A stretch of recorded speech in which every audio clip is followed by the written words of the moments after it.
No, get back on 259. Hello, check, check.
No, get back on 259. Where are you at there, Floyd? Break.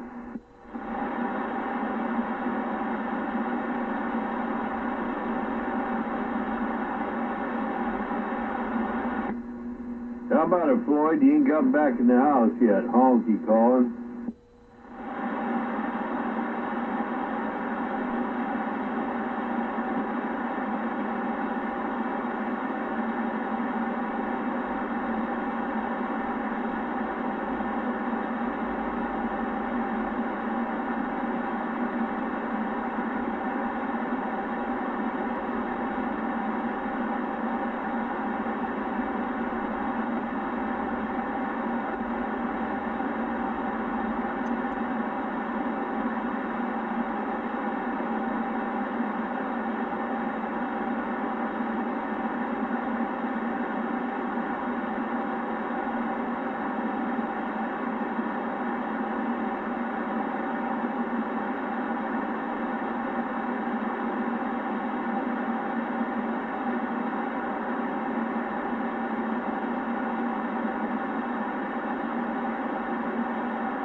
2. Drop it back a little bit. Talk. There's some forward. And I got down. Keyed on somebody talking way out there. I should probably turn this up a little. It's too far away. You can't hear me. I'm hearing something, but I think you probably got them better. Oh, I think it's the window licker in San Jose.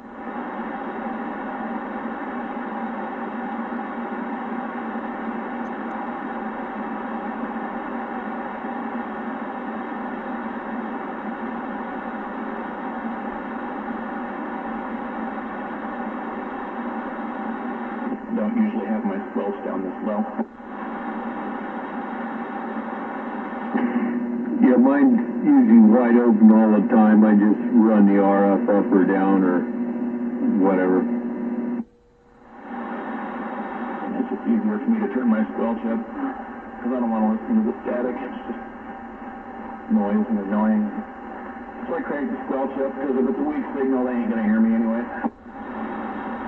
Yeah, well, it's unfortunate to you, and I understand why you crank the squelch up. You don't have to listen to that bull crap out on your side there, for sure. But yeah, you know, it is what it is, and you do what you got to do as an operator.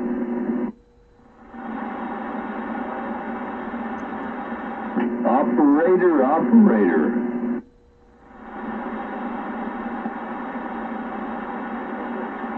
For a minute I thought I might be out there in the valley, but if it was, you'd be able to hear him better than me.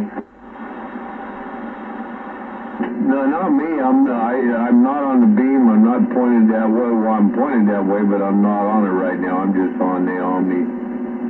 So, out of the valley, you probably got a better look than I do, because I got these foothills to go up, jump over and across and drop down. Well, maybe it's Guy Stalker then. Guy Stalker, yeah, he's been raising hell lately, that's for sure. He must have got him a new amp, but it'll be short-lived. Yeah, he doesn't seem to know how to use his stuff. No, he does, but you know, time will tell. You get new stuff, you want to run it up there high. You know how that goes. Oh yeah, I got to stress test it.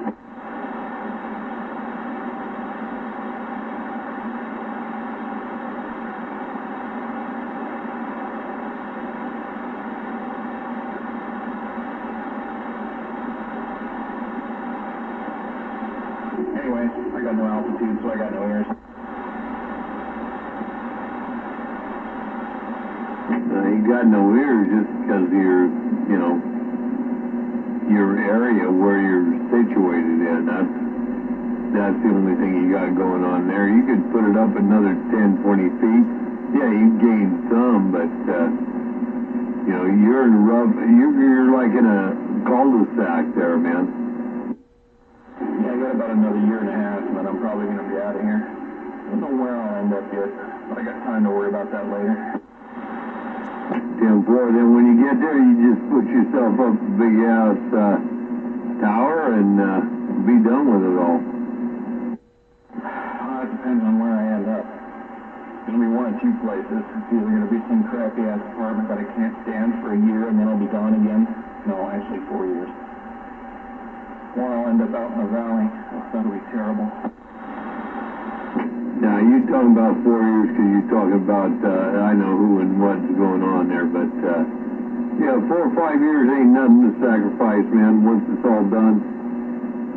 Pick up, haul ass, and do what you want to do, man. You've done your best, you know, that's what we did with our kids. Well, I won't say we did. I wanted to do it long before they were 18. My wife and I fought, and about the time they were 19 and 20, somewhere in there, because there was 3 of them, she had enough. She threw them all out. Yeah. You know, it was a rough thing, but she made the decision, and because, you know, Mom was the one they always went back to, they were really pissed at her. Said, hey, man, you guys built your own bed, man. Go back into to your learnings and see what happens. You made your own place.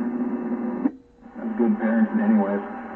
You can't make their life too easy, otherwise they'll take advantage of it. Sometimes you just gotta throw them in the deep end and let them try and swim. Well, that's exactly what happened. I'd have thrown them in there, 5, 6, 10 years before. But, to make things amicable and, I got to sleep with somebody. But, it is what it is. But it's, and now it's worked out to what it is, got 2 of the 3 doing well. The other one, he's kind of gone to hell. We don't know. Break. Can't win them all. Go ahead, break. Hey, Oyster, I've got your delicious cookie pie waiting for you and a couple of other things. I don't think you want me over there right now. I'm just getting over the flu. You stay there. I'll put it in the refrigerator and hold it on for you, man. All right. I'll make a note here. Yeah, this is extremely delicious. I also will give you a piece of infused cookie pie with my homemade hash. That might be a bit extreme for me, but you never know. You will like it. It's got a lot of CBD in it, stuff it'll basically heal you. Well, as long as it's not THC, that wouldn't be a problem. Well, it's got a lot of THC in it too. I put fucking hash in there, dude. But it's got THC. Am I missing something here? You and me both. But yeah, I'll check it out. I've been trying to find excuses to drive this truck anyway. I got a 90-day drivetrain warranty on it, so I'm trying to put as many miles on it as I can to make sure nothing's going to go funky. Okay, cool. Well, let me know when you're all done with the flu, and we'll get together. I'll give this little package here for you, man. You're going to love this. All right. I should probably check and see. I think my fever broke yesterday. I didn't bother to check it today, so probably be good soon. My way of saying thank you, Greg. Not a problem, but I didn't want you to owe me one. That's why I didn't want anybody to tell you where it came from. Oh, shut the fuck up and accept it. It's nice. No, I think he's trying to tell you, Howard, to just accept what it is, and you guys will all be grateful. It makes me feel better, Greg, if I gave it to you here and you enjoy it. Well, if that makes you feel better, I'll try to find a way to get there and get it. I just didn't want you to have to feel like you owed me anything. Oh, no. All right, it's fine down there. I don't know exactly where you live, but, if you want to give kind of a general area and stuff, I could meet you, like, somewhere. I still got your voicemail on my answering machine, and I have no idea how you got, well, I have one idea how you got that phone number, because I only gave it out to one person. And I think it has your phone number on it. I gave you a voicemail on it? Oh, yeah, it was fucking over a year ago. But the light's still blinking. Oh, I didn't know that. Okay. Well, anyway, we'll get together. I hope you feel better on that damn flu. Oh, today's the first day I'm feeling better. Oh, man, it was horrible. Garlic and onions, red wine. 3 things I like. Oh, there you go. Mix it all together. Woo-hoo! Oh, man. Can't I just put the garlic and onions on something and drink the wine and wash it down? Well, yeah, you could do that. Do, your own configuration. Thought that's who you was talking about, huh? It's all good. Do whatever you can, man, but garlic and onions are the poor man's penicillin. Well, whatever. Poor man's penicillin, yeah. For the stomach. I thought that was mold and cheese.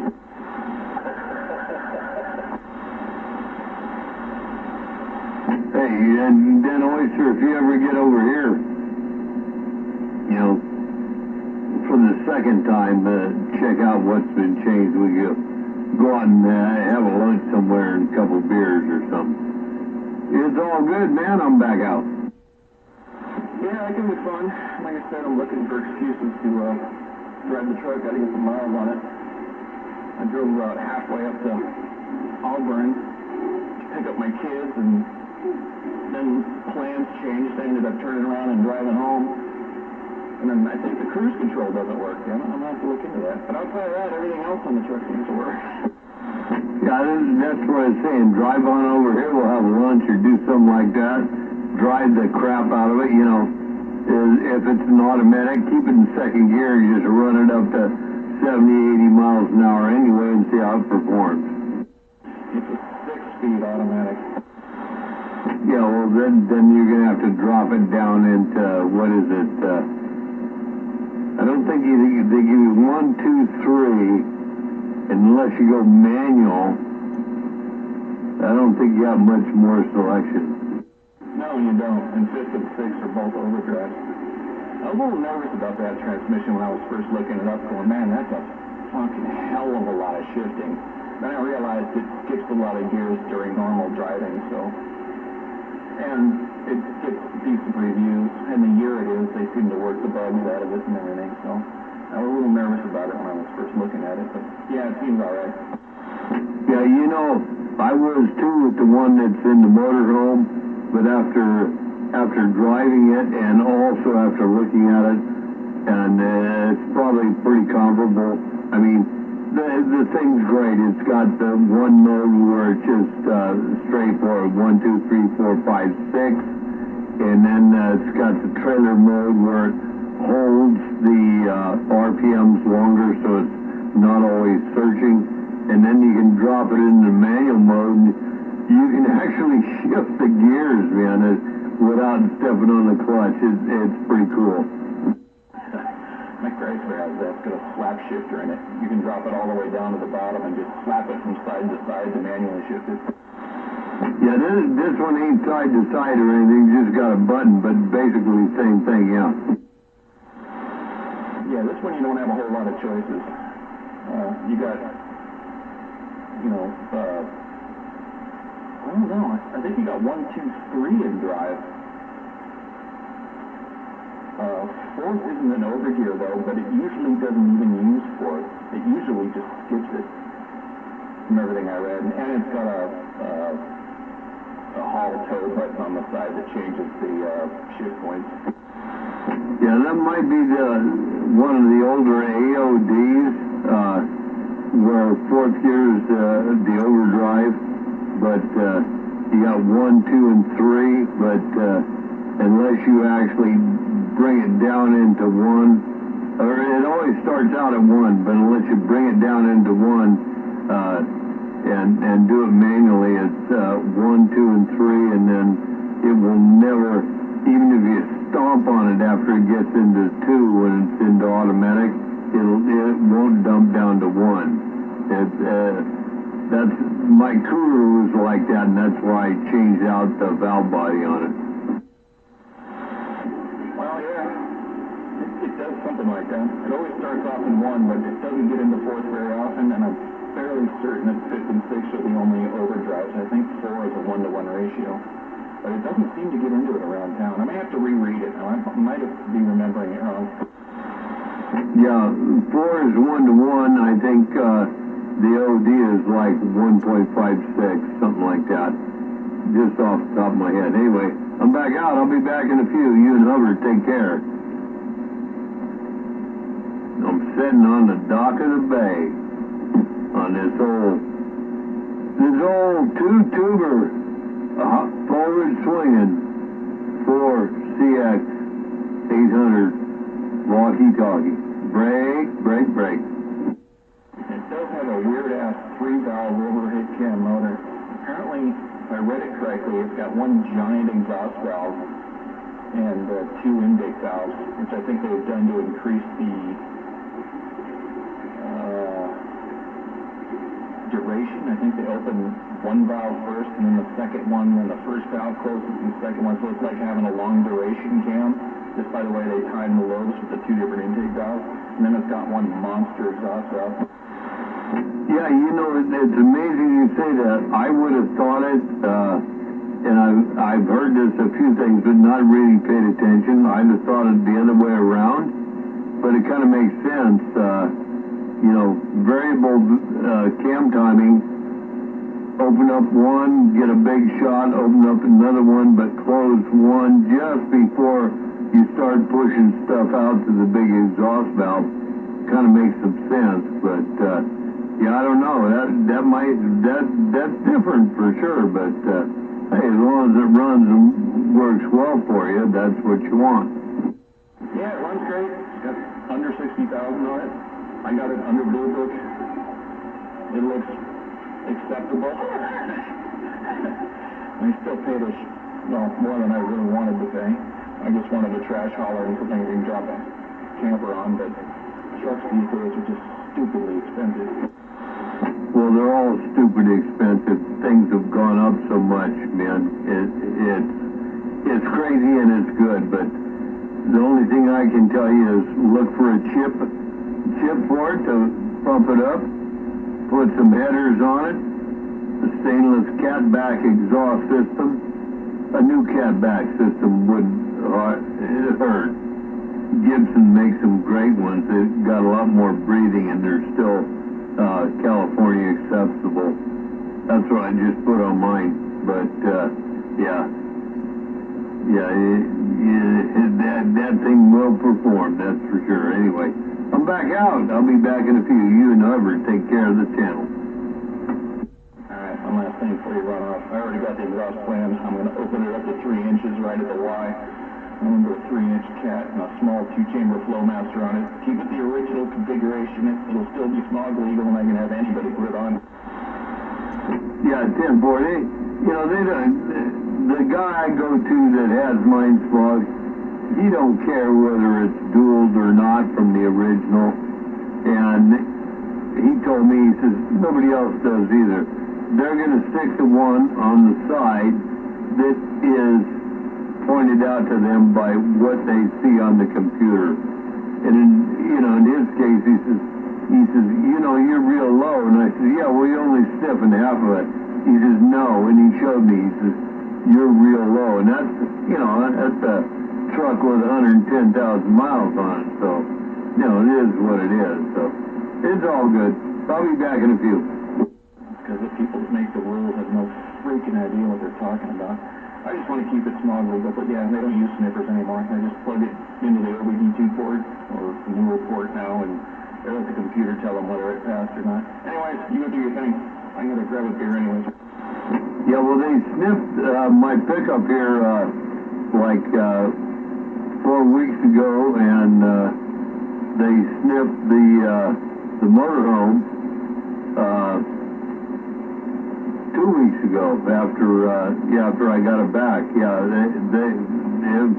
he actually put it in there. Yeah, I mean, they don't run it on a dyno anymore, but they did sniff it. So anyway, that's all I know over here. Anyway, catch ya.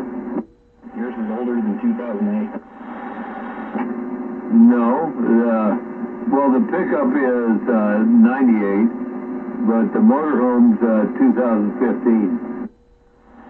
That must be a weight limit thing, because they don't put sniffers in any 3 of my vehicles. And one of mine is actually older than 2008. But yeah, nowadays they just plug their computer into your computer and they talk. Shop I go to has a dyno. He never puts any of my vehicles on it, and doesn't use the sniffer either. But, alright, I'll see you when you get back. Yeah, boy, I need to know the shop you go to because, they wanted, like I said, no big deal on the pickup, but the motorhome, no big deal on that either. But he said, I said, you don't run the dyno? He says, no, we don't do that anymore. And 460 says, no, they don't do it anymore. And the motorhome is 14,600 weight limit, so you could be 100% correct. Catch you in a few. Right on. Hey, Greg. Yeah. Hey, is your daughter there that wanted to take the picture? Not till tomorrow night. Alright, I wanted to ask her a couple of questions about that UFO there. I should be back tomorrow night. I probably still have the picture, though. Yeah, I have the picture too. I blew it up down at Walgreens. Oh my God. That ain't no airplane, buddy. Yeah, I wanted to ask ask her if it was stationary when she saw it, what did it do, how far away was it from her eyes? Shit, I'm not sure if she's gonna remember. I was trying to see if I could find it. She uses my phone for a hell of a lot of pictures. There's some funky shit on here I need to delete. Yeah, because that was taken at Friday night, 8 o'clock from what you were saying. That seems possible. Should still be on here. I probably just can't find it. It was in October. Yeah, but I can't tell from this view when these were taken. That's an extremely definitive picture, dude. Even the guy at Walgreens went, oh my God, look at that. I showed it to a few people and their jaw dropped. Doesn't help that my eyes suck. Let me find some glasses. What was that? It doesn't help that my eyes suck. Let me find some glasses. Okay.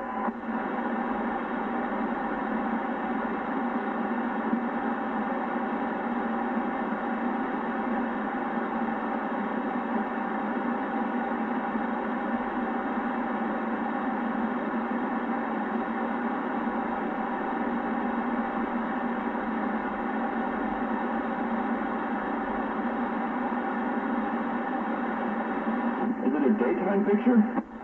No, 8 o'clock at night on a Friday. See the moon right there on the right-hand lower side, and this UFO there up to the left. And up to the right of the UFO is a blue, some kind of a blue dot up there. I've seen that kind of a blue before, too. Yeah, I found it. October 14th, 10:21 p.m. There you go. Isn't that fucking weird looking, dude?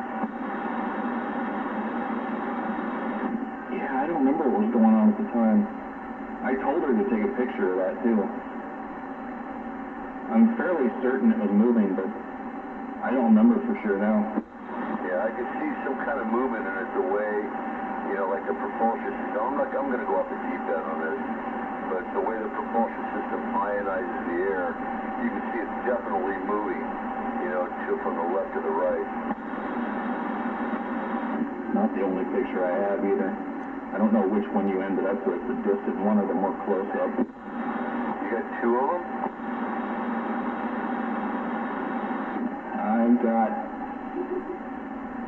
I got two of them where you can actually see it. There's a third picture, but it's not any good. Too bad you didn't get video of it. Holy shit. Is that thing moving very fast? Let me make sure. It could have been one of those moving pictures. Damn, there's all kinds of shit on here that I don't even understand how it works. I don't use the camera on my phone that often. Yeah, your kid likes to use it. Well, yeah, I buy her a camera with as much fucking memory as I put in it. She takes pictures till it's full and then wants to use mine. Well, look what she captured on it. Well, I'd send you both of them. Let me see. I got two. I got the close-up where the very bottom of the picture is only a treetop. And then I got another one where you can actually see a piece of my neighbor's house. Which one do you have? It's the one to where the moon is right there, and then we look down and you can see, like, it's the trees and everything on the right-hand side. What's on the bottom of the screen? Can you see like a house roof and chimney, or is it just the top of the tree? And let me turn my phone on and I'll give you an exact. You probably got the zoomed in one.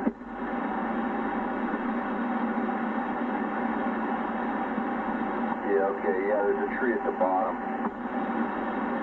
I got one that's a little bit more distant. Not going to be a lot of help though. But I also have that blue, that blue crap that's right above it. I'd say maybe, about an inch and a half to almost 2 inches above the saucer. Well, here's something that's amusing. When I look at the two where you can see the object, they both appear to be, and keep in mind, these were taken 3 minutes apart, and they both appear to be the same distance from the moon. Yeah. So does it show stationary or movement?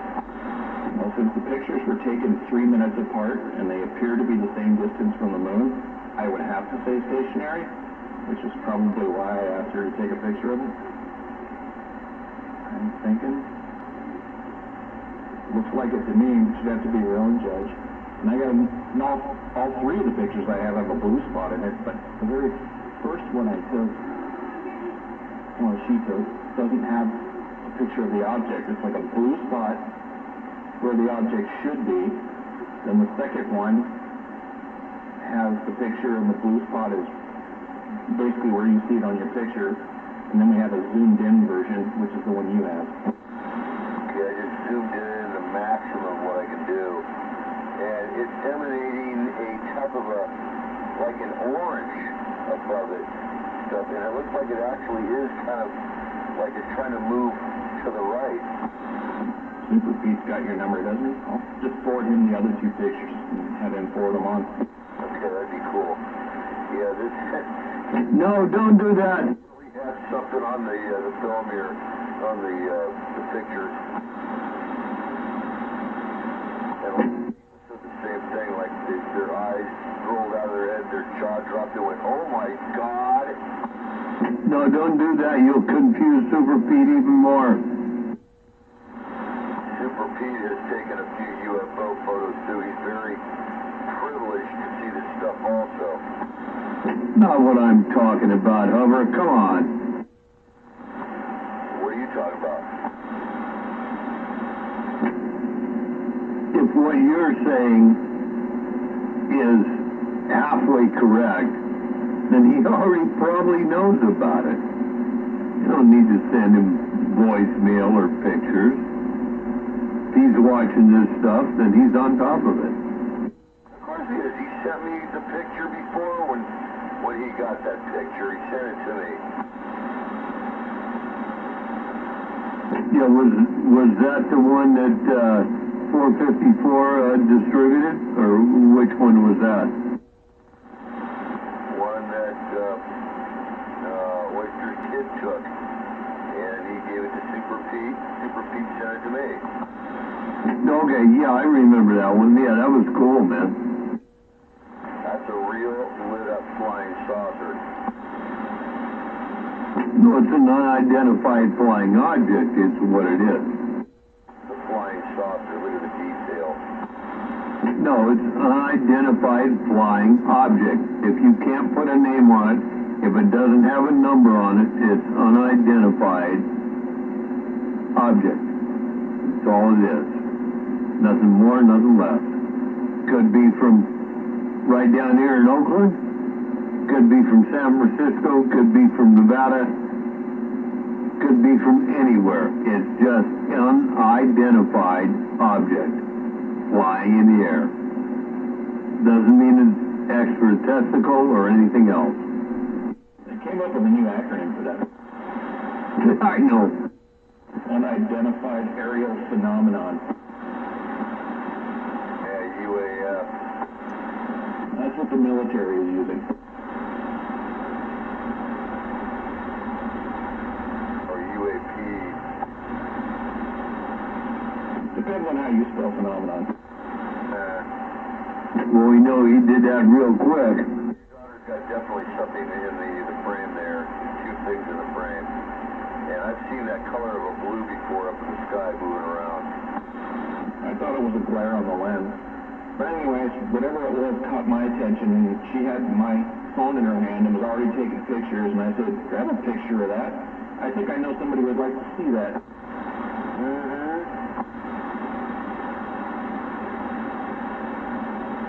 I used to know the guy right down the street from me, James McCampbell. He was a PhD in UFOlogy and stuff. In fact, he even wrote a couple of What? And Jim and I were pretty good friends. He gave me a whole bunch of information about what the so-called government is hiding. Didn't know there was a college for that type of PhD. Yeah, I was reading a story recently about some guy that runs a website that keeps, and he's out in He's out near Area 51. He lives out there.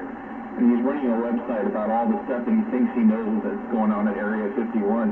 And the FBI recently broke into his home and took all his freaking hard drives and computers and shit. That's fucked up. Yeah, I knew, and I actually got to shake his hand. Richard Haynes. He was very, very well known in the field of UFOlogy. Isn't that the guy that we went all the way? We 559. We already figured that out. That he was quite. Yeah, it was different, and that wasn't credible. I got to meet Richard Haynes. He's been on TV. He's been writing books. Very, very well known. I think you guys went to the Bunny Ranch or something. Yeah, I could be mistaken, but there was that one guy you were talking about that had all this stuff, and there was some research done, and found out that he had a lot of other problems going on too, and he was not who he proclaimed to be. That was Robert Lazar. Yeah, okay, but he was on his trail, and you believed in that until it was somebody put enough evidence up there for you to figure out that maybe it's something not quite right. Anybody can be duped into it if they're good enough to be able to dupe somebody. Yeah, okay. About an hour ago. I don't know if he's still up or busy doing his husbandly duties or not, so I don't know if he's going to forward those on. I don't have your number. I'd send them straight to you. Okay. Thanks anyway. Oh shit, what the fuck, man? Bonghead. I haven't had any all day long. Although I have a number on my answering machine. I don't know if it's the same one. Love it, Greg. I saw that and I just thought, man, that's got Heifer written all over it, so I had her take some pictures. The pictures that I can show you, dude, it's gonna blow your mind. Yeah, Greg, you and I both know what that is, right? Considering where I live, I got a pretty good idea. Although 3 pictures 4 minutes apart, and it seems to be in the same location, and I shouldn't be that far away. What are you gonna do? Yeah, especially where you live, right over the airport. I got it. The sun, the whole bit. I got it. That's actually the moon. It was so stupidly bright that night. Well, moon, sun, doesn't matter. We know the reflection, what's going on. Yeah, I just assumed lens glare. No, it's not. I don't know shit about photography. It's not a lens flare. He didn't say a lens flare. He said he saw lens glare. And, oh man, if I look at these ever, that's the moon, right? If that's the moon, the sun's reflecting off the moon. And guess what that moon or that object is reflecting off of? Hello. It's all good. When you see in the sky without having to take a picture of it first, and it takes your attention away, that's not through the fucking lens of a camera. I don't know about that. What are you talking about? Have another drink, man. I'm gonna have another smoke. Oh man, I'm glad how you run me down how I drink, man. From 6 o'clock in the morning, maybe even before, you talk about what you do, so, you want to do that, fine, I don't care. Everybody knows me. Ain't got a problem. Just try to be nice, dude. I just checked the answering machine. You're the only message I've ever had on it in the 2 years I've had it. And you didn't leave a phone number. It was just name and address. Otherwise, I would try and send these straight to you. No, Rich, I'm not trying to run you down. All I'm saying is Saturday night. Let's have another drink. I'm going to have another smoke. Let's just party. Yeah, that's fine. You know me better than that. I know you better than that. That's the difference. You can feel the difference in the very first can. STP, Stone Temple Pilots.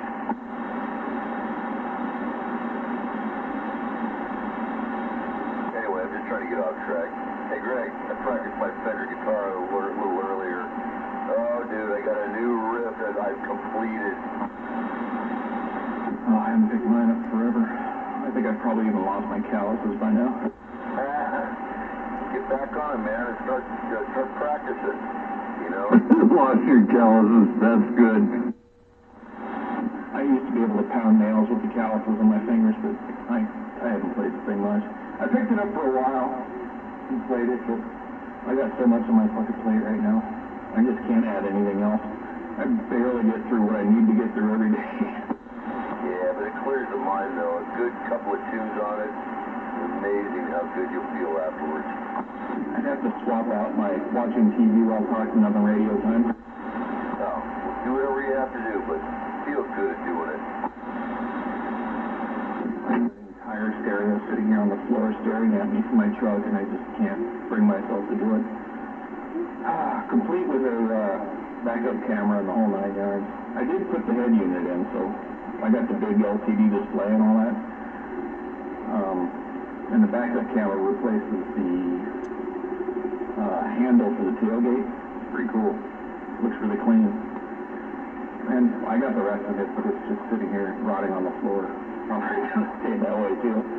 And I got this new computer I got to build for work. I'm just tired of my shit breaking at work and having to go in the office fixing it, so I'm gonna build one at home. I got a really good internet connection. I'm gonna take advantage of it and just start running my development machine at home.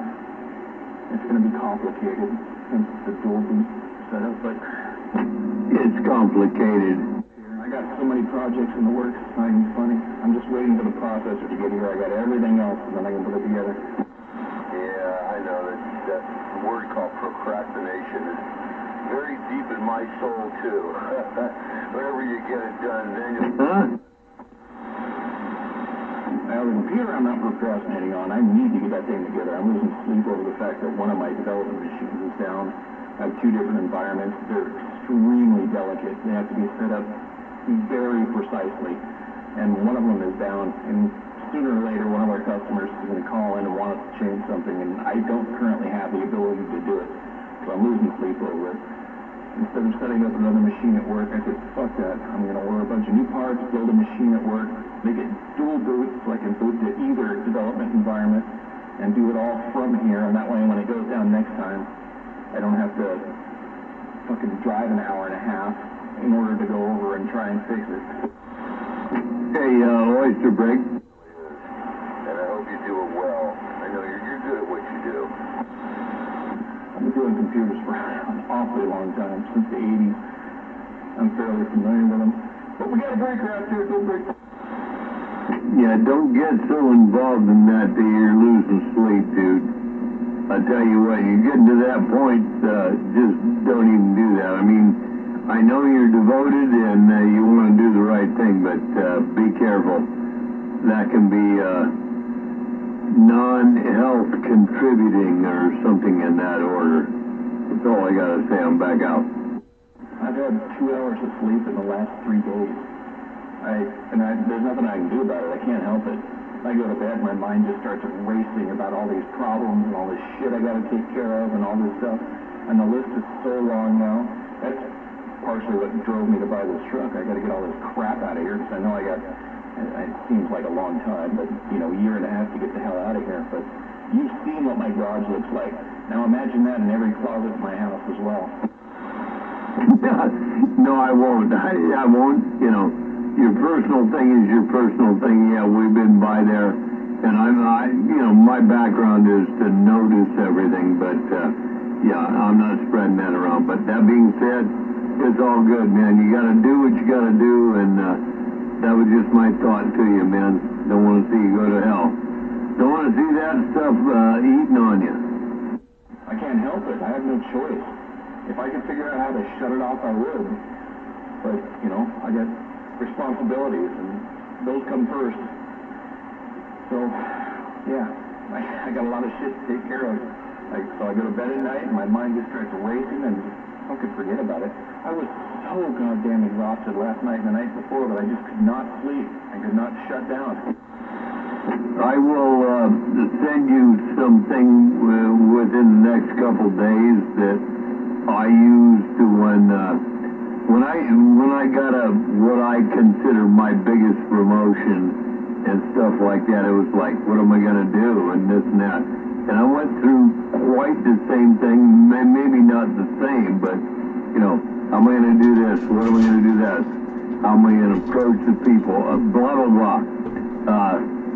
I'll send you something in the next couple days if we can find it. And it was something very easy and very simple. Did privately, no problem. But anyway, come back out, let you and Hubbard go on. And part of the problem is we just upgraded to a new system at work. I'll keep it vague. And the CEO expects me to redo what I've spent 14 fucking years programming at the office in a few months. Yeah, we need to save money. We need to stop using this old system because we're spending like $10,000 a month to keep it up and going. We need to get rid of that, and we need to move everything over there in the next few months. It took me 14 fucking years to write all that code. 14 fucking years, and you think I can do it in 3 months?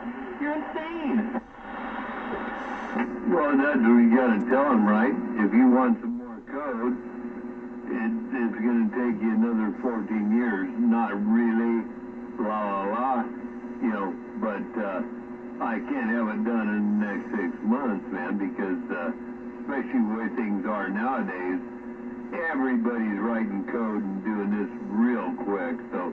And what parameters are you putting on it, you know? Oh, he says he'll hire me all the cheap-ass, worthless fucking Indian developers I want to help me. He doesn't realize that it's 100% proprietary. It'd take me a year to train these people up to speed to be able to actually be useful to me. That's a waste of time. We can't just call some Indian overseas company, which is a complete fucking waste of time anyway. I've worked with them before. They're terrible fucking developers.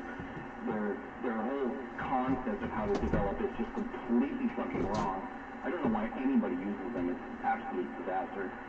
But, no, I can't just hire them and train them all on our 100% proprietary system, you know, in a month, and then have him help me develop it in the next 2 years. It's never going to fucking happen. He's totally unrealistic. I've told him all of this, but he thinks he knows better. I keep trying to remind him he did hire me as the chief, you know, information officer. I'm supposed to be the one making these decisions, not him. He just doesn't fucking get it.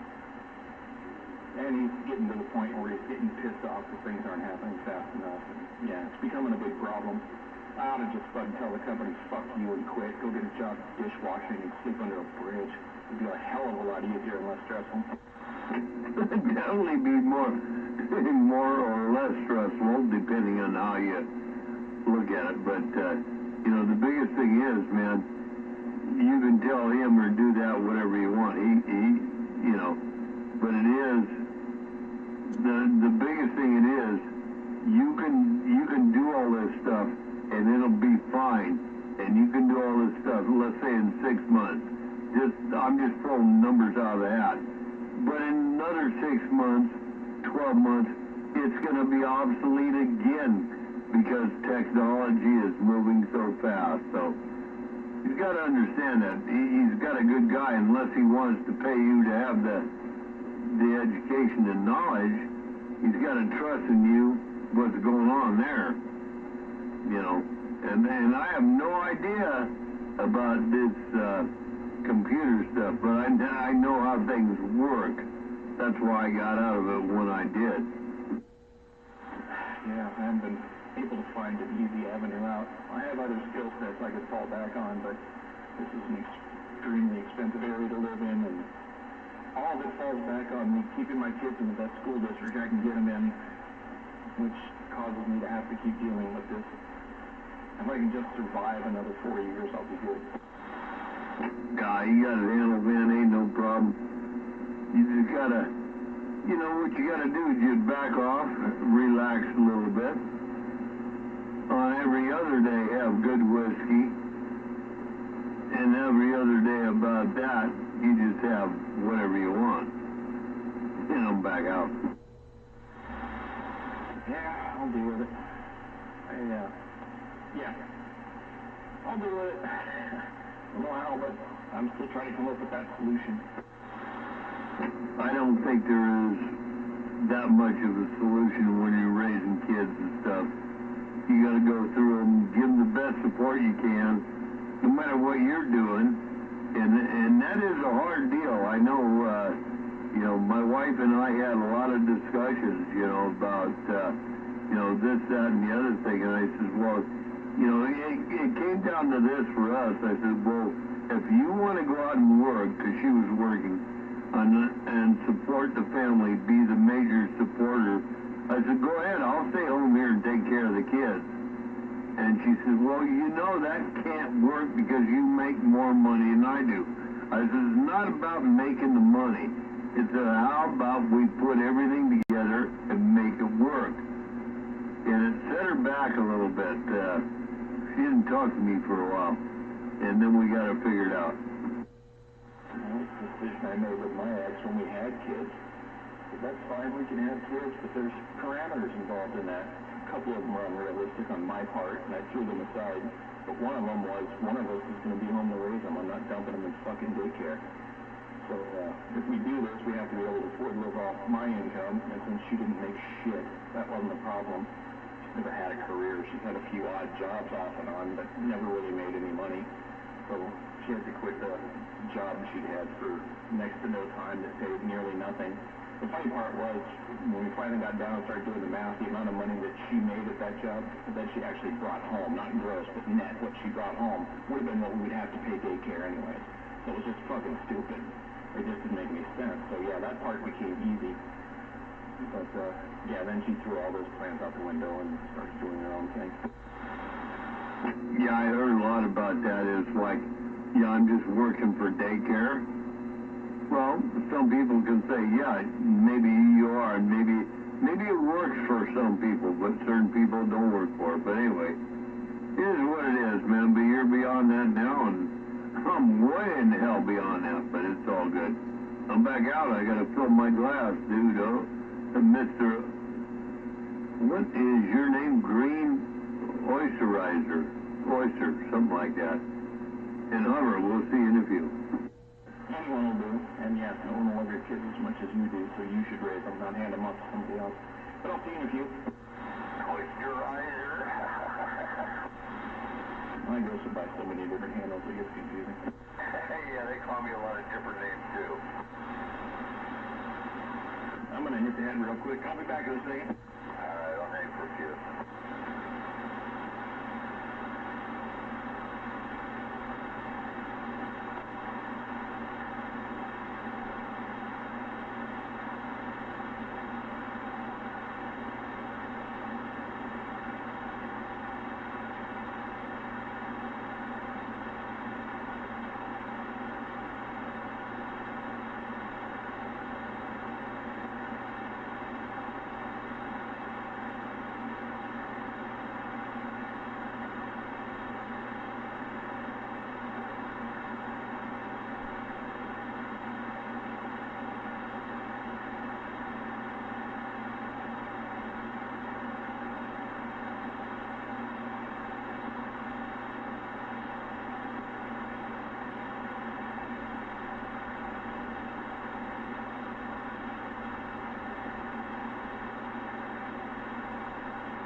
I don't have nearly as far to go as Honky did.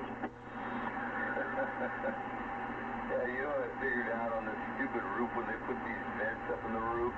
Oh, sure, it vents all the hot air out during the summertime.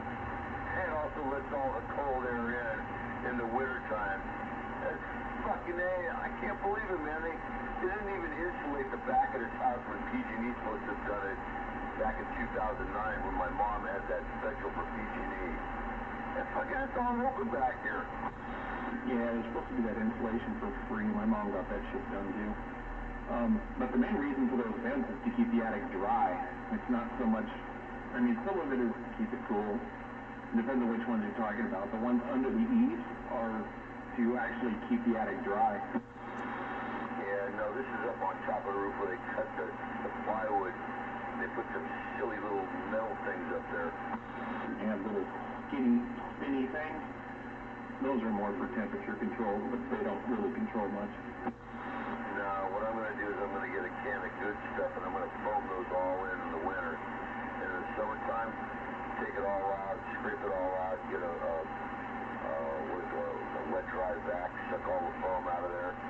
So it'll work during the summertime, but in the wintertime, I'll tell you, Greg, this is making all my hot air go out.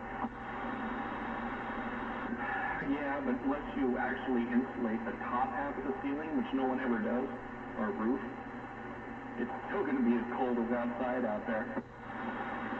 Yeah, but I got to insulate in the ceiling itself. It needs to be done. Yeah, that always helps. I usually use a thermostatic controlled attic fan too.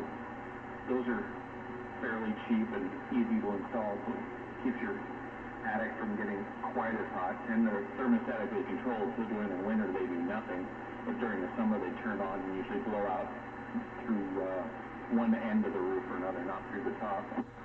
Yeah, I just need to keep that pool of hot air up there during the winter time. It's beneficial to keep the house from, having the fan going on all the time.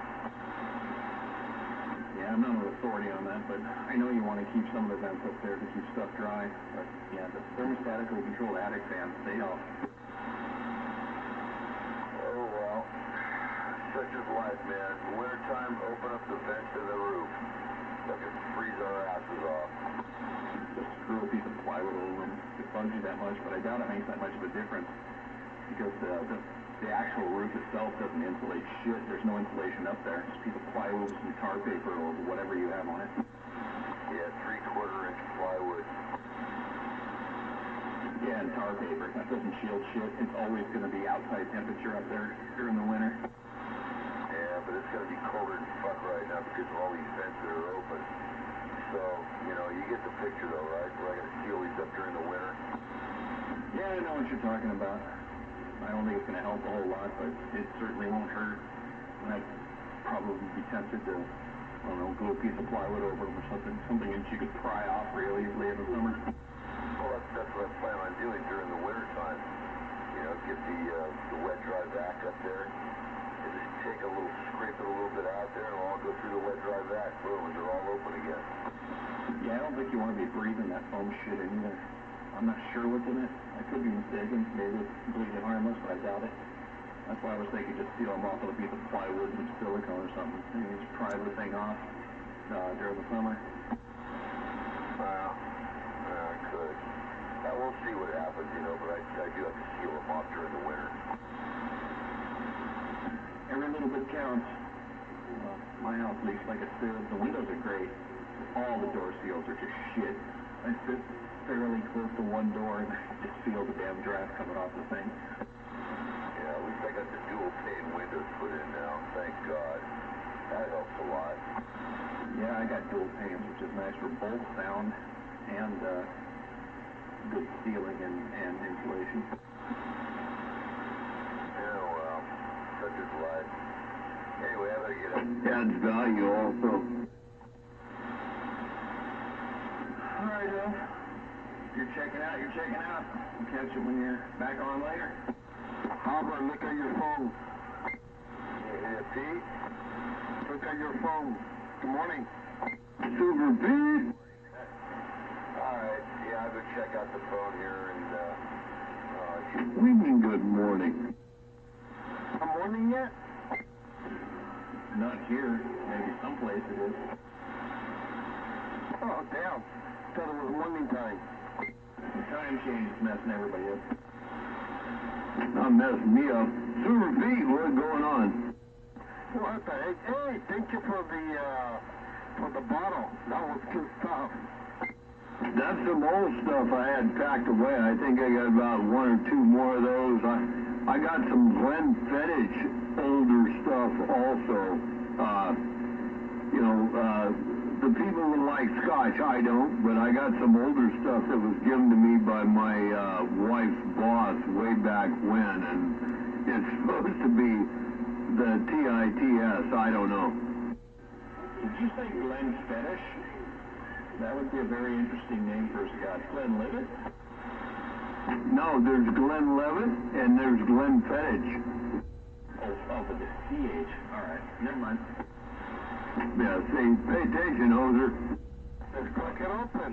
I thought you were talking about a Scotch fetish. I don't think it matters. What do you think, Pete? But anyway, yeah, just, when I'm invited to something, I like to bring a little something to help out. It may not be reciprocal, but it doesn't matter, right? It just, you give some, we give some, it's all the same. Oh, I wasn't invited. Now I'm feeling terrible. You were invited. You didn't want to show up. I was? When did it happen? Friday? Nope, wasn't invited. Yeah, you were. I told you about it. Where? I think I told you about it on Wednesday. That Pete was having well, you know what happened? I told you about that, or I mentioned it out there, but somebody asked something about it, and somebody else said, they weren't invited, so they didn't want to really say anything. I don't know what happened there, but yeah, Pete invites everybody. It don't matter, and I'm sure there was plenty of food left. No, I'm just talking shit. I don't think I was on the radio Wednesday, if that's where it happened anyways. And I was feeling like absolute shit on Wednesday, so I wouldn't have gone anywhere. Yeah, it was Friday. Yeah, we had a good time. Yeah, plenty of food, plenty of alcohol, and that tequila was hell and smooth. You had some good cars there too, man. We had our annual Halloween block party get together this year, which is the first time in several years. There's lots of tequila going around with that. It was actually kind of fun. I wasn't planning on going. I dropped my kid off with some friends she wanted to go trick-or-treating with, and then I came home and tried to sneak into the house still wearing my sweatpants and a t-shirt, and everybody started screaming for me to come over, so I had to go over there completely undressed for the situation. Undressed? Huh. Everybody got scared then. Everybody would have run screaming and waving their arms over their head if I was totally undressed, but yeah, I generally don't like to mingle while wearing sweatpants. Oh, man. Undressed in sweatpants? Oh, come on, man. Yeah. Hey, Pete, let me know how that stuff tastes. I'm not a tequila man, so I don't know. Well, it tasted pretty good. I had about 3 shots, which I don't drink tequila. I had 3 shots and then I went home. But it was a pretty nice food. Yeah, 10-4. That came from when I lived in Hayward. That's how old that bottle is. If you look at the label, it's like a 2008. But it came from my compadre, the compa next door, Felix. He was living there, had a house and everything, and he went back to Mexico every now and then and brought some stuff back, and his wife and my wife got along real good, and their grandkids got along real good, so that's where that came from. But I don't drink tequila, so that's what you got, man. Might as well pass it on. Roger that. Yeah, that's what one of the guys was saying. I guess he had a little seal on the bottle that it was import, but somebody brought it. It wasn't imported like from the store. Somebody brought it over there, kind of like a private stack or something. Yeah, I don't know about that, but you know, Felix did, he had his people, man. He did his thing and did his stuff, and every once in a while and he had some other stuff that would come up, some other booze that would come up. I forget the name of it, but that, and he had, I don't know if you're familiar, he had dried apricots, but they were really salty. Will it be duty free? Yes, the little sticker. Yeah, say what, oyster? Duty free. Yeah, I don't understand what you're saying, but anyway. It's like, I don't know, I've never used anything or bought anything but duty free shop. Especially since I've only traveled out the country once in my life. But I know a lot of people like go to the Cayman Islands and shit to buy one of those Rolex watches and shit like that at duty free shops. I don't think you have to pay tax on them or something. Oh, duty free. Okay, yeah. I don't know if they had any duty on them, but I don't know how many dogs were involved. But yeah, no, I know what you're talking about there for sure. No, I don't know. I mean, he went, you know, it's like he went down there with rotted out teeth and everything. 1 week, he'd come back 3 weeks later, all new implants and everything else. You know, $1,000 bucks. Where here it had been what, 20 grand? I don't know. So he was happy. But, you know, that's what it is. Might as well hit the duty free shops while you're there. I should probably get out of your conversation. I have a bad habit of doing this. Yeah, that's what I did. I bought my watch in Jamaica. I went to one of those fancy jewelry stores and I bought it over there. No tax. Hey, Pete, I got one for you. What you got? Some like Gardner, right? He saw the pickup and he says, "Man," he says, "that don't look too bad." I said, "Yeah, what do you think?"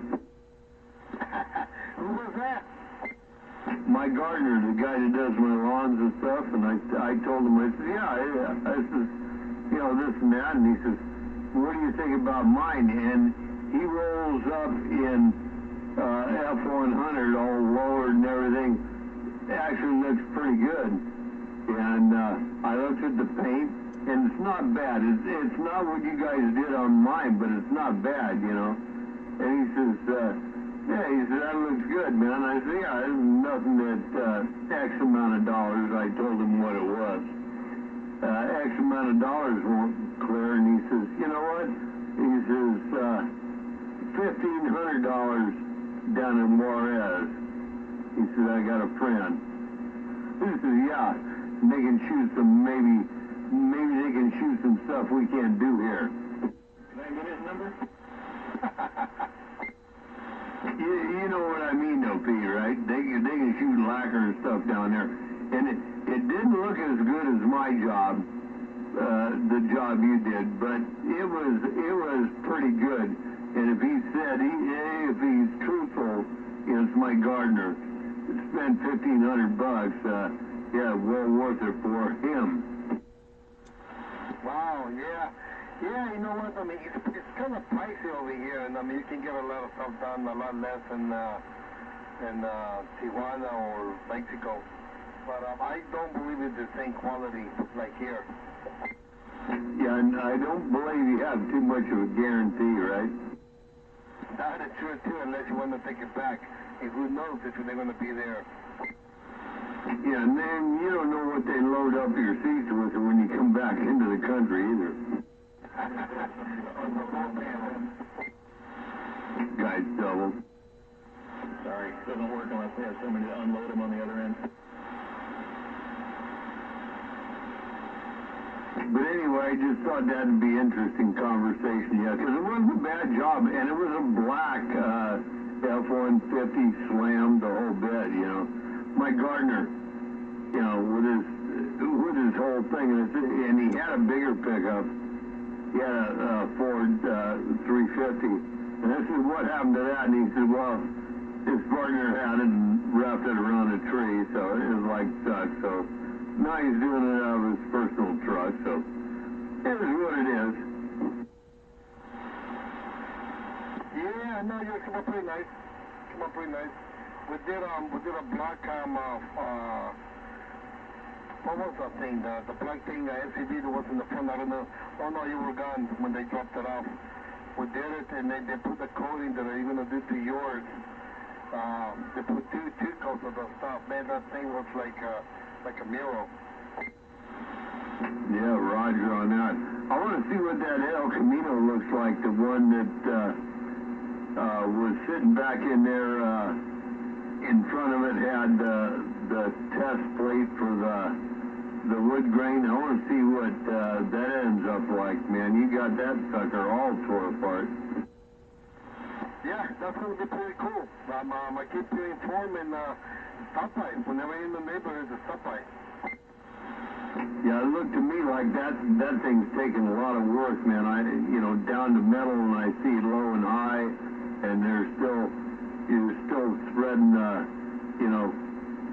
locator on there, so you know what's good and bad. But man, I'd like to see that one, because that's what, a 64 or something. The El Camino or the old wagon? No, the El Camino that was right behind what you and Todd were talking about, the wood grain stuff on that Jeep. Oh yeah, the Jeep. We're gonna do the centerpieces, make it look like wood. Yeah, that's like I think it's a 64, 65, but it's on the frame of I forgot what the guy told me. It's on the frame of something a lot newer, all-wheel drive. God, Tim, for that kind of makes sense, but why spend the money on it? But yeah, I tell you what, if that's 64 or 65 Elko, what you're doing on it, I'd have it on a tube frame or something like that. But all good, man. You guys are doing good work. I like the setup of the shop. It's all good, man. Good name, and doing some excellence, if you will. I'm back out. Go right on, man. Appreciate it. Yeah, we're trying to do something a little bit different, and we're trying to still do some of the old schools. Nobody wants to do them, so I'll take them. You tell that hammerhand he got to get on the radio. That too. They don't want to do it, and they take a long time, and a lot of people don't want to spend the money. Well, then maybe you set them up with a little station or something in their car, and get down on some other frequency, just get them start talking amongst themselves and stuff, and get them going. He seems like a pretty cool dude, man. Oh, too expensive to purchase, is what I meant. Fucking older cars, like what I drove around in high school, I paid $500 for it. Today would cost, oh Jesus, fucking at a minimum. What? Times that. Probably way the fuck more. No, I couldn't even get one at 10 times that. It would have cost 20 times that. Anyway, Pete, well, take care, man. I'm back on the side. Looks like Oyster's talking to somebody else. I'll see ya. All right, no problem. We'll catch you in a few minutes. Yeah, what do you used to cruise on Oyster? What do you used to have back in high school? 66 Nova Super Sport. Sweet, man, yeah. Well, I got my Nova since high school. Both of them. I love my old Nova. I wish my friend didn't set it on its roof. Damn it. That sucks. Yeah, bad times. I've had a few Novas. I like them all. Good cars. Yeah, we've been getting a lot of Chevelles, man. We've been getting, I just finished the red ones that had like a correct some stuff on it. Pretty nice, very nice. You have some LS2, 360, 364 or 363 or 362. I forgot what it was. Refresh my memory. What is the LS2? It's a 350, isn't it? No, it's not a 350. It's like a 363, I believe. Yeah, 363 is what it was. What was it, Archie? Yeah, it was a 363. That's the LS2 motor, right? Yeah, the Chevelle, right? Yeah. Yeah, what about LS2 stroker motor? No, you guys doubled, but whatever. Go ahead, Oyster. I'm sorry about that. They didn't come from the factory with that. I'm pretty sure that's a stroker motor. No, it's a remod motor, right? It's whatever you will. It's a GM 350 stroked, ported, and the whole thing. But what makes it the 363 is the difference in the bore. It's a bastard bore.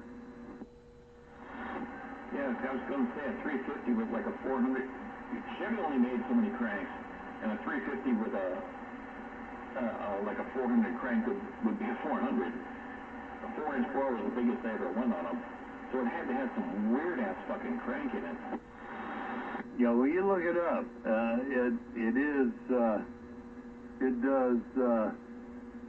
It's pretty good horsepower motor depending on what you put on top of it there. Yeah, that's an oddball. I gotta look that up. The LS2 is almost definitely a factory, designation for a motor, but I hadn't heard of that one, and I was fairly sure I'd heard of all of them.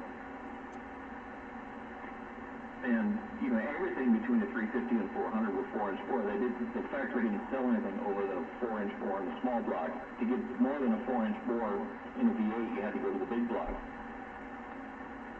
But I'm trying to think what kind of fucking crank would get you that 327 crank no, journal size was different. No, yeah, that's a weird one. Yeah, journal size has nothing to do with it. Think about this. Small block 427, which you can buy now. That's crazy stuff. Leadfoot's putting one in one of his rods. So, small block 427. Small block. Look at that. Look at that up. Look at the 363. You'll be amazed. They're doing so much stuff now. And if you really want to get crazy, if you really want to look at stuff that's stupid, Pat Musi racing engine. Look at that monster engine. Yeah, that's a stroker motor though. I could see that happen. Oh, and you can bore them over. I'm guessing that 427 small block is probably a 400 bored 120 over. I'd have to double check that, but I'll almost guarantee it. I'll guarantee you're completely wrong. It's completely redeveloped engine. And I know what you're talking about. What they do with 350, go to the 383 when they stroke it and stuff like that. But yeah, you look it up, man. It's crazy what technology has done. Not so much technology. It's back in those days when this shit first came out. I mean, Chevys were like Legos. They had journal sizes, strokes, and bores, and there was various combinations of them that made various cubic inches. 364 and 427 small block and all these weird stuff. This is all new shit they've come up with. Yeah, for sure. That's why I said go look it up, man, because I'm an old school guy, and it's all new to me too, man. But it's I love it. It's good stuff. This 363 is like 600 horsepower, man. Crazy. Yeah, I've just been out of it for a long time. It looks like a truck motor, 6-liter. LS4, it looks like they're calling that. Looks like that they're LQ4. Seems to be what they're calling it. Yeah, well, in my motorhome, we think it's an LS3, but it says Vortec on the top, but it's all cast aluminum under the bottom. So, and you know, for a 360 cubic inch engine, it does well on that 14,000 pound vehicle. I mean, it just, yeah, if you want to put your foot into it, it'll do it. I can't be sure, but Vortec might just refer to the intake system, throttle body intake. No, you and I both know you're right there. That's the intake system. Got nothing to do with the rest of it, but a lot of people would argue. I've been out of it for a while, so my information is rather old. Well, you better get your ass up on it then. Well, I go in and fill my glass and you talk to Pete, man. Hey, Pete, if I don't hear you again, you take care, but I'll be back. No problem. Fill it up for me too. 10 foreskin. I got a nice truck you can paint if you're interested. Yeah, I got a swim bike. I got a swim bike and I check it out. Alright, last time I'll mention it. I don't want to bug you with it. No, please do so. Keep do so. I mean, you never bug me. I'm just been busy, trying to make the changes in the shop and make it roll. But I'll probably swing by sometime this week. You needn't worry about it. It's not much of a hurry.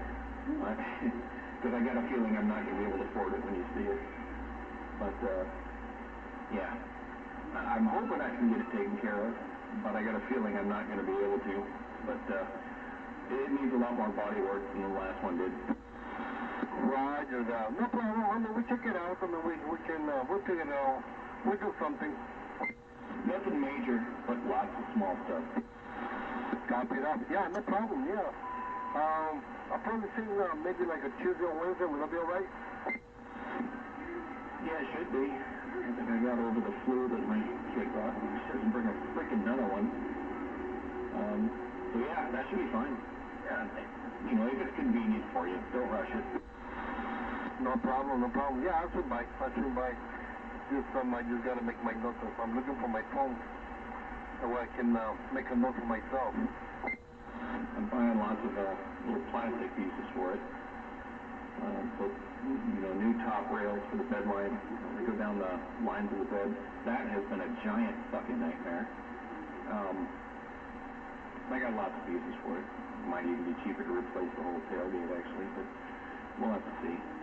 Although I like the fact that this Power Stroke on the tailgate, and if you buy aftermarkets, Power Stroke is copyrighted, so you can't get it. You have to buy the Ford factory tailgate, which is going to be prohibitively expensive. Break. Get it? So you got the diesel? Nope.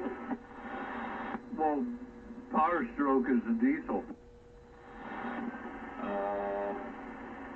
Yeah, that's what they put on 3/4 tons and larger. It's not Power Stroke. What the fuck is it? You might know. Yeah, I'm pretty sure Power Stroke, talking about the stroker, is a diesel, but, you know, I don't know. If you put gas in yours, it's not a Power Stroke.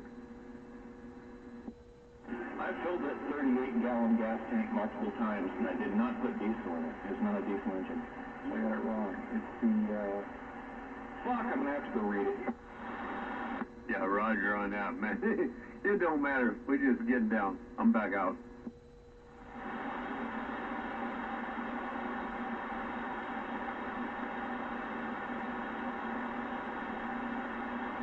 Hey, Pete.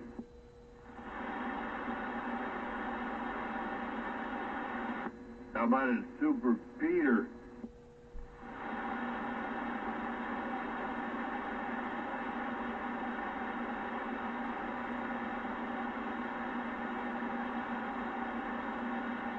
Super Duty. That's what I was thinking of.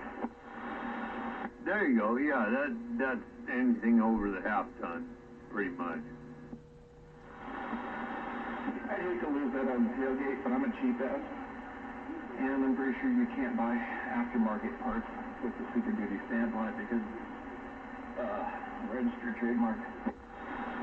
No, you can, but you'll buy them from the vendors that are buying them from Ford, whoever, Chevy, Dodge, you'll pay through the nose. But yeah, I know what you're saying. You can actually buy anything you want, all depending on how much money you got. Well, that's the problem. I spent every fucking dime I had buying the damn thing. I don't have a whole lot left. Well, not every dime I had, but every dime I felt safe spending. You know, I'm going to say this and try to do it as subtly as I can. I think you're okay and you're doing all right.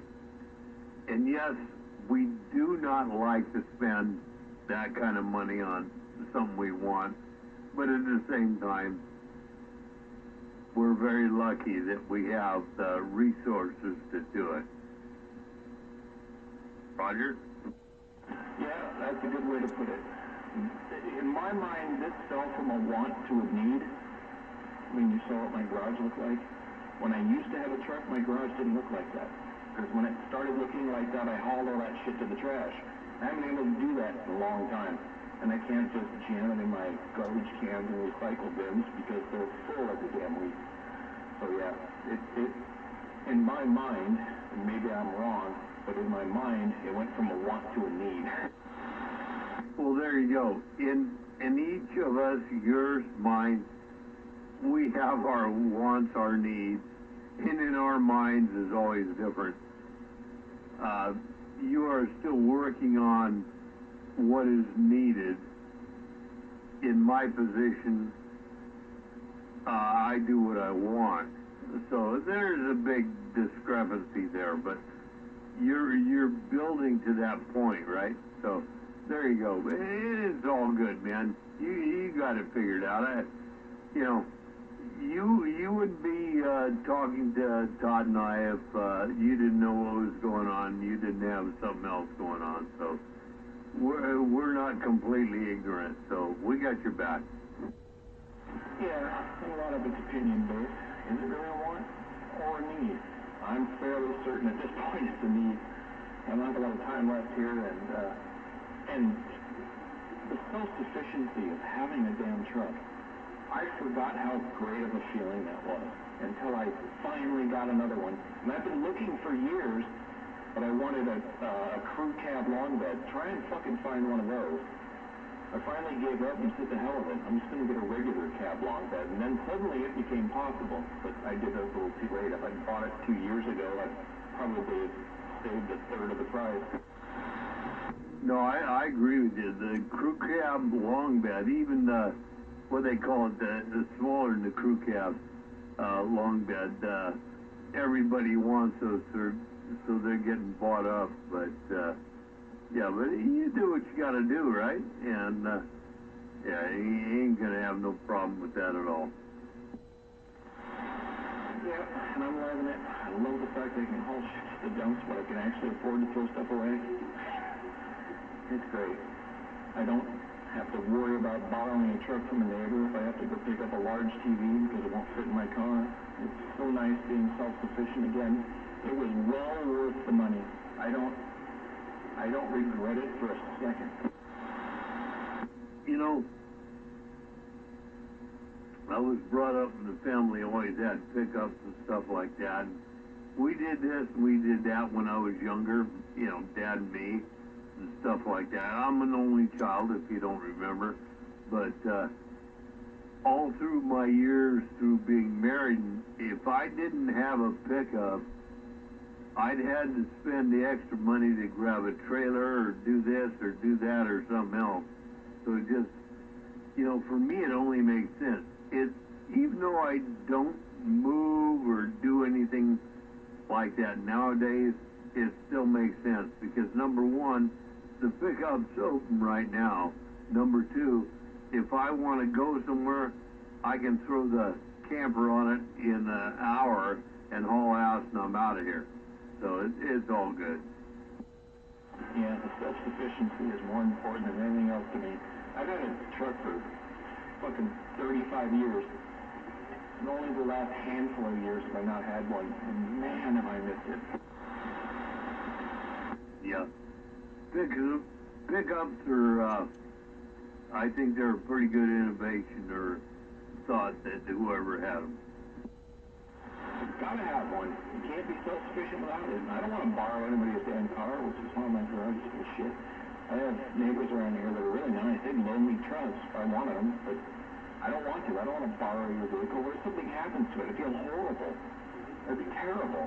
I'd have to fix it up until it was, look pristine and brand new. And I'd still feel terrible about it. No, I don't want to borrow anybody else's truck. I needed one of my own. If you were to do that, yeah, just good insurance, right? Umbrella policy, the whole bit. But either way, I know what you're talking about. It's, you know me, you know how old I am. I like being self-sufficient. Getting more and more where maybe I can't do that much stuff that I would like to do or think I can do, but that being said, there's a lot being said for being self-sufficient. Well, it's extremely important to me, and it's amazing that there's a lot of people. I'm not that much younger than, well, yeah, I guess I am a bit younger than you, but there's a lot of people my age that aren't self-sufficient and have no problem with it, and I can't understand it at all. I think one of the biggest things is they were brought up in a different era where you don't have to do physical work. Maybe you don't have to be that responsible, and we could maybe explore that on a different place another day, but damn it, everybody now, it's like, just leave it on the government. Oh, run my credit card up, I don't care, I'll just back out. So the taxpayers pay for it all, which we always have, but it wasn't meant to be that way. Yeah, it's extremely efficient to pay the government $3, have them spend $2 on overhead in order to manage the money and give you $1 back. That's a great idea. Yeah, isn't that something? Hey, did Pete send you that thing about Pelosi?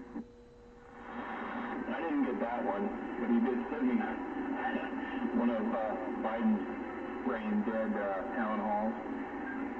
Didn't need it, but it was one I wasn't familiar with, so that was amusing. Yeah, that guy is brain damaged. Anybody who voted for him deserves what he does to their lifestyle. Yeah, Roger on that. Hey, Pete, if you're out there, if you've got his thing, if not, send it back to me, because I've deleted it. But Oyster, he sent this thing to me, Pelosi, and all I could tell him was, I think whatever Biden's got going on is contagious, because now Pelosi's got it. And this is on a national news thing. There's two newscasters to the left, and they're going, what the hell? So it's crazy. But it's neat to watch. Yeah, she's had it for a while, but you're not going to hear about it on the national news. You got to dig deep in order to find it. Something I used to tell Dutch all the time. And then all my eavesdropping, I haven't heard in a while. I hope he's still all right, even though I disagree with him on everything. But, yeah, no, she's had it for quite a while just as well. She didn't catch it in her mind. She's been brain dead for a while. The only reason the media is starting to point it out is because it's likely she's not going to be the Speaker of the House anymore. Yeah, I guess things are changing big time. I don't follow that, so I don't know. But I keep getting these bang things, or they call me by 2-3 different names on the phone. So I don't know. But anyway, I'll be standing by, dude. Right on. My beer's empty, and I can't blame it on the dog because it's not even in the room.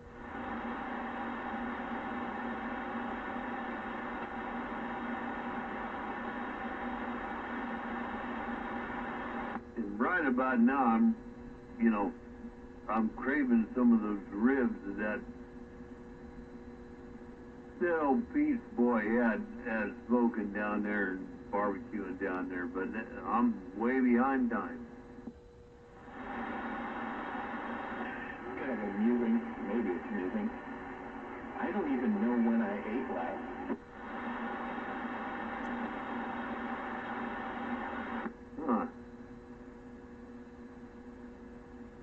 now you got me thinking. Yeah, there was several days I couldn't. Now I'm trying to think of when I did. I should probably make myself something to eat. I think I can keep it down now.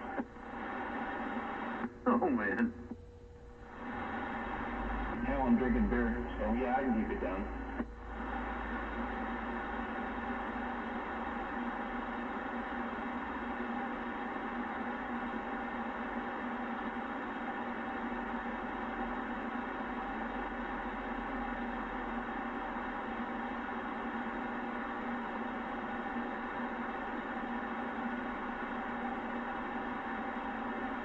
No, Harvey just wanted me to scratch his butt for some reason. Got an itch there going on.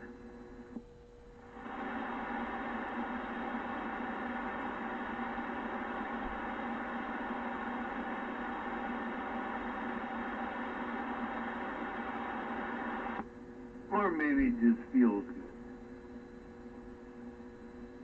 Ah, look at that.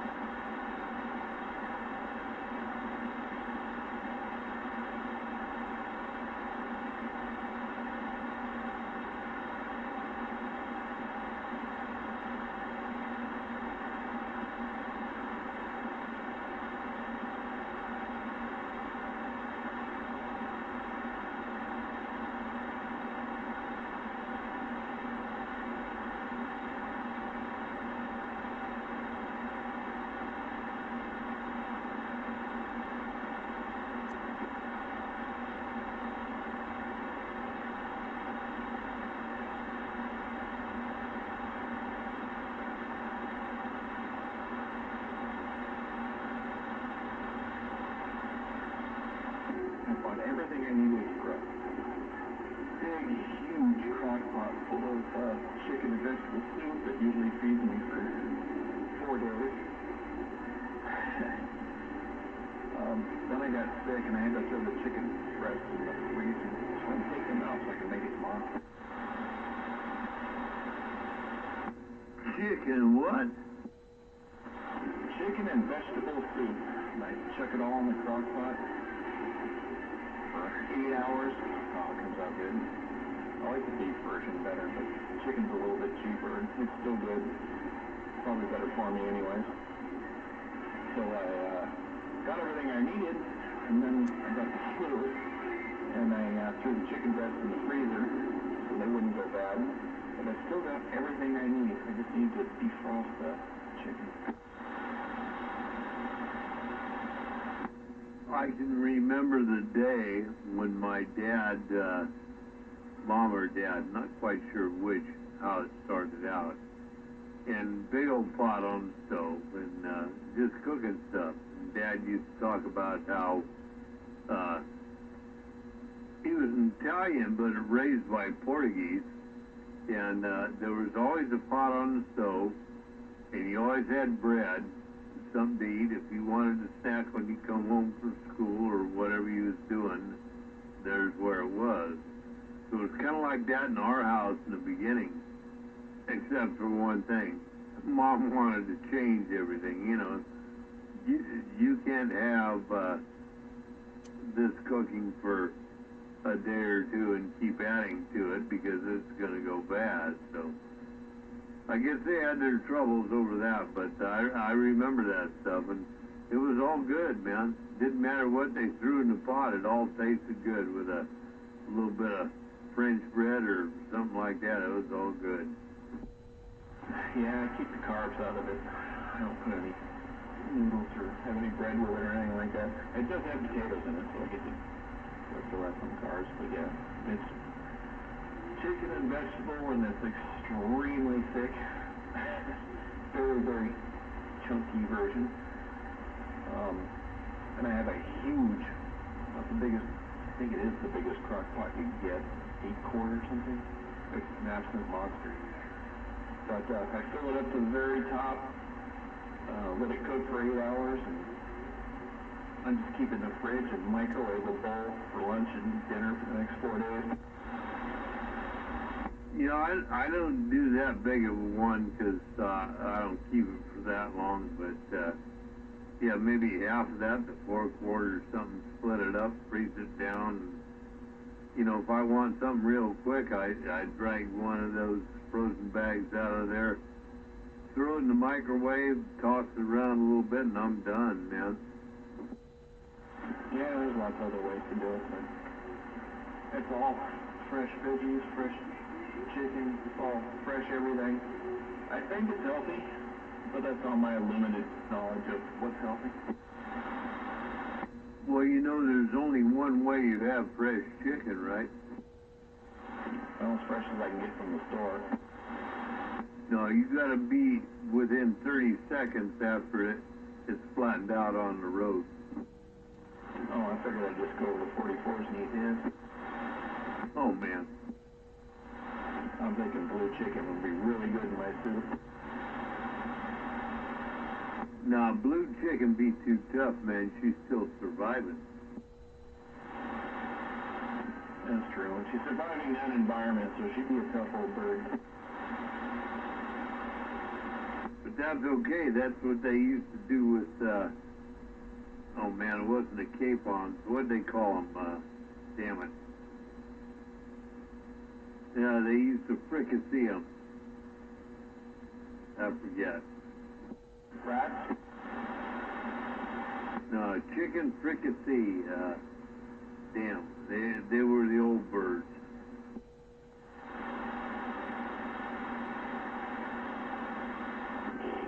I don't know, my parents raised pheasants for a while. I had a friend that raised quail for a while.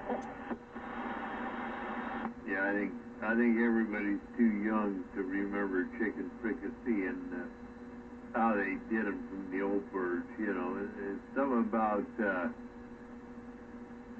you know, kind of like no, it wasn't like that, but anyway, I forget, man. I only had fricassee chicken one time, and it wasn't that good. I mean, it was edible, but it wasn't what I want to eat every day. Sounds like FDR's chicken in every pot. Sounds like, what do they call it, right now my mind's starting to fade. This is what happens when I don't get any sleep. Great Depression era chicken. That might work, FDR's chicken. Yeah, I don't know, man. You know, if it was good, wholesome food, that's one thing. And then we started getting spoiled, right? Like this taste and that taste. But, yeah, I know what you're saying. Yeah, it's simple for me. It takes about an hour to cut everything up. I store the crock pot for 8 hours, and it takes 5 minutes to microwave for the next 4 days. I got lunch and dinner. Or if I don't eat lunch, which I don't quite often, it could last longer, but after 4 days I throw it in the freezer. No, I'm with you. I eat a good breakfast. Try to snack between whenever I eat breakfast and 3, 4 o'clock, and then 4 to 5 o'clock, somewhere in there is my last meal for the day. Just because if I eat the 3 meals, I'd be fighting more weight than I have, and you know me, I don't got that much, but it's more than I need. Yeah, I don't ever eat breakfast. That's always been a problem for me. No, I was 156 at the cardiologist, or no, 166. He wants me down to 156, and I said, you know, that's where I've always felt better. So he changed the meds, and in a month or so we'll see how I'm doing. But other than that, he says, you might live a long time. And I said, oh my goodness. Wow. I know I always felt great around 180. A little more than that now. Of course, it's all muscle. Hey, I've seen you, hoser. Don't go there with me. Alright, so maybe that won't work. Yeah, more, man. I gotta get back down though. And I noticed those stupid seats I make. I make several different types, not always chicken. Sometimes I make beef, sometimes I make meatball. I use frozen meatballs. I'm feeling real cheap. But I keep it lean and low carb, except for maybe the meatball. But I keep it low carb, and it makes a huge difference if I do it for a long enough period of time. Well, yeah, carbs will pack it on you because carbs are sugar. That's, you know, depending on how your body regulates your sugar intake, could be a big thing. But yeah, my only thing is you know, for my size, you know me, my size, I just got to drop 12 pounds, and very hard for me at this point to do that because I just like food a lot, and I know what's bad for me, and what's bad for me is what I crave. So it's I'm gonna work on it. And, I think it's gonna be fruitile, however you pronounce that word, but I'm gonna try. Yeah, we all do that every day. And a potato chips sitting there in the kitchen. I was thinking, hey, maybe I should just eat those because it's quick and easy. But no, I'm not gonna do it. Potato chips and salami, oh man, I'm there. Oh, salami's my poison. But I ran out of my cholesterol meds a while back, so I've been avoiding the salami and the beef sticks and oh man. Yeah, salami will kill me if I let it. You know, that's why I go to the doctor and they give me these pills that counteract that. But that being said, they said, you know, this last doctor I talked to, the cardiologist, I think he really had it together because he figured out what the other doctor, you know, said, do you drink? Well, yeah, I drink. How much? And so I told him, he says, you know, that's probably a little bit more than we recommend. And I said, I don't think you doctors would recommend any alcohol. But that being said, you know, that's what I do. What do you do? And he says, my whole thing is to help you live longer. And he says, I'm not going to even approach that. We're going to approach your blood pressure and deal with that. So that's the way that went. Yeah, all they can do is tell you what's best for you, and you can decide whether to do it or not. It's always been the doctor's job. And yeah, that is pretty much my only source of carbs. But I haven't been drinking that much lately. I mean, I go for a month without having anything. Or a month. Shit, I went 3 months. Yeah, 3 months without even having so much as a beer. Hoping it would affect my weight. It didn't. It changed nothing, sadly. So apparently I gotta try to go longer. But I went 6 months on a completely vegan, cholesterol-free diet, hoping I could get off the cholesterol meds. And my cholesterol skyrocketed because I stopped taking the cholesterol meds and went on the vegan diet figuring, hey, you don't put any cholesterol in, how can you accumulate any? I was mistaken. Sometimes it's genetic. Well, I understand there's a difference between there's a vegan and a vegetarian diet. I also understand that you got to know what kind of proteins you're taking in with whatever you're eating. You got to take the proteins in there too. Not quite 100% sure about it, but my best man at my wedding, his wife was a vegetarian turned vegan, vice versa, did it back and forth, and she ended up dying because she didn't pay attention to the protein that she needed in her body. And old Jerry tried to tell her, you know, he just do this and you will have some protein, but she wouldn't go for that. Yeah. And there are subtle difference, and I can't remember what it is. I studied it back in the day. I don't remember what it is now. But yeah, you can get protein from beans in my diet. He missed it. Much to my wife's chagrin. Yeah, 10-4.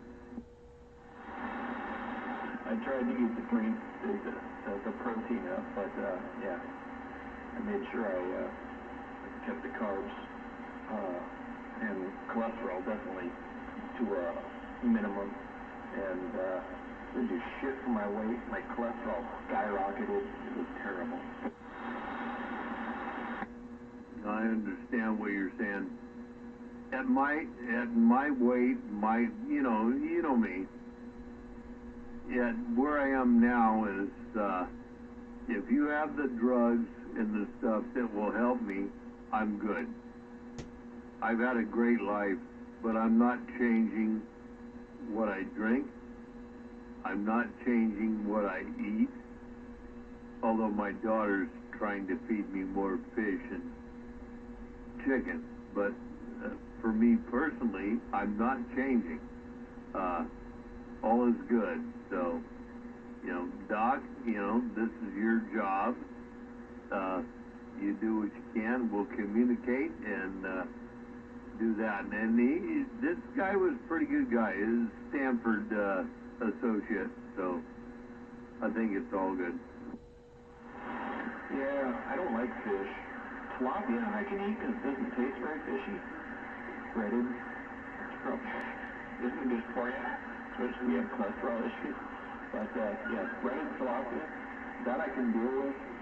It doesn't taste fishy. Anything that doesn't taste fishy, I just hate fish taste. Chicken I can deal with. Especially when I put it in my soup, it's fine because you barely taste it. It's not so bad. I found ways to eat it that I can deal with it. I need to find a few more ways. I'm somewhat limited in my cooking dictionary is somewhat small. But yeah, mostly I like beef and pork even more. Yeah, you made a good point there about the tilapia and stuff like that. I've got a couple recipes because I'm a fisherman. My dad would eat anything we would catch. I might eat one trout if it was fried with a lot of butter. But I'm not really a fish eating person, so a lot of different ways and that goes on. But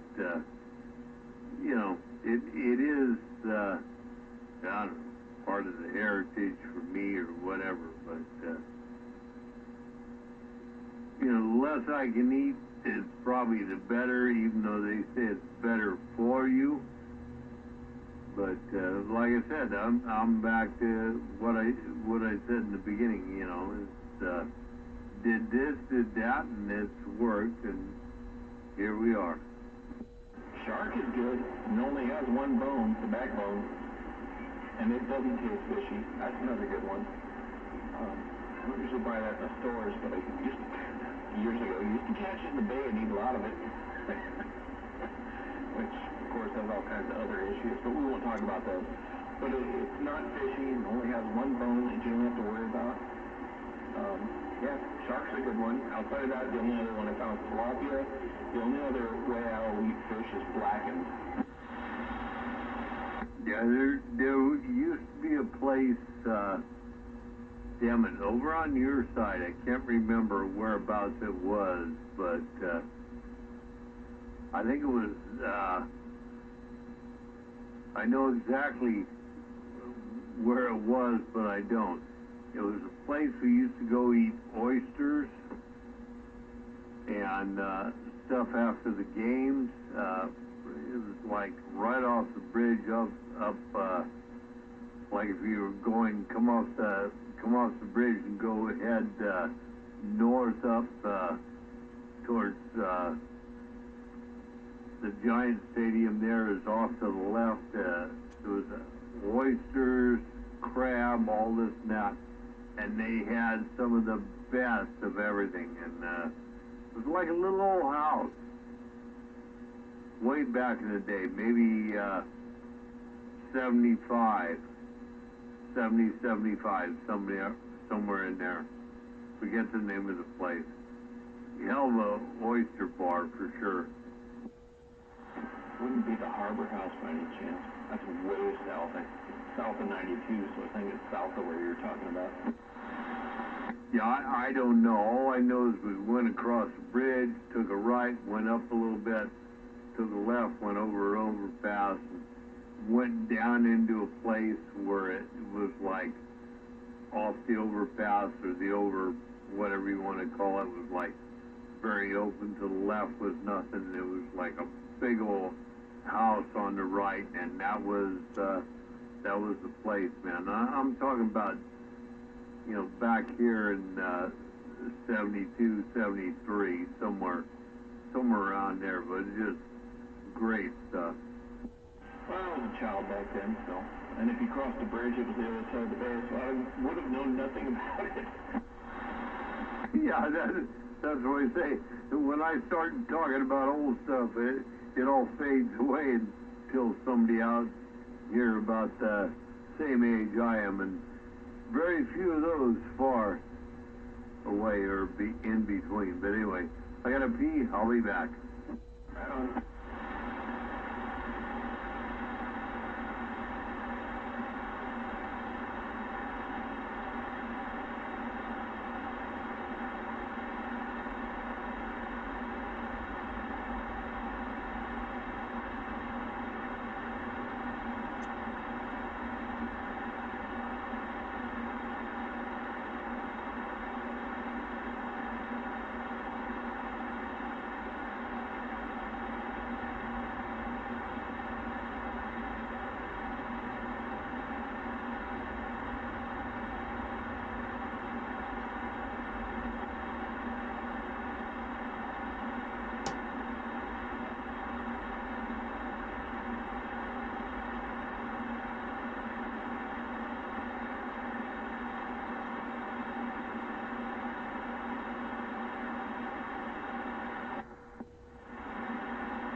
got down. As best you could. Yeah, there you go, as best I could.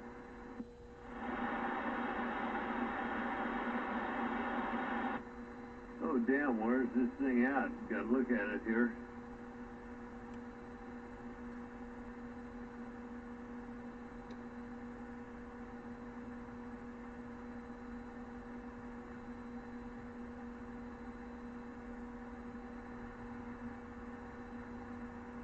That's better. Hello? Check, 1, 2. Fat boy ain't on, that's for sure. No, I dropped it down. I'm just on the radio right now.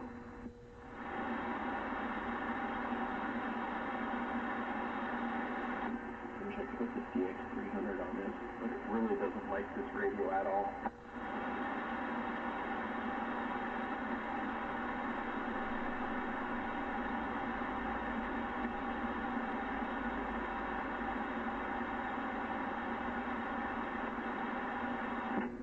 I'll put it back up here on this one and see what you think. Sounds good. Little muffled, in case you wanted to know. But it's extremely easy to make out what you're saying. Yeah, let me, yeah, it's way high right now. Let me back it down a touch. There we go. That's there. Audio here. Hello, check. I think I'm picking up fan background noise. Oh, no doubt. The skinny boy running here in the background is got a big fan on it, and it's inside here. So, and the microphone's pointed right at it. So there you go. Yeah, that'll do it, I guess.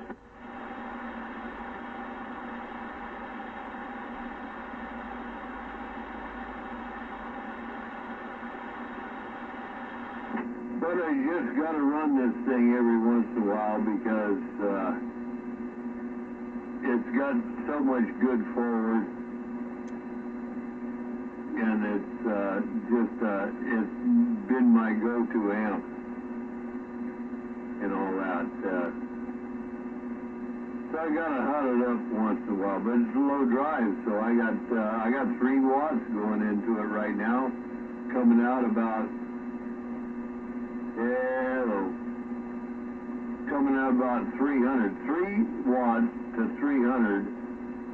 That's bird. Let's see if we go flip this switch and flip that switch. Hello. Bang, and should be around 1600. Hello. Yeah. Pretty much right now the way I got it is 1400 PEP, and that's because it's running 2 4 CX800s. What do you think? Well, it's doing a fine job. I'm dumping 100 into the DX1200 and getting audio 10 times that out. There you go. 10 times PEP is always good for me. PP. I'll be back out. I gotta fill my glass, oyster. Damn it, boy. Right on. Yeah, I only do the PEP thing. I don't have a bird meter, and they're the only ones that are accurate on bird watts. The average watts on all these meters I've tried just suck. Yeah, well, when we both want to go to the right one, we'll go to the LP100s or even the bigger one, the LP after that. No show at all. But anyway, I'll be back in a few. Right on.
back it on down.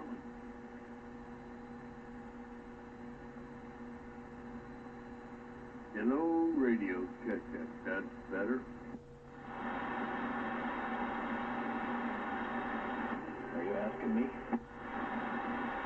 No, I know what you're gonna say.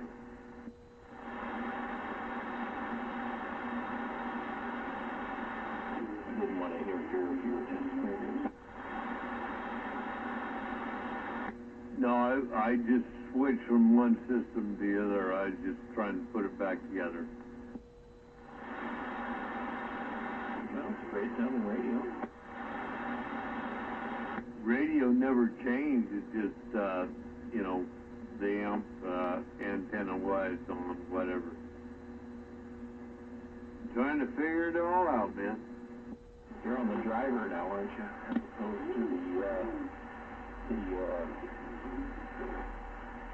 the four-tuber. No, I am on the driver now, yeah. As related to the two-tuber for sure. The driver actually shows less, but it probably comes across a little bit better. Yeah, the driver is not quite as powerful, but it's close. Well, on my stupid ass meter. But the modulation is 100% clean. Yeah, well, remember, what I'm talking to you on now is what we, 460 and I, set this up to be, and that's the way it is. When I go back the other way, it's going through another 50 foot of coax from here to there and back again. There's no driver. It's a low drive, so I got to drop the radio back to like 3 and 4 watts and run it into that amp, and then that's what you get. That's what I was on earlier. I should definitely take that off your hands so you stop using it. All it takes is a little bit of money. It depends on what little bit means. Well, you got to have the transformer runs 220 or 240 volt, whatever you want to call it. Oh, never mind. Not interested. Yeah, I thought if I threw that at you, yeah, that's the biggest thing. But it's 4 CX800s, and they're the ones that I bought it, 6-8 years ago. No, not 6-8 years ago. 5 years ago. 5, 15, 15, 20, 21, 20. Yeah, 6-7 years ago I bought it, but it is a decent amp, and it works well. I run it on the low side. It's a low drive, and it's always worked well for me. I mean, where am I at right now? Let me turn this thing down to where I think that one might be about the same.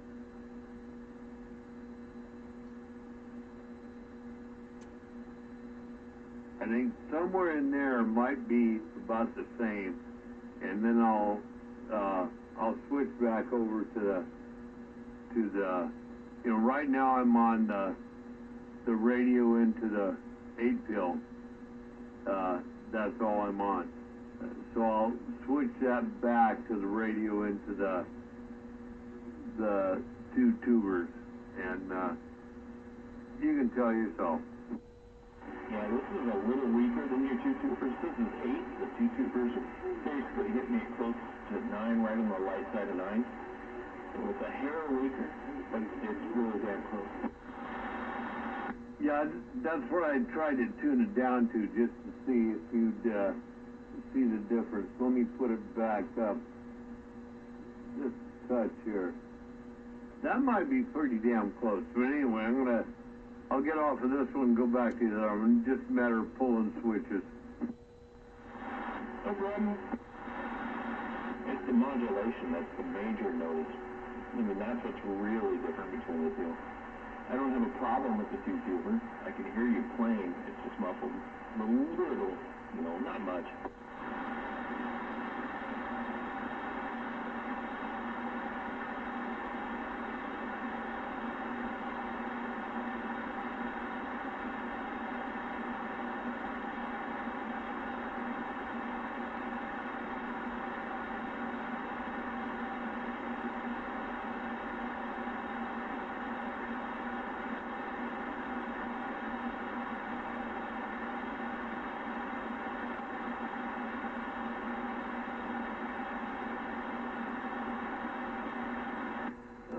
here we are back on this one, and of course, got a little bit higher drive on this one, so I'm going to back it down for the other one, for the 2-tuber. Put it down about here, about 4 watts, and then we'll give it a go. What do you think? I think you missed the switch because that sounds like shit. I mean, it's just way underpowered. I think you need to drive it harder. You need to look at what's going on.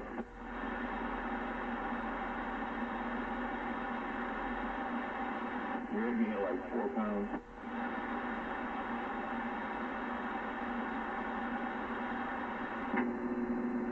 Does that do better for you? Driving a little bit harder there. Remember, the amp I'm running now is a low drive amp. So I was just putting 3 watts into it. Yeah, it's got no forward swing, and it's almost at 9, and it's just a tad muffled. But yeah, it's strong. Hello? Check. I'm showing about a 75 watt forward. But again, this is tuber. I do not tune them very well. I gotta have 460's help. For some reason I just can't figure it out. But anyway, this has always been a good one. And when it's tuned right, it works well. I mean, I got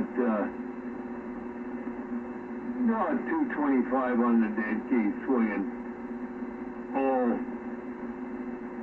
This is all average, so 225 swinging. Hello? Over 350. That ain't too bad. Usually tops out about what the tubes are at, 800 each, 1600. Usually tops out about 15.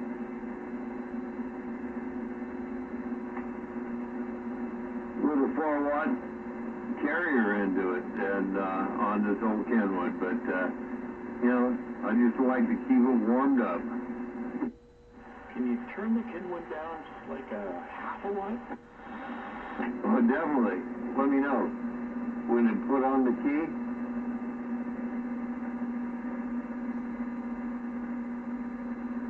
What do you think about that? Hello, that's half a watt on the bird.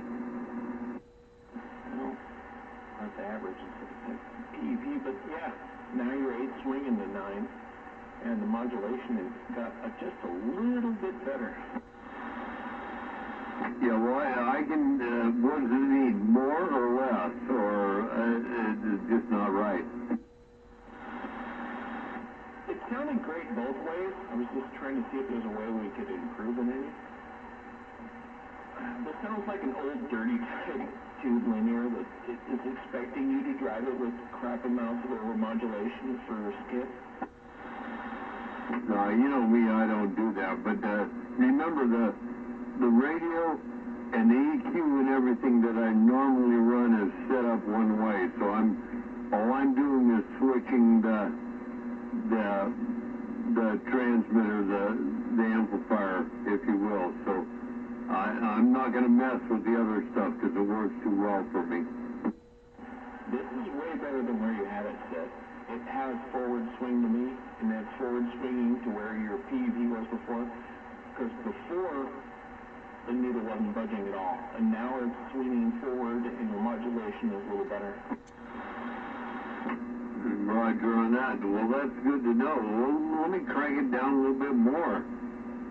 I mean, this is a low drive amp.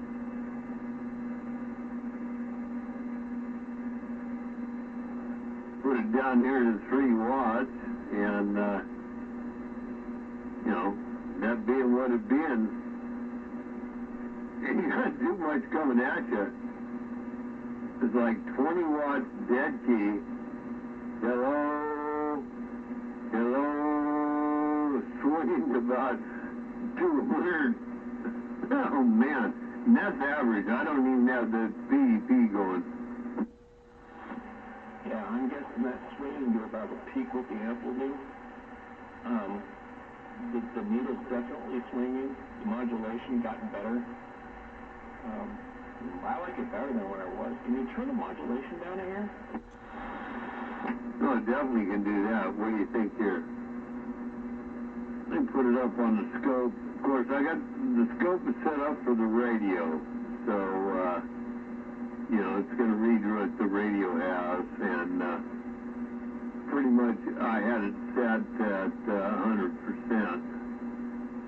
So I'm going to just see where we're at here. Hello, hello. What do you think about that there? That's about 65%.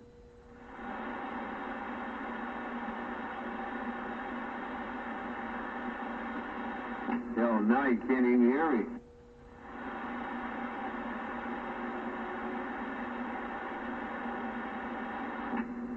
Where did you go, Green Oyster Sizer? Break.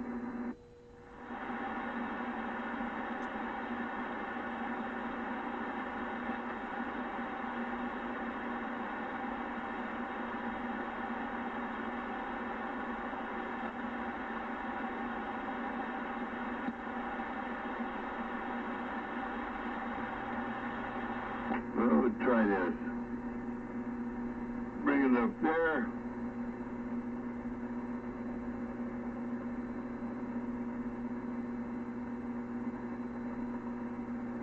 Hello.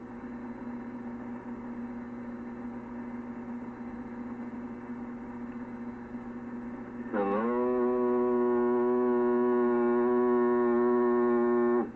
That's 100% right there what I'm looking at on my scope, which is way more than I normally run. I normally run it right back down here. Hello,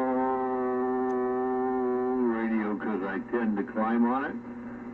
So there you go. That's all I got for you, Oyster. Pretty soon I got to go pee and refill my glass. What do you think? Sorry about that. I hope you didn't make any changes since we last talked. I'd let my dog out real quick. He was whining at the back door. No, I did. I thought you were listening, but I thought, well, just to tell me what you think this is. I'm still on the auxiliary amp, if you will, but yeah, I did some changes with the audio. You're 8 swinging 9, but you're a little muffled. If I just back off the mic like about 4 feet, what do you think? That made a pretty good difference. That sounds a lot better. Yeah, that's the whole thing. Got it set for one way. Let me, yeah, the mic gain is down way lower than I usually run it. But, I'm not going to mess with the EQ because it works on the other side. Oh yeah, so many things in the middle cause all these problems. I was wondering if there was a quick way to just stick with the modulation and power in order to make the Fat Boy work for you. Because, I mean, the Fat Boy will do pretty much everything you ever need to do and until you want to really pump it up. Well, yeah, you know, and I'm backing off again. That's the whole thing, right? Is to get it to where you can do this on a stock radio or stock wattage, whatever, and then you can kick it up a notch, and you don't have to mess with anything. You can kick it up another notch, and you don't have to mess with anything. And that's where the internal changes come, because every time you amplify, right, you amplify all the noise, all the audio, everything. So it's pretty difficult, but that's why I don't run this amplifier that much, because it's all set up for the other system. If you bump the modulation down just a hair more, you might be there, and got quite a bit of forward swing now. Okay, let's try this, but as I run up here to hello, radio, check, 1, 2, I get back here, hello, that, check, on the peaks might be a little bit above 100%, but everything is like 80 straight across the board. What do you think, Frank? That's way better. That's way better than where we originally started. You know, that's good to hear off of this old two-tuber amp for sure, man. I mean, I know what settings are for the other one when I switch back, but I appreciate it. Could you throw it on PEP and see what that is compared to what it was before we started? Or do you know what it was before we started? No, I can tell you what it is right now. Average is dead key.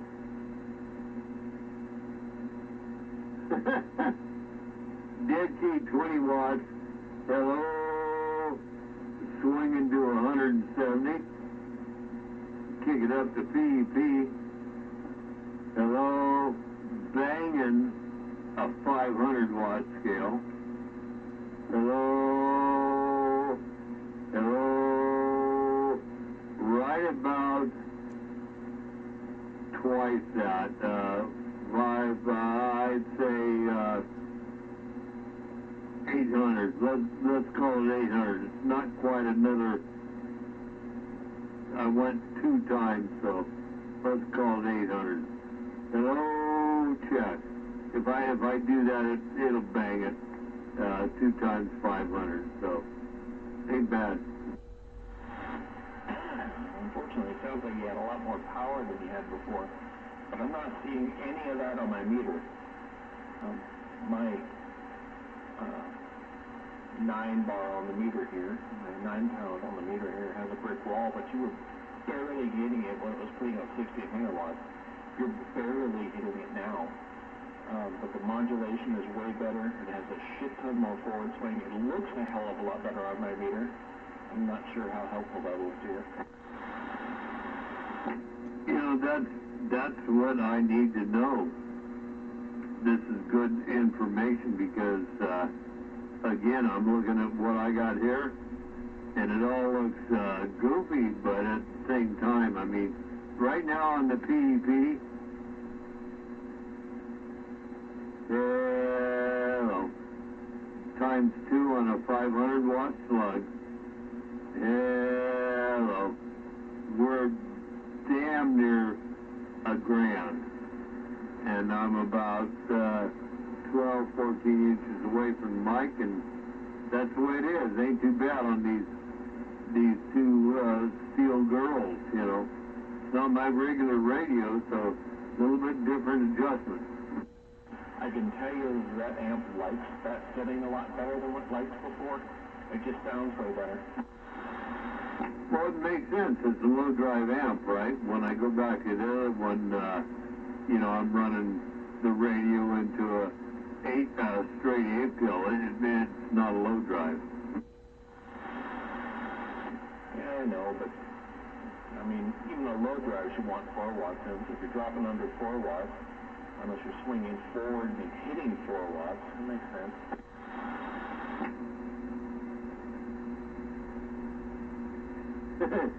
That's what the radio's now dead king, 2 watts.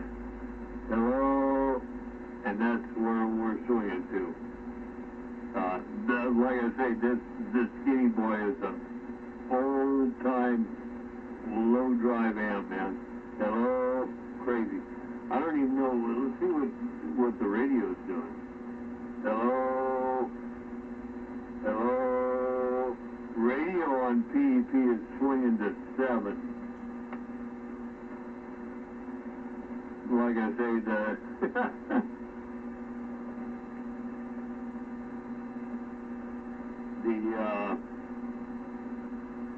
the amp with the same radio input. Hello, dead kid about 4 watts. Gonna go up times 2, 500. Hello, hello. Yeah, you know, I'm gonna say, you know, 1080. It's banging 1,000 on times 2 for the 500. So that ain't too bad. That, you know, for two tubes that are supposed to do 800 apiece. If I turned the drive up a little bit, sure they'd do it, but that's why I still got them and I ain't burning them up. Yeah, if I were you, I'd take a picture of those settings and I'd save them for now, because I think that's good for this box. It's a good setting. It's still not 100% crystal clear. You could try turning it down a hair more and seeing if it helps. I don't have a whole lot of experience in these matters. My low drive tube amp says, you know, no more than a 4-watt DFT and no more than 12-watt peak, but it's totally different than your low drive. Yeah, well, let's see how much we can turn it down. Yeah, 4 watts right now. I'm going to turn it down to 2, and well, you'll let me know what you think.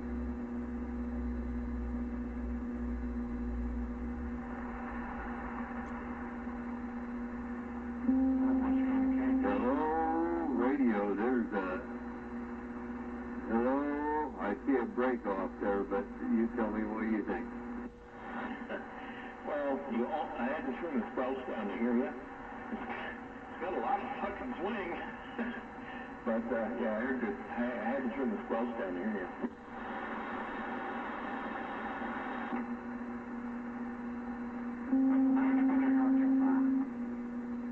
Yeah, so we'll split the difference. But I saw a breakout there. I split the difference, and I don't see it now. We'll see what your squelch feels, but, man, that's like a 1.5 watts, man. That's all I got going into it.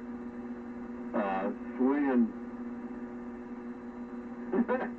10 watts. Hello. Check. Almost 1,000 watts. That's crazy stuff, Oyster. That's a huge increase. Can you crank the peak of what you're swinging to 12? I can. I can turn the radio up and it'll drive it a little bit more, but, you know, we're getting to the point where it's getting touchy as hell now for another couple 100 watts. I don't know. Let's play around, see what we got.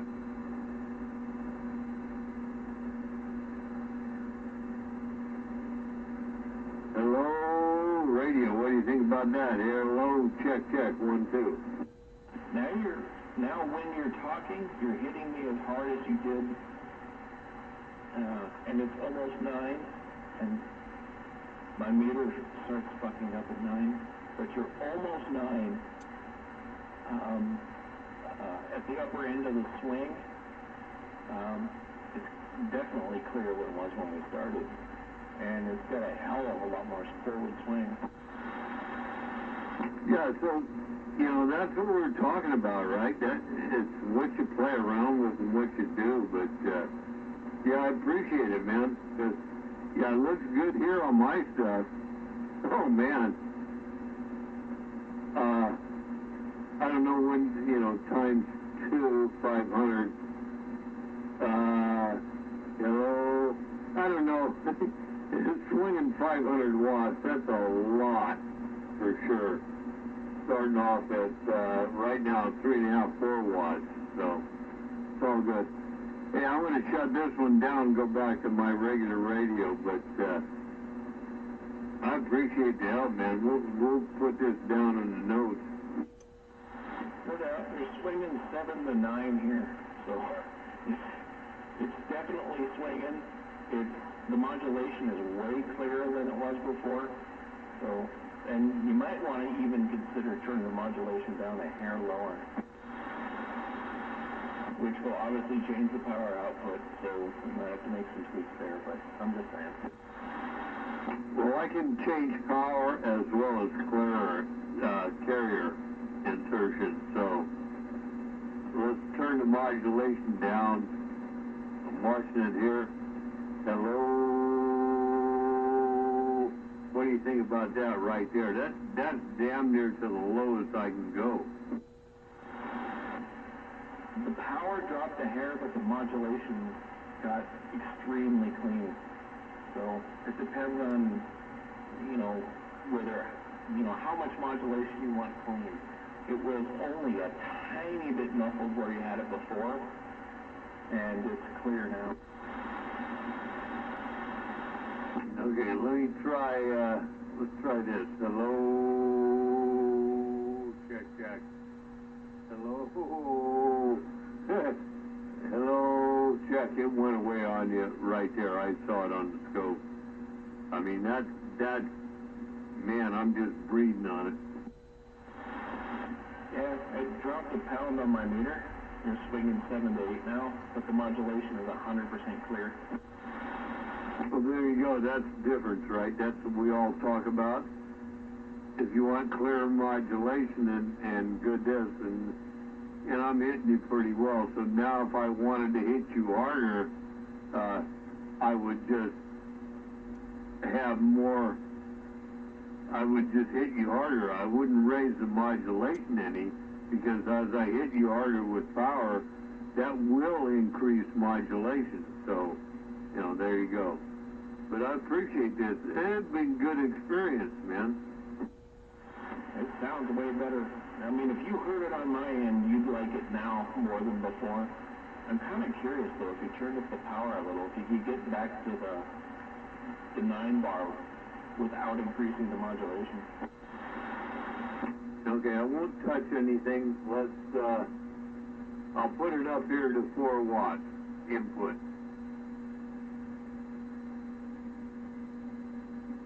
Actually, I put it up to 3 watts input now. What do you think? Check. 1, 2. That's freaking awesome right there. It cut out all the static. Your modulation is clear. The signal strength came up. That was a big improvement. Well, let's try running up to 4 watts.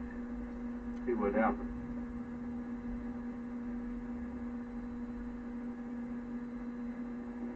I can see a lot of stuff happening here. What do you think about that? I don't think that's as good as 3 watts was.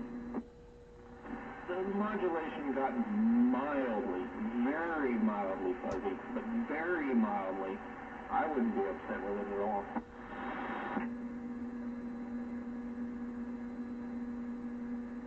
So we'll split the difference and be back here. And that'll be what that is on the Skinny Boy. And I'm going to write it down, see where we're set at, and then we'll go back to the other one. What do you think? That's perfect. That is perfect. Write those settings down and use those when you want to run the Skinny Boy. Yeah, because I don't think I'm ever getting rid of this unless somebody pays me some ridiculous super price on it. I paid almost $2,400 for this when I first bought it, 2-stage, and I've got extra tubes and the whole bit, so it ain't going for anything less than that. That's for damn sure. But yeah, I appreciate it. I'm gonna write it down here, and if I can, then we'll be done. Yeah, trust me. Everybody will. If you want to sound clear, that's where you want to be. I mean, that's as much power as you're going to get out of it, in my opinion. It's still got forward swing, and it sounds completely clear. Yeah, you know me, I'm not worried about power, and it's still right there what it should be, but under what the tubes would be max, and that's where I want them. That's why they laugh. So we're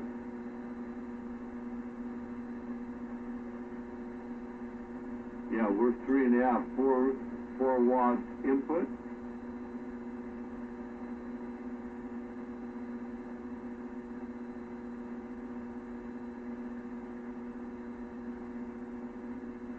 Excuse me while I do this.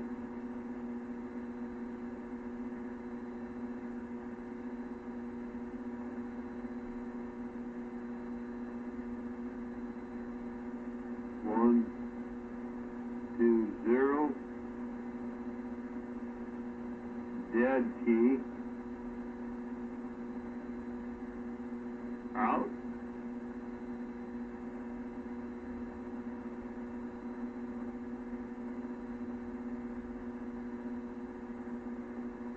Hello.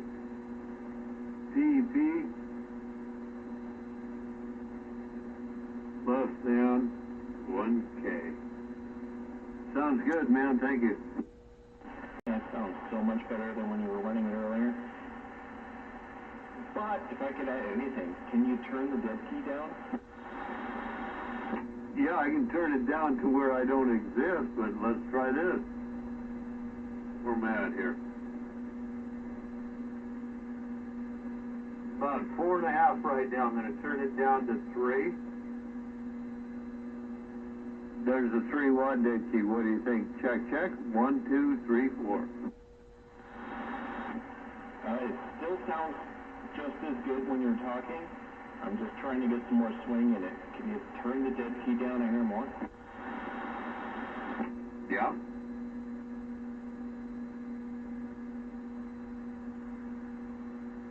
There's a 2-watt dead key.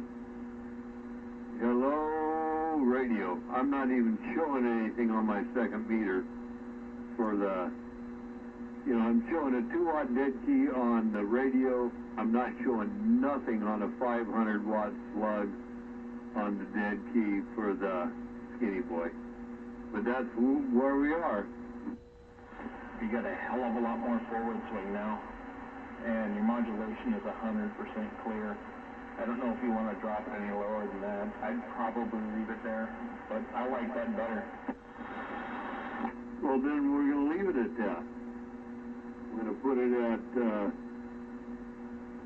well, now I got to rewrite this crap again, man. Come on. Is this good? Are we going to leave it at that? I mean, it looks good to me.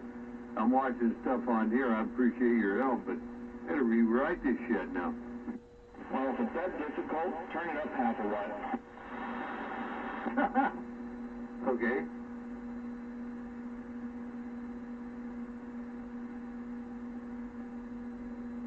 What do you think about that? Check, check, 1, 2. Hello. That's where you want to write your stats down. Now you got some forward swing, because before you didn't have much forward swing. Now you got it. Well, not much, but my needle stops at 9, so it's the best I can help you with. Well, I'm here and there and around the microphone. I mean, right now I'm talking normally. I could talk up here and hello, maybe have a little bit more, but normally talking back here. Nope, I'd leave it right where it is now. I think that's perfect.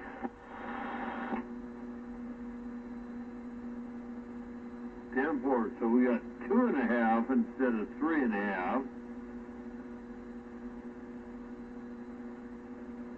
Oh man, I can even read my own writing.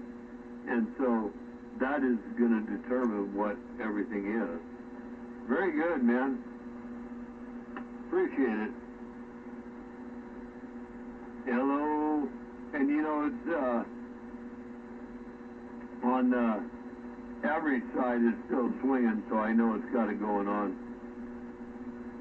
And I haven't tuned this damn amp in a long time, so who knows? Yeah, I can't help you much with the tune there. And definitely check it with your neighbors and people at different distances. They might have different opinions than I do, but I think this is where it should be from what I'm hearing. Well, that's why I want to know. You're across the bay. The closer ones, I mean, Todd, me,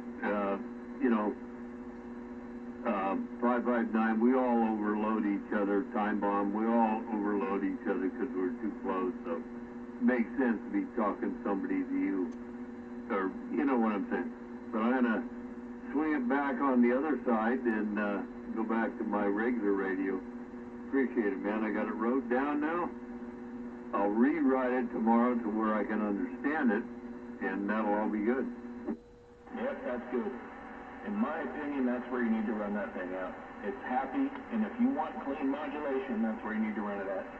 You got forward swing, you got clean modulation. It's as strong as I think you're going to get with clean modulation. And that's where we are. Like I say, I appreciate it. And this is the backup unit there for sure, man. Y'all take care. I'll be back here in a second. I'm going to drop this thing back down to the other radio. Yeah, it's, I'm on a 500 watt slug times 2, so that's 1,000 watts. and it's average dead key 500, average dead key 20 watts. Hello, swinging to about 50. Go to peak, same average dead key. Hello, but it swings to almost 900. So, and I miscalled that. It was times 2, so about 40 watts swinging at 900. Ain't nothing the matter with that. With a couple old girls in there in the tubes line for sure, man. And I appreciate your help. Well, as long as it's not too low for you, because you know you can get away with a lot more out of that amp, but your modulation drops off when you crank it up. That's why this one still has the original tubes in it. That's why when I go the other way, my big amp still has the original tube in it. I can run a hell of a lot more out of them all. But these tubes are starting to cost money now. I don't need to do that to talk where I want. I could actually use this amp to drive the big amp, but a lot more farting around with. But like I say, I appreciate it, Greg. Hey, no problem. Who knows? Maybe the way you have it set up, it grabs the big one better. Than it used to. Who knows? We'll see. But I think this is what you want to sound like on this one. And, well, that's the best I can help you. Like I say, I appreciate it. Well, I'm going to drop this one off and go back to the other one and go in and fill my glass, and I'll be back. Keep in mind what this one's sounding like, and I'm sure the other one's going to sound better because that's, on the other system, that's what it was made for, but this is a backup. Anyway, I'm back out. Yep, tubes are always warmer. See you in a minute.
to put something back where the halfway was, but this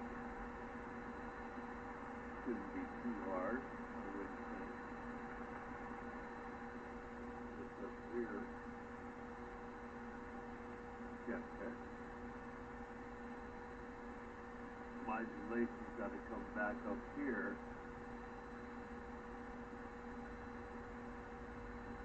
Maybe not. Hello? Yeah. Hello? There we go. Check, check. A little bit hot. 1, 1, 1. There we go. That's that. And, well, it'll be good. What do you think, Oyster?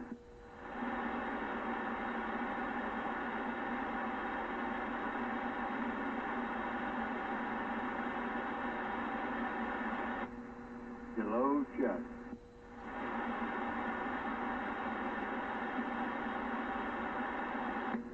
Hello, check. 1, 2, 3, 4.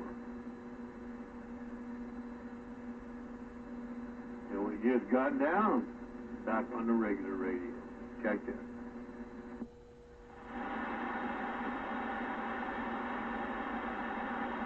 I was guessing that was you keying up a minute ago. I just didn't hear any modulation. Say again.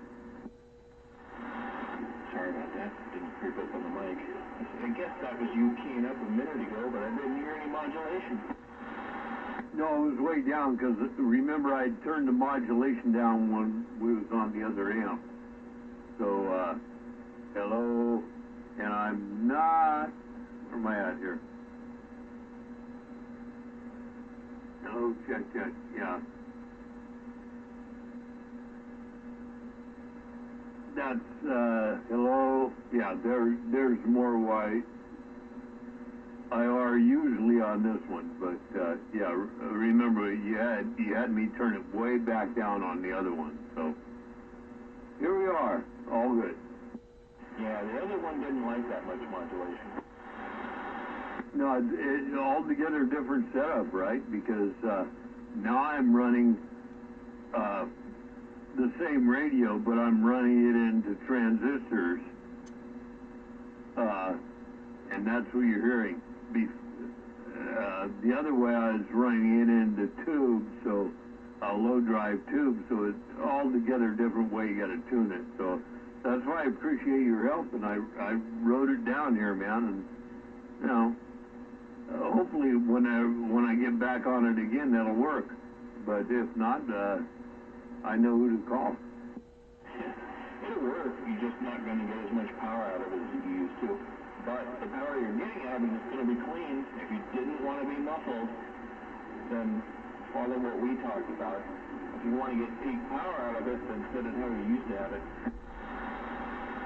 No, I'd rather have a better sounding station, and I don't need the power. You know, if I got a good sounding station, if I need more power, I'll buy a bigger amplifier. I don't have a problem with that. That's, to me, that's how it's supposed to work. I don't want to drive everything to the max, and you know, that's what we talk about. Yep, and this sounds almost identical.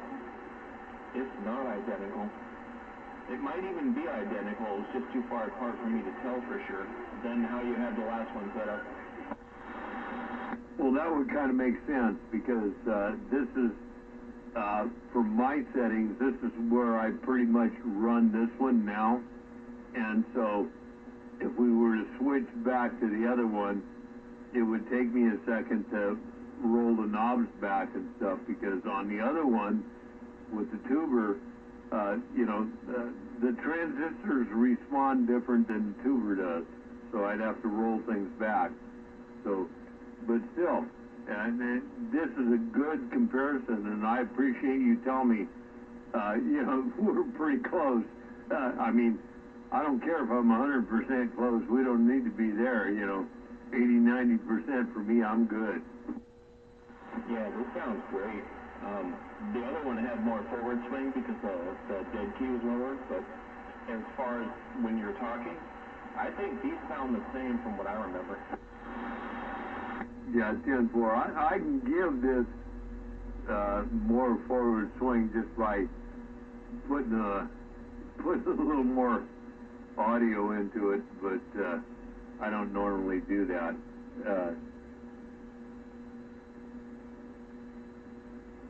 There might be a little bit more forward into it.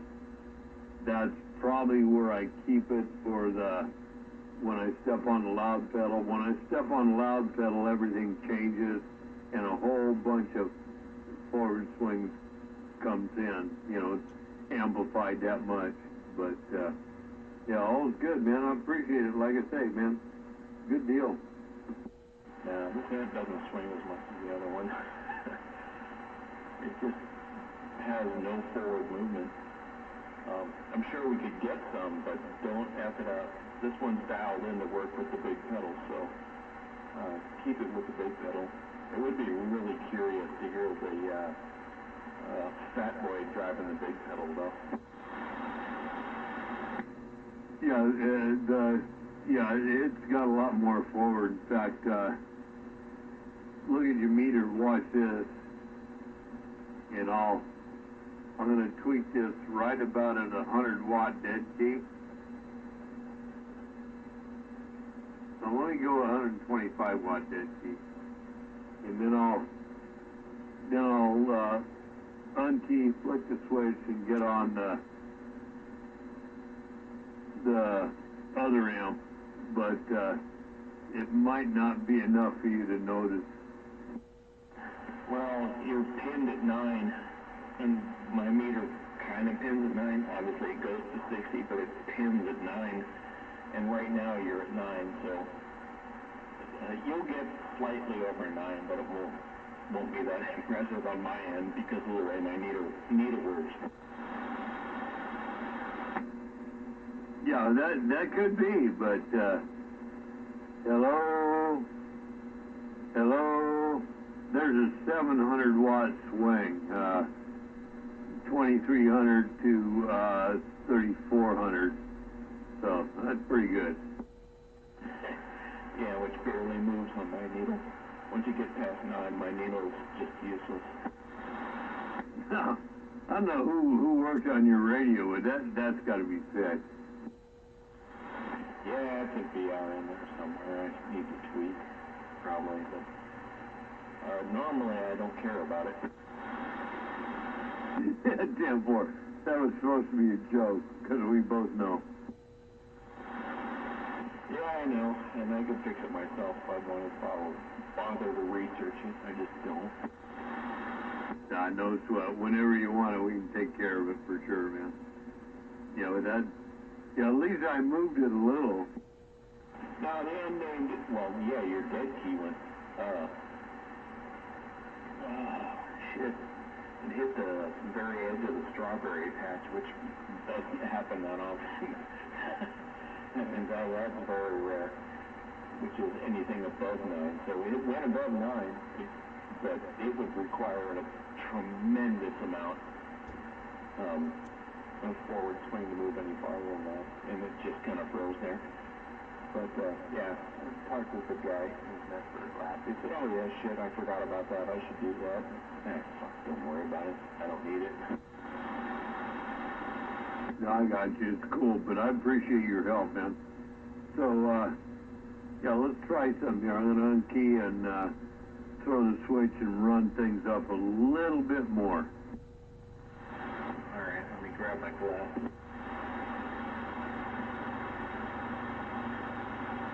All right, got him. I'm good, and I'm staring at the meter. Okay, there we go. About a 2800-watt dead key. I'll run it up here. I get the right knob.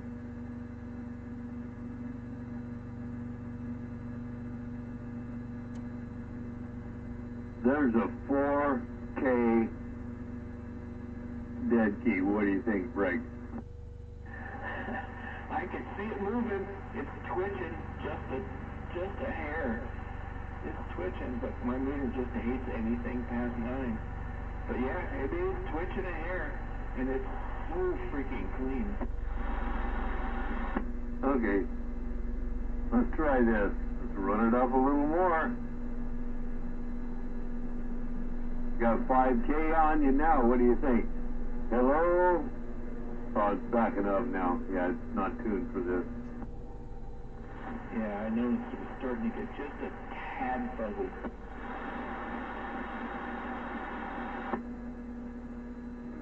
Backing down where it's supposed to be anyway. Yeah, but it's all good experiment playing around, man. You're gonna have to have somebody with about 10K on you be right next door to you to move that meter above 9, man. That's crazy stuff. Yeah, I know, my meter's shit. But yeah, you were making it in the strawberry patch, which normally nobody does unless they're parked in front of my house. Well, that's saying something. Yeah, 10-4, and that's just on the vertical too, because that's what we're talking on.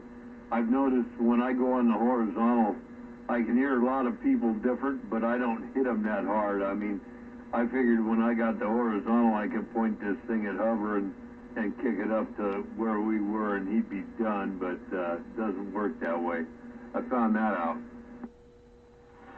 Well, there's a lot of differentiation that we've got altitude, and I'm not saying it's a completely better scenario, but I hear him doing roll call and everybody else checking at the same time, and even 460 flat stomp on everybody at my house, but I have low altitude, so I don't know. I can't tell the difference between what I hear and what he hears way the hell up there. Oh, man, I appreciate that, but I'm sorry to hear it, because 460 hasn't had his big amp on in a year. I mean, oh, that's terrible. Yeah, that's just what he's got going for him. Well, it may have been a year since I remembered hearing it. A year is a short period of time at our age. Well, you're ancient, so it's even shorter for you. Yeah, keep talking. I'm trying to get you on the other one. All right. Well, I'll chatter a bit just for the hell of it. Not that anybody normally wants to hear my voice, because most of what I have to say is extremely obnoxious to most people. But doesn't mean I don't like to say it. Let me see. Biden's brain dead. Anybody who voted for him deserves what they've done to his life. They'll continue to vote for him because they're complete little fucking morons that believe everything they hear on the mainstream media evening news or reading their newspapers. Well, that should be enough. Yeah, I was trying to see how I could hear you on the horizontal, but it's no comparison when we're vertical, the vertical is good. When I'm on the horizontal, you're almost gone. Well, you're pointed in the valley, aren't you? Say again? Where were you pointed? Well, I was pointed east, but I swung it around to the west-southwest towards where I believe you are. But the minute I switched it, you went away and didn't come back when I got back to you. Don't have any idea if that had anything to do with the fact that it was still turning. I used to have a beam, remember? But, no, I don't think that would be the case. No, I don't think so. I mean, even when Hover's been talking, when I first put this thing up and I zeroed in on him, it's like 6 dB lower when I'm on the horizontal than when I go on the vertical to him. So, big difference, yeah, for local stuff. And that being said, on the other hand, talking to 184, when Hover's been talking to, what's his name, Garbage Can, the guy from the Dutchman, 184 and I've been horizontal and talking over them and not even interfering with them, and they're not interfering with us. So all different. different world.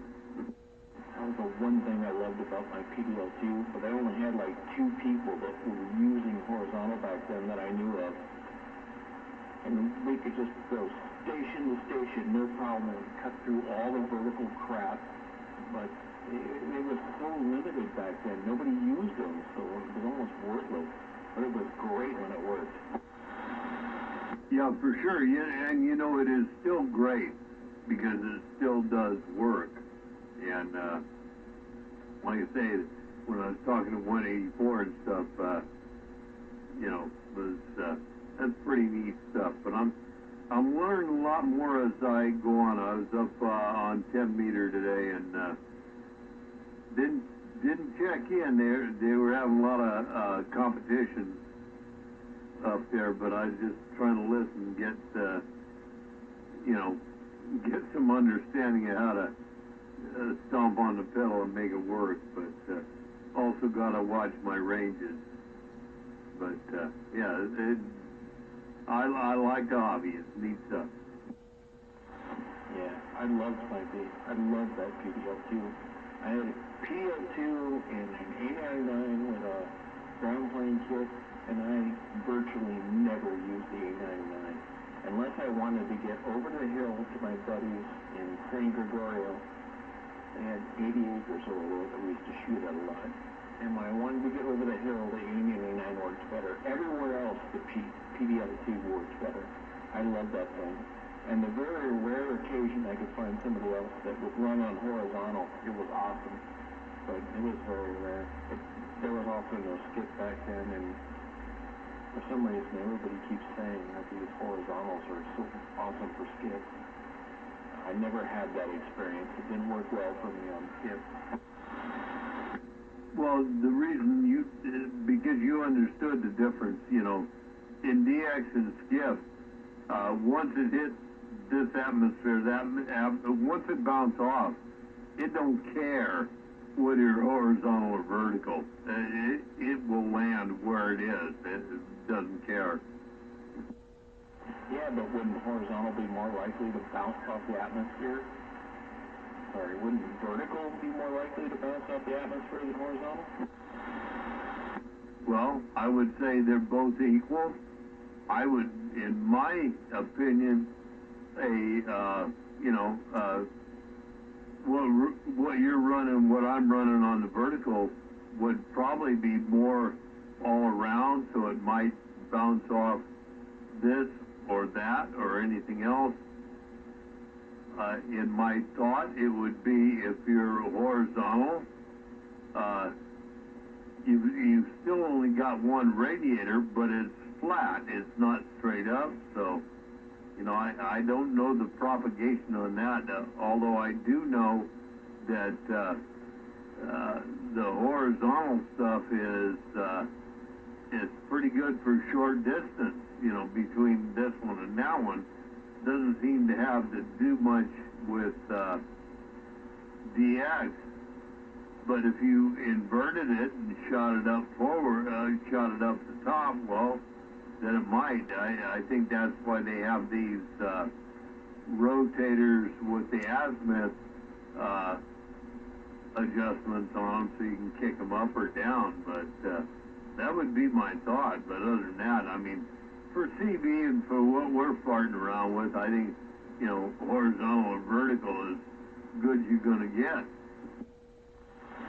Yeah, I've never understood that. Nobody's been able to give me a good explanation why a horizontal signal that transfers across the layers of the earth is somehow better than a vertical that would transmit upwards and bounce off of, you know, where the sunspots are and whatever not, would come back down. I've never been able to get a good explanation of that, but everybody swears that horizontal beams are better for skip. I just don't understand any of that, because, well, yeah, horizontals radiate in a round circle, but they radiate in the direction that they're pointed at, which is horizontal across, you know, the planes of the earth. They will bounce up and hit the atmosphere and come back down somewhere else, sure, no doubt, can't argue that. But antennas that are, radiating a giant round ball that are, directly pointed straight up, as well as everything else, why aren't they better for that? I've never been able to figure that out. But, there's so much about it.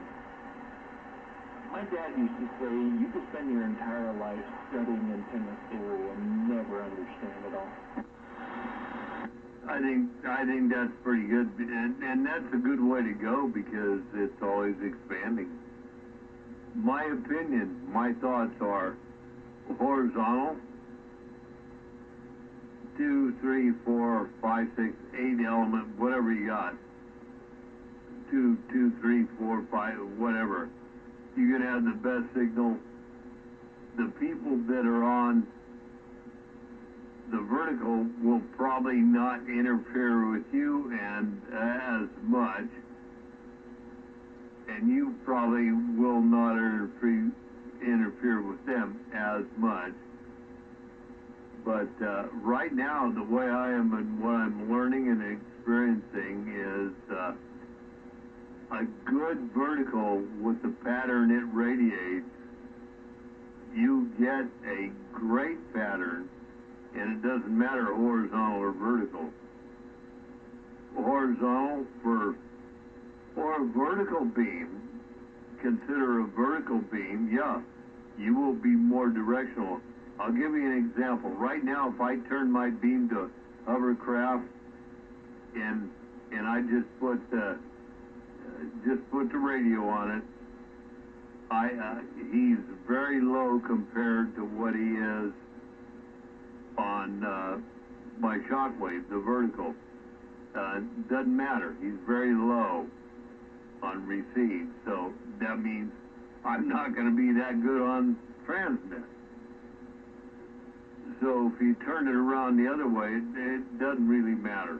I mean, vertical to vertical is what you're talking about, but the horizontal can cut out all the crappiness and everything else. And once it hits the atmosphere, I don't care who you are, it's going to be what it's going to be. You know yourself, it can drop down to you, and then the next minute it can drop down to me, and neither one of us can be hearing whoever we're talking to. It's just the way it works. Yeah, you said one thing that was very important several times.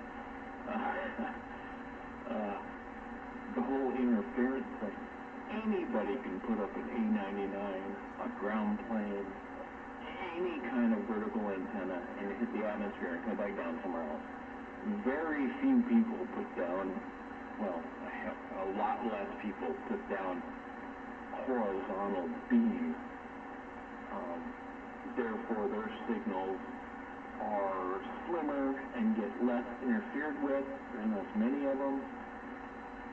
That actually makes a little sense. That's the first thing I've ever heard that makes sense as to why a horizontal beam that doesn't point at the atmosphere, even though I know when the signal comes out it radiates outward, upward, and everywhere else, and to my imagination, even if I'm wrong, is weaker, bounces out the atmosphere and comes back down somewhere else, is less interfered with. Although I would think after it bounced off the atmosphere, it probably wouldn't be horizontal anymore. But that's the first thing I ever heard that made me think that maybe a horizontal transmission might have some sort of advantage over a vertical transmission. It does in line to line or person to person. I'm here to tell you, it does for sure. It has a lot of rejection and everything else. When you're talking about DX, Skip, I don't think it has that much. You might have a little more directivity or where you're listening to it from, depending on where the DX is hitting you. Remember, when the Skip's in, I might talk to somebody in Louisiana, and we have both the same stations, right? Same type of everything. And you might hear me talking to them, and yet you go back to them and you can't hear them. That being said, on the other side of it, you might be talking to somebody here, and I might miss them there. 500 feet, depending on when the DX drops in and down on your antenna, will change things. And I really don't think that where your horizontal or vertical would change that much. It might help a little bit because when the DX is coming in, the signal is coming in, you might hit it a little bit, and it might glom onto that. But as you know, that kind of stuff is hit and miss anyway. But yeah, I don't think. I tell you what, man, I listen on the shockwave, and when I hear somebody I want to go back to, I'll flick it over to the horizontal, and I'll watch the radio or the meter, and if it's not any better, I'll hit them. I'll go back to the vertical and hit them with the shockwave. If it's not any better, that's what I'll do, because I think probably 60-80% of the people are probably talking vertical. Yeah, and I can understand that. I can understand when all those signals, and you're right. It's like easily 80% of the people are running verticals. I could completely agree with that. And I noticed my horizontal, when I could find somebody else with a horizontal, was awesome local. But I never, it was shit when I used to shoot skip on the rare occasion skips roll in. It was just absolute crap. It was useless. And I never understood why anybody, said that, these horizontal beams are so great for skip. That's just stupid. I tried it. I did it. I lived it for years. And it did not work for me. I didn't. I had to switch over to vertical. And most of the times I had to switch over to a crappy ass Antron because it was better as far as shooting skip than my PDL2. I had a lot of trouble with that then. And and if we turn on the radio tomorrow afternoon when everybody is talking skip, we'll hear all kinds of people tell us how great those vertical beams are. I'm sorry, I'm just not going to fucking believe that. I lived it. I don't believe it.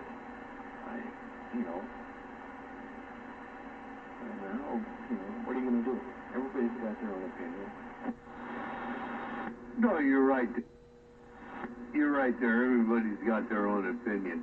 I would love to have not only what I have now, but I'd love to have another beam, say another 4-element that is vertical.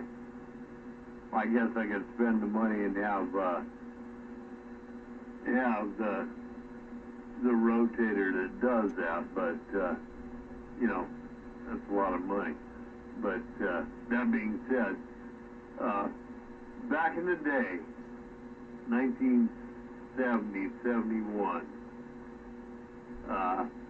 when I was working, I was a kid, and we were going to the show down in, not Watsonville, it was down in Los Angeles somewhere, electronic, two-way radio and stuff like that. And a guy we know, in fact, if you were over here, I could show you the tower where he was, the place where he was. Antenna's still up. I don't know if he's still there. But anyway, we talked to him completely out to 205 and down to, I want to say almost Los Gatos. And he had a 3-element vertical. He didn't have it horizontal. He had it vertical. And we talked to him out there. We had at that time, a little little two pill amplifier in the Cadillac we were running, two antennas, you know, and he was able to track us all the way down there. That even at that time, and that's pretty impressive. But you know, he's an amateur guy, so he had some stuff he knew about. So, but anyway, but that you know, that's all good stuff, man. That's how we learn. Yeah, my dad ran the Moonraker 4. That's what he had on his roof.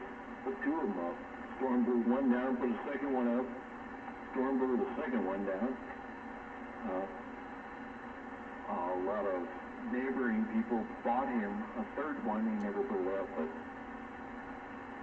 he told me straight up that he used the vertical in order to do his skit, and he said the only reason you used the horizontal was to talk to people across the bay that had horizontal.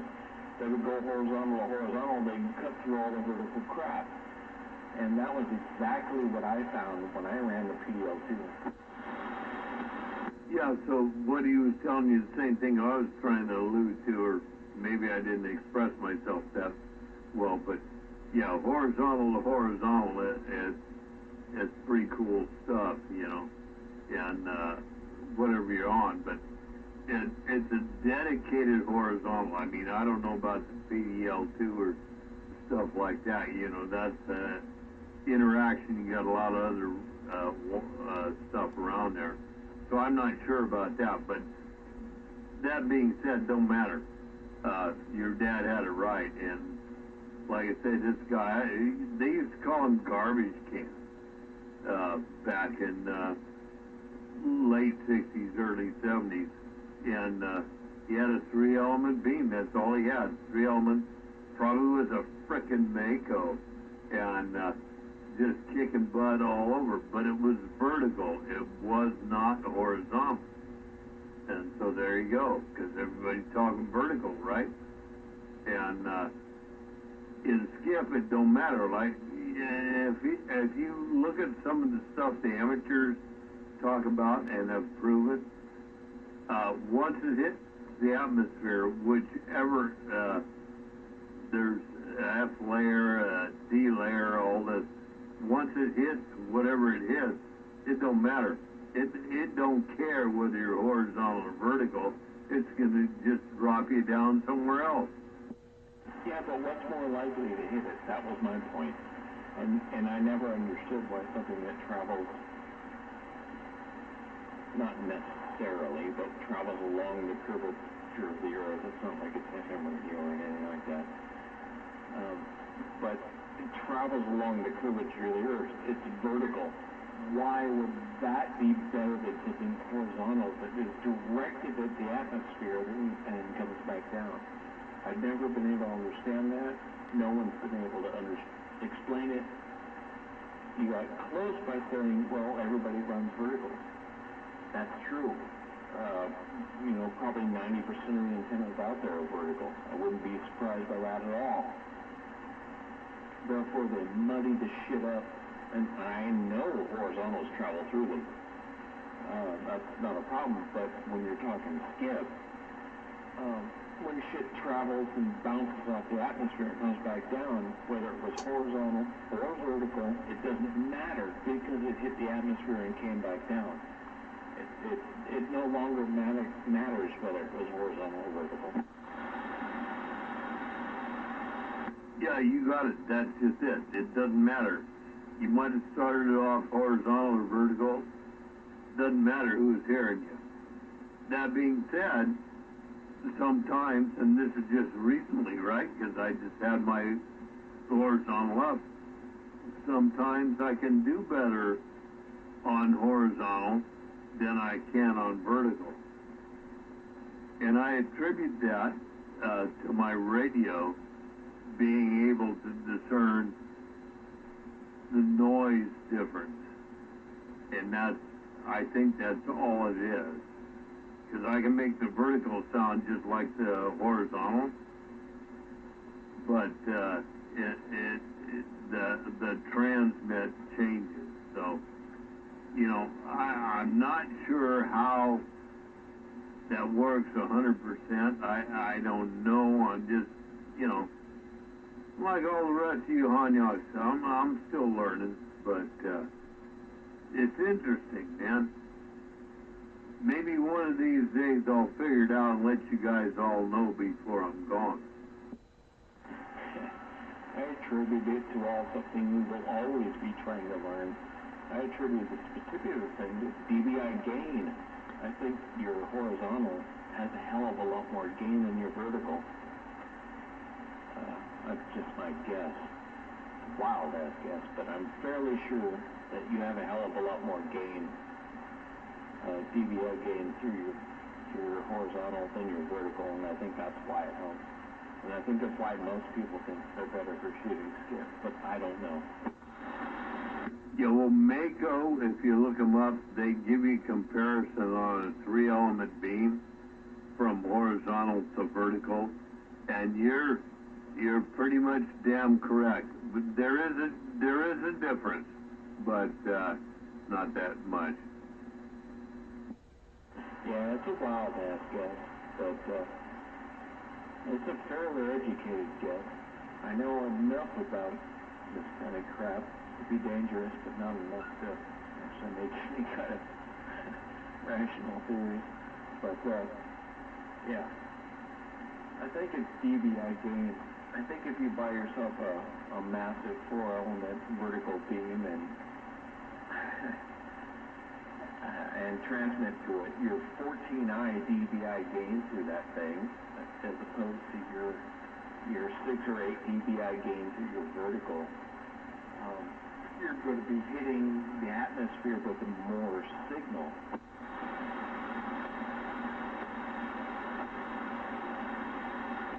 Yeah, whatever you have, the more metal you have, 2, 3, 4, 5, 6 cells, you can go on and on. You will definitely be radiating more. And I think this is the point here, radiating, because unless, there is a couple people that are farting around with, dual radiators, but I don't know about that, but I've seen a little blurb about that. But so you got one radiator, and it goes down the line, 1, 2, 3, 4, 5, whatever it goes down, and each one progressively gets an amount of gain. But it gets to a point, right, where the next one is not that much more gain than the one before it, vice versa. It starts decreasing the further out you go. So you got to make a choice at one point, or what you're after. If you want to have a laser beam, well, maybe a point of 14 element at somebody, but there's a couple people try to do that, and just didn't quite work out there, if you know who I mean. No, I disagree. And I'm probably completely wrong, but I'll accept that. I'd like to take a 4-element beam and put it on a pivot where I can control it with a roller and point it so it's no longer a vertical and make it more horizontal. I'd like to tweak it to 45%, to point it towards the atmosphere when skip is incredibly rolling in, and see if I can increase what I'm hitting it with, and maybe even give it the capability of doing 180 and making it completely vertical. But as opposed to just rotating it north, south, east, and west, I want to be able to rotate it straight freaking upward and point it at the atmosphere, and only when skip is rolling in. I'll bet that would be interesting. I'd certainly like to see the comeback from that. Well, that I think I touched on it before. They have, if you've got a horizontal beam or whatever you got, they have I forget what they call them, but you can not only rotate the beam 160 degrees, but you can tip your beam up or down this way, back way, so you can get all the angles you want to, you know, if you think the skip's coming in this way, you can turn it around and also turn it up to there and blast off. You know, I haven't been, you know, I'm an old guy, but I haven't been around doing this long enough to know if I entirely agree with being able to do that. I look at a lot of the old-time amateur guys, and I still see the same antennas up there. I don't see a lot of them with big, what they call rotators on them, but then I'm old. I don't know. You know, who knows? Yeah, I had to rebuild my dad's race here. The race went bad and it had a plastic race where they spaced the balls out, I think. Take the whole thing apart, and I put enough bearings in it so that they lined the whole thing. I just threw the whole fucking race away and just put ball bearings everywhere. When I said mount my PDL2 up to use my dad's old Moonraker 4-rotor, but obviously it was only one parallel. I couldn't crank it up and down. But I'll bet it would have helped me get over that fucking hill I was trying to get over, that I had to use my parallel, which is the only way I could get over the fucking hill. I know, it's interesting. Yeah, I'm sure people will play with this. There's a lot of people a lot smarter about this shit than me. I'm just curious because we're on the subject.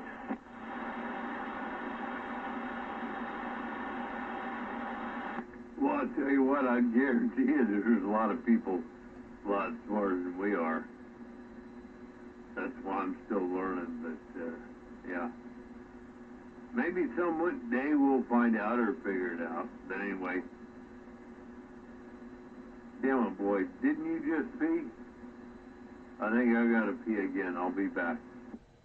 Alright, see you when you're back.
back on the radio.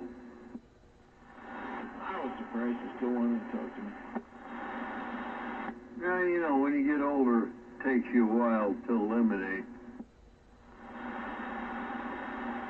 Well, you have a lot farther to go than I did, too. I'm still so curious about the horizontal vertical thing, though. You know, I thought the horizontal was going to be, you know how I was running before I put the horizontal up, and I thought, man, I can put the horizontal up here, turn it around, and when Hovers got the check-in, I've got him covered. Not so, because he's not horizontal. It was crazy. And so I learned. And so it's just like the amateurs talk about, it's good for close stuff like this and everything. And I guess that kind of makes sense. That's why a lot of them talk on a lot of the amateurs, you know, talking all over the world on long wires, on this and that. No matter whether they're horizontal or vertical. Some of the big amateur operators, yeah, they've got big horizontal antennas and stuff, but they're trying to talk across I would say a great local distance, or in other words, like across Sacramento Valley or something like that.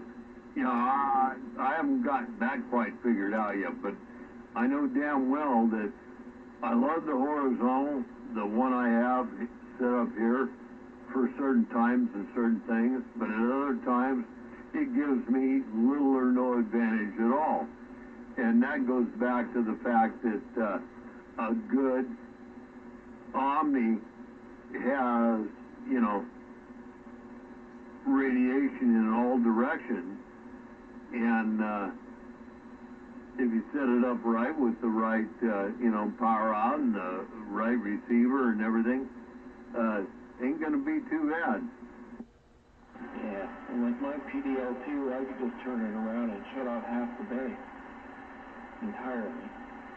Well, not entirely, but I could weaken it so much that they were no longer a problem.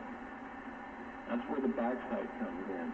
And when the only backside you have is horizontal, yeah, horizontal, it doesn't have a whole lot of help. It's just not as useful. There's a lot of things I didn't understand about what everybody was doing. And I know what they wanted to do. I'm not 100% sure they got what they wanted out of it. Yeah, I know what you're saying, because when I first got the horizontal up, it was neat to hear this one, that where, and I could turn it, and all of a sudden, I mean, like I say, Hover went away. You know, all the guys in the South Bay went away. Most particular, what was interesting when 429 and I got to raising hell and going back and forth and stuff, he could put his on me and I could put mine on him, and you know, 333 had to be right at his doorstep to interrupt us. It was just, to me, that was interesting how that worked. Yeah, that's where the horizontal comes in completely awesome. When you have local people that are also running horizontal, that is when I found the PDL2 or any antenna with, you know, horizontal capabilities to be the shit. That's when it was awesome. I used to talk to a friend of mine that lived this city over, and nobody could get in between us. We could talk without any power whatsoever, and nobody could get in between us. It was amusing as hell. We used to just absolutely piss people off, because we could just sit there and have a conversation running the stream. They'd barely hear us, and they'd think, oh, I'm fucking you up, I'm fucking you up. No, you're not. Because you're transmitting on a completely different plane than we are. We're transmitting horizontally, and you're not dealing with it. You know, you can hear us, But you understand what's going on. We sound weak to you. We sound weak to you because we're horizontal. Yeah, slightly weaker than usual, but whatever. Yeah, that was amusing as hell. That was when I found it to be powerful, but you know, I didn't find it to be powerful all other times. If I was going to put up any kind of beam, it would be horizontal and vertical. I would want them both. I don't want to shut them down. I'm kind of surprised to hear you say you could shut down hover. Well, maybe not. I was going to say I could find out where you could shut down the East Bay. The West Bay, by pointing it in the other direction. But I guess since that was all vertical, that kind of makes sense.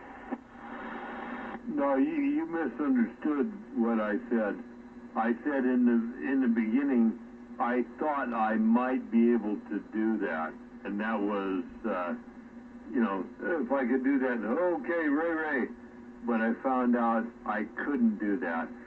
If I turned the 4-element vertical and turned it to them, that might be another story. But I've got it horizontal, so that doesn't work.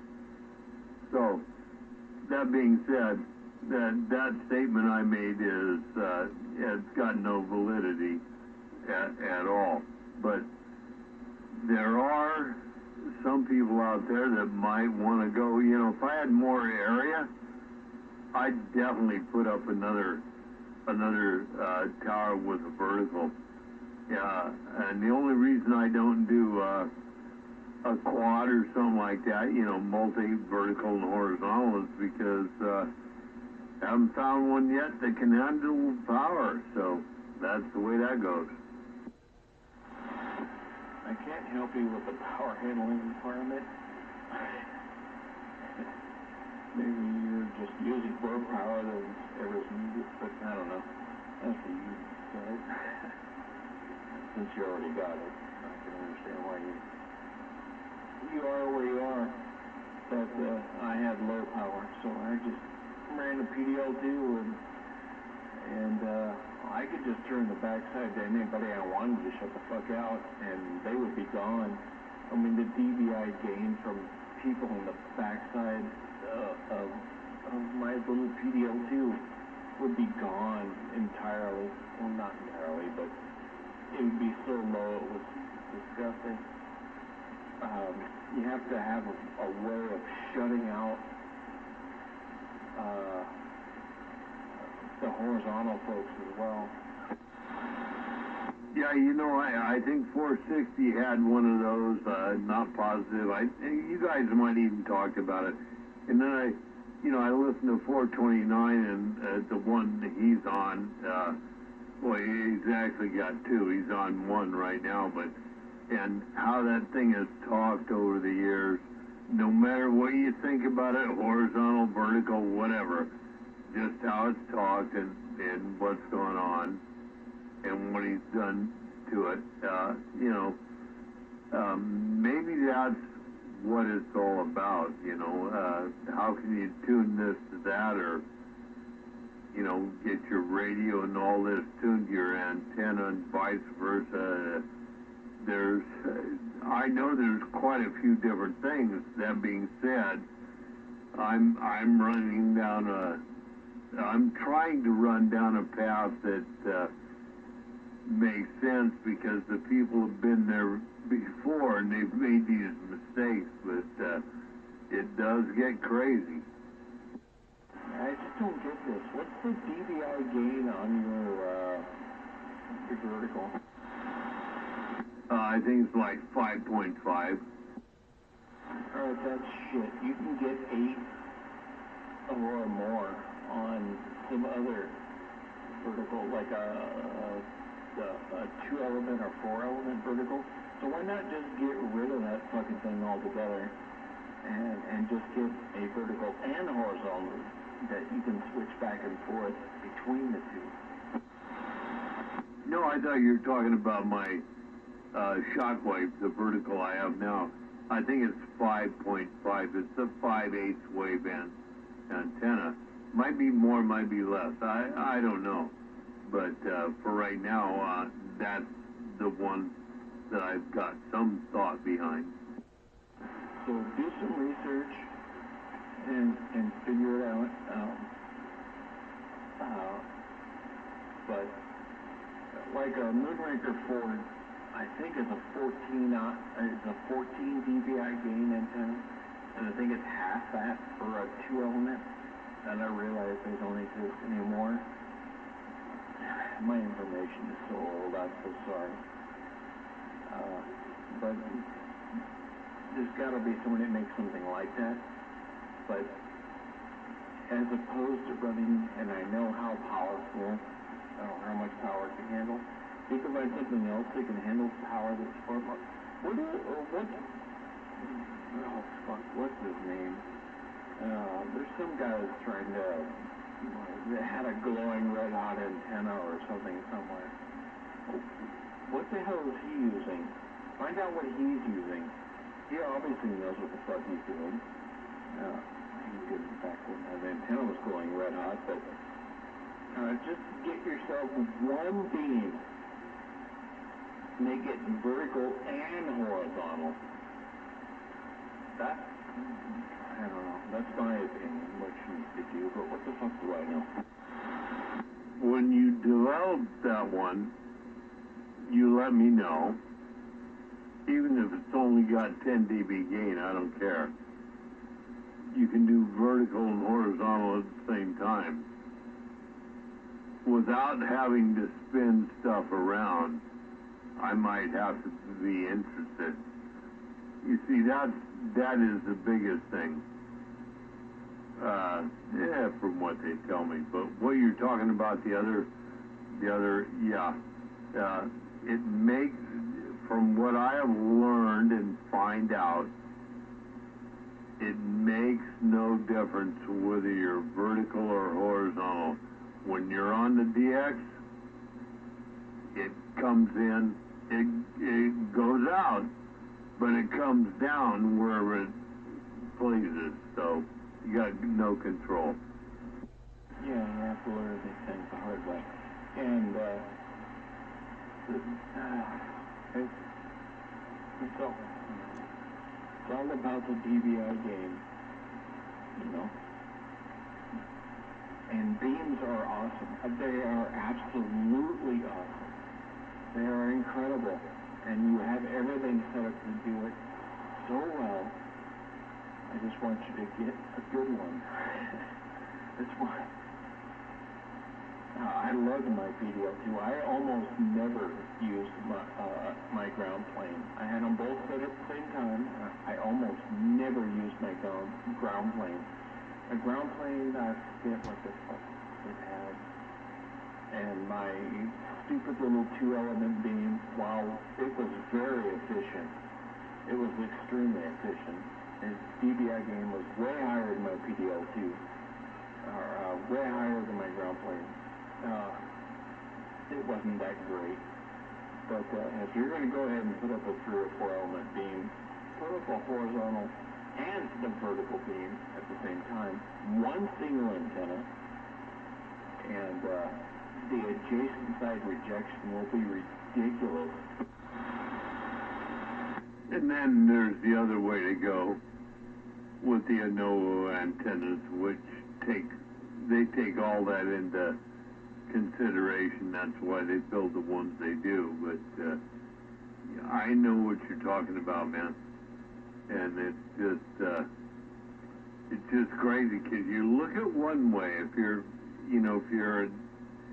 you're a citizens band radio operator, you're looking at one thing. This to that's the band you're looking at. Where can I have one antenna that'll give me the best band spread between those two? Well, there's very few of those, right? That's why there's A99s and stuff like that. Higher Q, bigger band spread, the whole bit. But, I'm not there anymore. I'm done. You know, I got a CB radio in my pickup in the motorhome, but I think those are going to be short-lived because it's just not what I want. And the amateur units do so much better. You've got so much more control, and you know, it just that's where I'm going. Yeah, I never understood the horizontal trend, but I'm probably missing something because I've been outdated from this stuff. But if I was going to put up a beam, it would be both vertical and horizontal. Because when you turn that shit around, everybody behind you disappears. That's all I can add. You know, for me, that's a good thing. I mean, even with this little one up here, ain't no big thing. 4-element, you know, Mako 4-element. It's got, well, it's got a, what's that guy up north? It's got a direct feed conversion on it, but still, it's still a horizontal. Right now, it's a horizontal antenna. Period. And I can hear the difference in some. On the others, it doesn't do much. And like I said, the majority of the time, I'm hearing them on the vertical. Back east today, I was hitting them more on the horizontal, but I wasn't running the big power either. I was just running the driver. So, you know, if I want to make comparisons, I'd have to write it down and figure it out. I think it's pretty equal. Unfortunately, nobody out there knows. Nobody out here knows unless you tell them. You know, I'm on the horizontal, I'm on the vertical, vice versa. They don't know. Yeah, that's for sure. I'm curious about a whole lot of things. I'd like to see somebody actually run some numbers on. I'd like to see some staffos and stuff. I've always been curious why people are starting to run horizontal. Somebody's going to be able to explain it to me eventually. I mean, my information is so outdated, it's not even funny.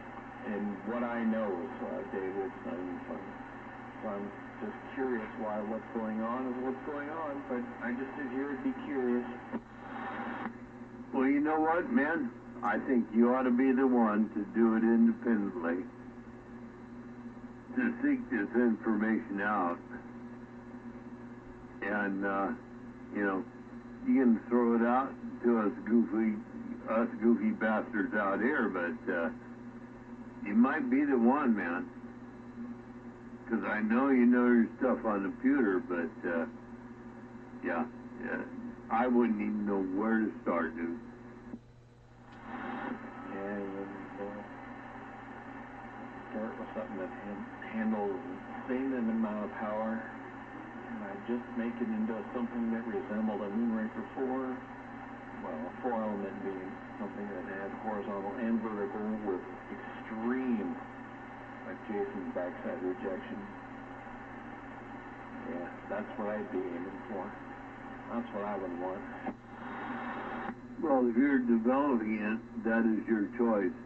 But I'm going to tell you, I'm going to run a sword right in there right now. I kind of look at what a shockwave is patterned after and do something like that. And I can tell you one thing that I learned in my latest class. The more metal around, the better and easier to resonate. So, also, excuse me, also, the more metal around, damn it, boy, it works better. In other words, if you got a 1-inch vertical, it'll transmit one way. If you got a 2 and 3 and 4-inch vertical, it'll transmit different. Kind of makes sense when you think about what's going on with ships out in the sea and their verticals. You know, think about that. And the problem is then, I know just enough to be dangerous. And I need somebody being willing to test them at stupidly high power. Fortunately, I know stupid people that would do that. But yeah, I don't understand this fondness for four-element horizontal. I don't know any element horizontal. I've never gotten that. Never made any sense to me. Running both at the same time 20 years ago. I just assumed somebody knew more about it than I did. You know what? I think you're right. I think a lot of people know or think they know more about it than we do, because other than local talk, I don't see that damn much difference. Well, let me reiterate. On this frequency, I don't see that much difference. I'm just now learning the other ones, so we'll see.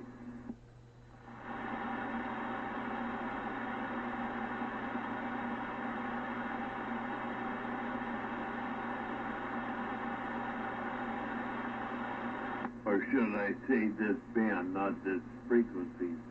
Man, if I say this frequency, that makes it pretty narrow. Hello. Okay, just time to grab a beer. Sorry. I thought I could get away with it without you noticing. But yeah. I don't know. I assumed that everybody's running these horizontals now, and I knew better than I did. And I needed to learn more, but it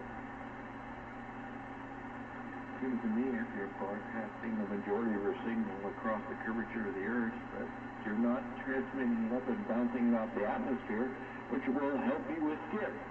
So I don't get it. I'm thinking the higher dBi gain. Do you know what the dBi gain is on your four-element vertical as opposed to your four-element horizontal as opposed to your vertical is? You know, I don't know where you're going with this, but I know the more gain you have, the better signal you're going to have. That I know. As for the rest of the stuff you talk about, damn, I've never had a problem. Or maybe I had and didn't know it. My wild ass guess is people are putting up, 5, 6, 7, 8, whatever dBi gain verticals, and they're adding, verticals, and then adding 14i dB gain horizontals and thinking, well, look at me, look at how great I'm getting out on my new vertical, and they're thinking they're better. I don't know. They're transmitting in the wrong direction. They should be bouncing off the atmosphere. A vertical would not be doing that, or horizontal would not be doing that. But the dBi gain is making it seem like it gets out better, so they think they're great. I don't know that. That's the hard part. Well, let me give you some thought about that. Number one is contact somebody that knows what they're talking about with, reflect and stuff, not reflect, gain and signal gained and lost. So I think what you and I were talking about in looking at, you see them set down there, she gets up at certain megacycles, all of a sudden it's gone, now this and that. Yeah, it's, I don't really know. I think it's not quite answerable, what you're looking at, what you want to have for something, because, damn, I don't know, that's a rough one there, dude. You got me going on that one. Transmit, receive, all that. I'm back out. And I'm not trying to create a hover cart here. But I got a lot of curious questions all the time. And I have no idea who to ask. And if I did, they'd just steal the idea from me. If it was actually a reasonable idea, most likely it wouldn't be. No problem, man. My fault. I got a lot of wine in me, but, questions make good science. That's how that goes. Unfortunately, I get curious about too many things, and then they go off on these weird tangents and do weird shit. Never mind. Sorry I brought it up. Don't be apologizing, man. It's a sign of weakness. What's the matter with you? I don't want to bother anybody with my weird curiosity. I have a lot of them. That's how I learned to build computers and got into the industry that I'm in now. Yeah, I don't know, man. Hey, we might figure this out in the next 100 years or so, and by that time, all the stuff you and I are talking about will be gone anyway. So it's no big deal. But I will be standing by tonight, Greg. Take care. Yeah, I should call 460 and bother him. He needs it. Oh, I guarantee he's probably sandbagging. But yeah, you should definitely do that tonight. Tonight, where are we at here?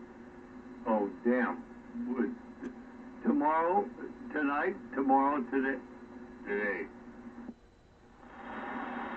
Maybe we should just invite him to breakfast and lunch tomorrow. He might be... No, he's got better things to do than be sandbagging here. I think the only thing he's got tomorrow is doggy training, but other than that, he'd probably be good. And you know what? He'd like to hear from me anyway. We talked on the phone last week, before I got to school. But yeah, it was good.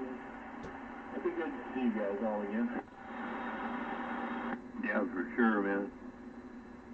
Tell you what, that is for good.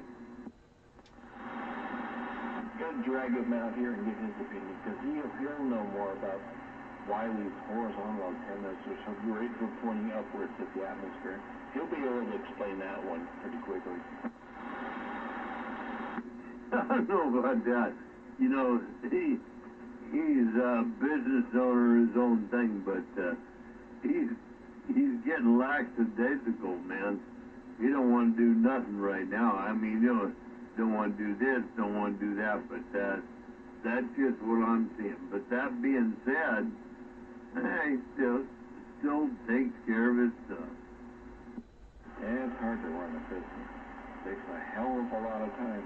People don't realize that shit. I look at that stuff. I look at the fucking CEO from my company that looks me like a rented mule. And I understand partially why he does it, because it's hard to do what he does. Yeah, being a business owner and a lot of responsibilities step up. I have no idea. All I know is a little bit I've been integrated with him. It's I'm kind of, I'm a whole bunch fortunate the path I took, so it's all good. Yeah, change in the industry can definitely change how busy you are. So, I don't know. Maybe I'll bug him. I don't know. We'll see what happens tomorrow. Yeah, I worked for the government, so who the hell knows? Yeah, therefore you wouldn't know saying anything. Oh, man. That's just my personal opinion. Yeah, I know that, and it's okay. I don't matter. I mean, I took the road best suited for me at the time, what I thought, so it's all good. And it actually was a good ride. Nothing matter with the government, the end I was involved with. People will never understand that, but that's the way it goes. Hey, you gotta do what you gotta do, and any of my government taxes that were taken away from me and paid to you are perfectly acceptable to me. Well, I appreciate that. I got about, let's see, if we work it out over the years, damn, I appreciate your $1.56 for sure, I guarantee. I don't think you got that much. But you work to the places that the country some benefits, so I'm happy to pay you that $1.56 or less or whatever it was. Yeah, you know that's one thing. When I had a thought about that, who I was working for and what I was doing, and a man told me, he says, well, you know what, you pay taxes like everybody else does, so you're getting a little bit of that back. And anybody else that works for a, what do you call it, a country, county, community, or something like that, interest, they get a little bit of it back. And it's like, okay, that's cool. So how much do you get back? Well, you don't get nothing back. We'll take it out, over the next 156 years. Oh, that's cool. I got it now. Yeah, that was $1.56 well spent. Somebody had to clean the toilet. And it's not like you work for the Department of Education or some other useless piece of shit that needs to be completely destroyed. Nah, it was a good ride. Nothing needs to be destroyed. It's all good. It's, it's goofed up the way things go, but for how things go and what's going on, damn, I'm surprised a lot of the federal government entities still survive with as much stuff as they got coming at them. It's just crazy. There's no reason for it other than I want to puff my chest out bigger than yours. It's just crazy. Feel free to puff your tent out. You worked for a department that was actually important, so no one will complain here. Yeah, I don't know, Greg. I mean, I'm not political, but I think it's all bullshit. Yeah, there's plenty of that going around, that's for sure.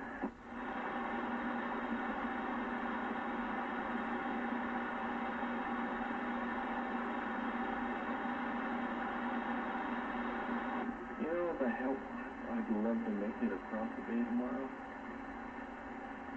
I just don't know if I will.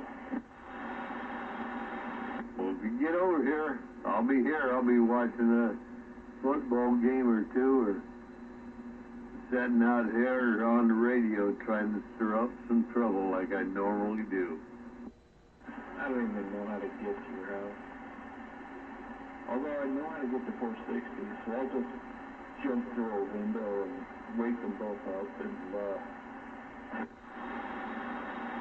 Well, right about now, if I can find what the hell I did with my phone, I'm texting you my address, so it's all good.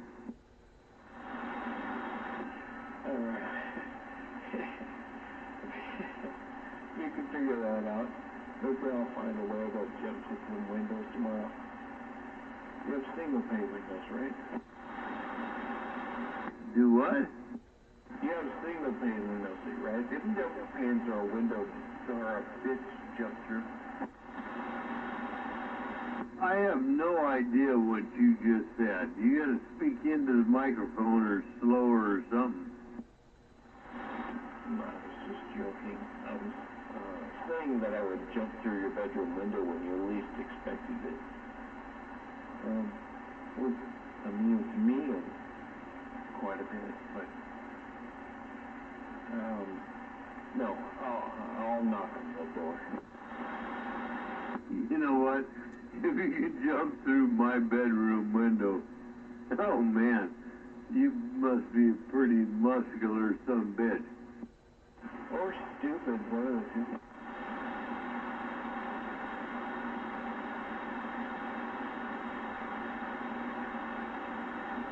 You know what? That's really okay because I was going to just text you something and it totally got out of my mind, so we're all good.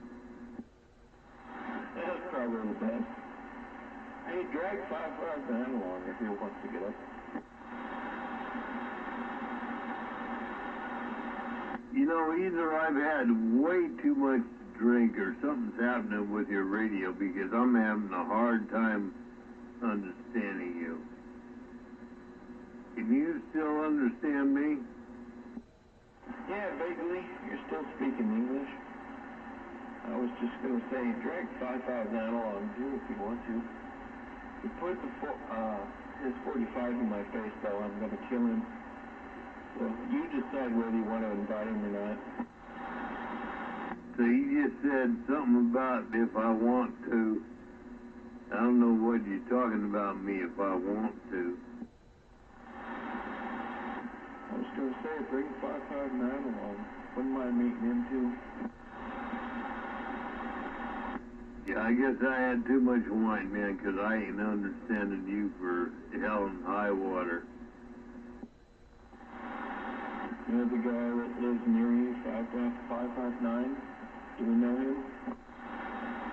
Now, I know 559, but I still ain't understanding you. I heard those numbers. Do you want to bring him along as well? Some as well, what?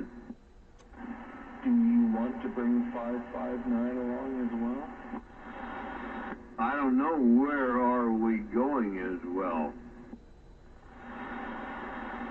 Alright, never mind. This isn't going to end well. Because by tomorrow morning you're not going to remember any of this. Yes, we probably won't, but I remembered this last two conversations. I was thinking maybe we'd all have a meal tomorrow. You, Morphic, 460. Maybe 559 if we could drag him along. But I was just checking. I think that would be cool, you know, but yeah, we got to figure it out between the rest of us. Yeah, I guess it's kind of too late for that, since everybody else is already going to bed. No, it's not too late, actually. It's quite right early for the next day, Roger. Well, I'm looking at my clock and it's saying 1:03 in the morning. I don't know if they're interested. I'm actually tired for the first time in 3 days, so I'm thinking about trying to catch some sleep. I might not be myself tomorrow, but I'll do the best I can. Well, you always sound better and I can understand you better when you up your volume level or put the mic to your mouth. Speak into the microphone. It's always better because sometimes I do lose you. Oh, man. I'm just saying it would be a good idea, and I think this is probably loud enough. If 460 and 559 wanted to show up, that'd be good too. Yeah, I'll throw it across them tomorrow morning, man, because, Alan's in there and Todd's in there usually in the morning. I'll throw it across them. See what you think. And what date is this for? What kind of steaks we gonna have and where are we going? I don't know. My availability is really restricted. I was thinking about dropping off tomorrow, but that might be too close. That might be too soon. Yeah, see what you said there? I have no idea what you talked about. But anyway, yeah, I'll let them know you and we are all trying to figure out something. Yeah, that would be the best. Dan Foreskin.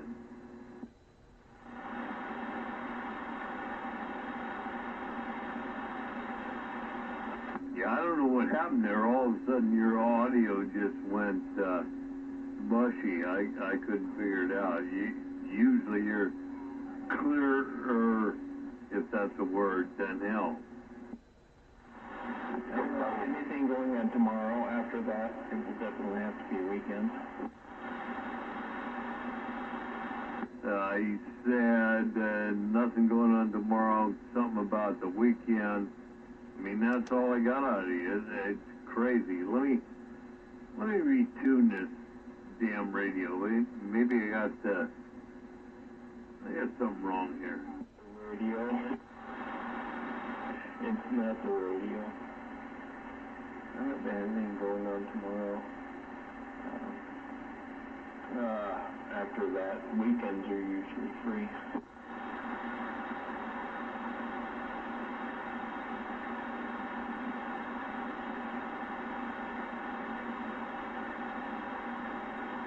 Hello, check, 1, 2. There we go. That's on that one. Had to turn you down on the AGC one. Click. We'll see how that happens. I cranked my modulation up because you seem to have trouble hearing me.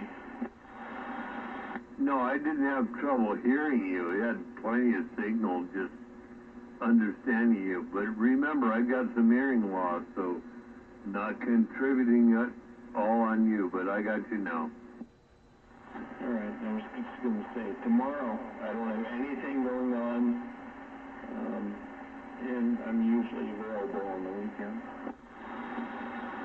Oh, Roger on that. Well, same with me. I'm just going to be hanging here unless something shows up, watching the football games and trying to talk shit on the radio.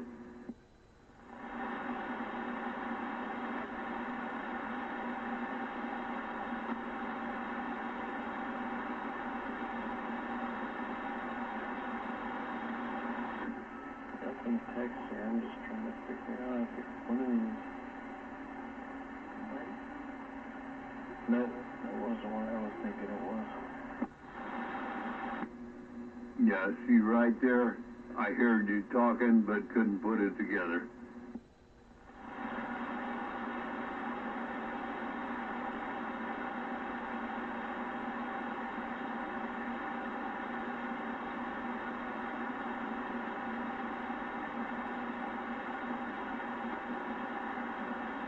And you know what, Oyster, I appreciate it, but it really doesn't matter.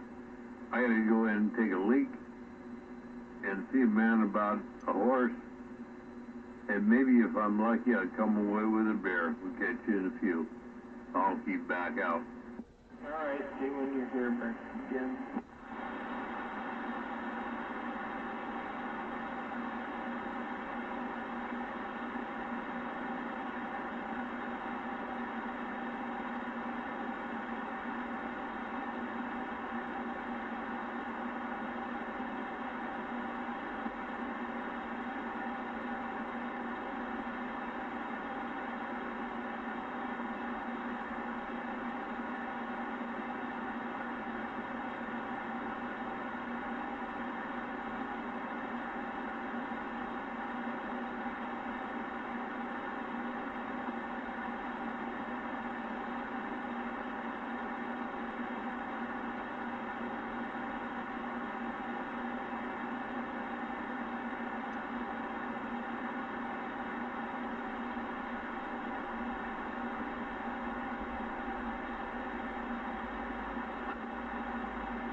I tell you what,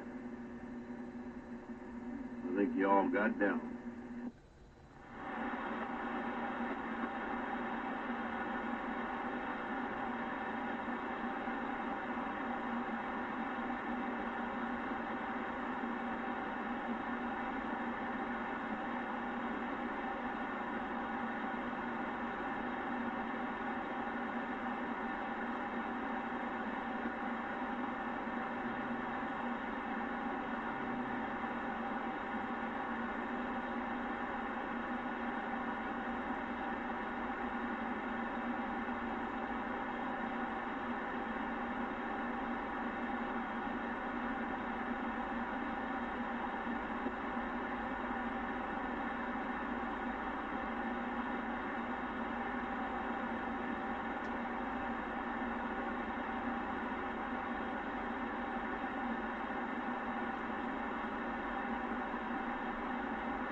don't start going there now. Just get on with your old self.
no get back.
wonder what's going on there back in the Midwest.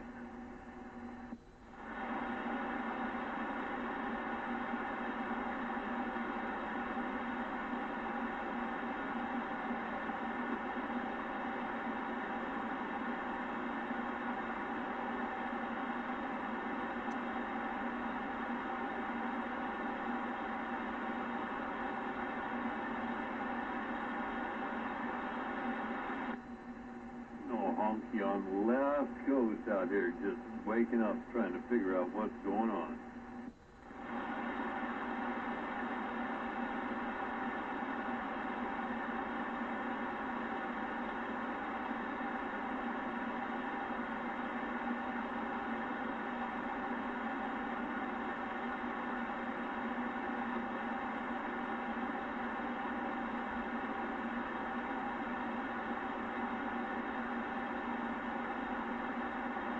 Man, look at that cycle through and come on in.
I hear y'all trying out there. We just gotta get on it to get with it. Honky on the West Coast. We just said it. Good morning.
too.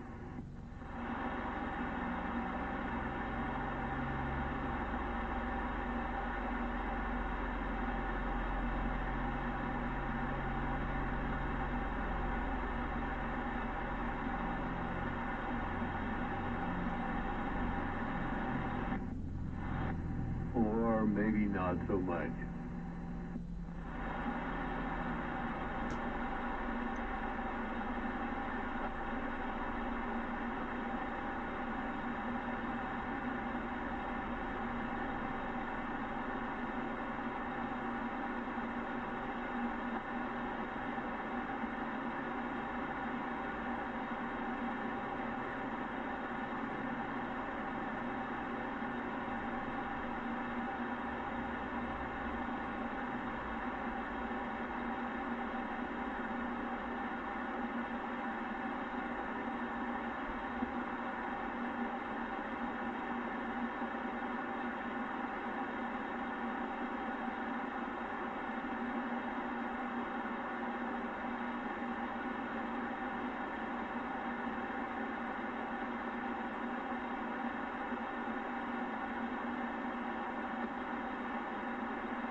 Chuck.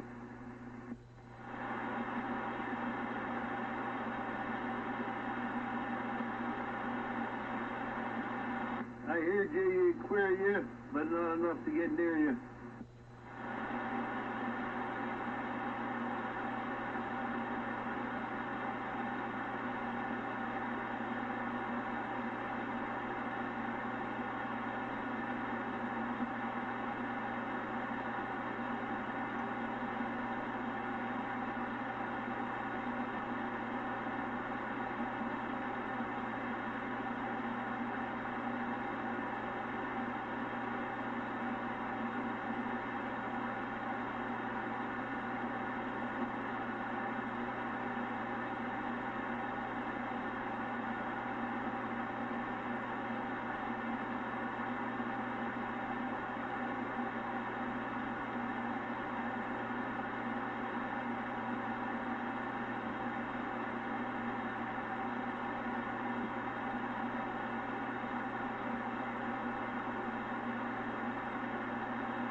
No, I'm about a radio check. Come on.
big system with 1,000-watt, 10 100-watt solar panels on my half total hooked up on that one system when I get through with it here.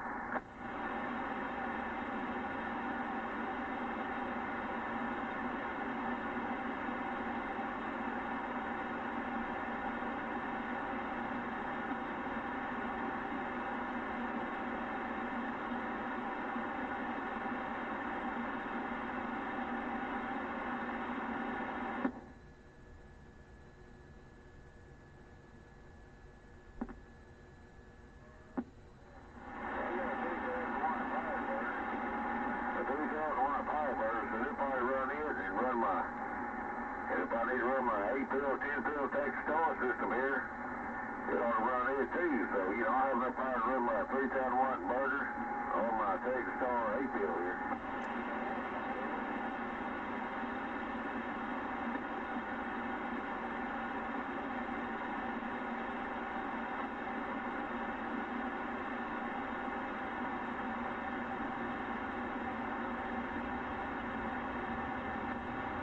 Right on that. Yeah, if I had an internet line, I could. But hell, I could run my damn well off my 3,000-watt power burner. That's even going to make it do better too. Just run that fiber, have to run my pump a well. I can pump a 26-gallon well tank. I put me a 26-gallon tank on it the other day. So I got more water now, holding water. So, yeah, I'm just trying to get things ducked up here. Try to survive, man. Joe Biden keeps putting us down there, you know.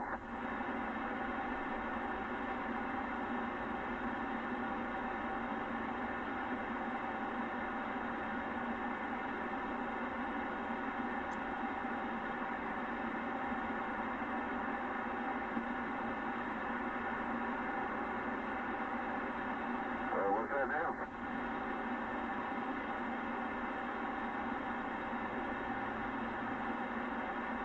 Yeah, it's pressurized. It's got a bladder in it. I need to take my seeing glasses and put them on and read what it says. I got a little pump tank, air compressor, a 20-volt air compressor from Harbor Freight with a gauge on it. I think it said 115 pounds on that bladder, but I got it pumped up right now with water in it. That 26-gallon Daytona tank here, it's got a bladder in it.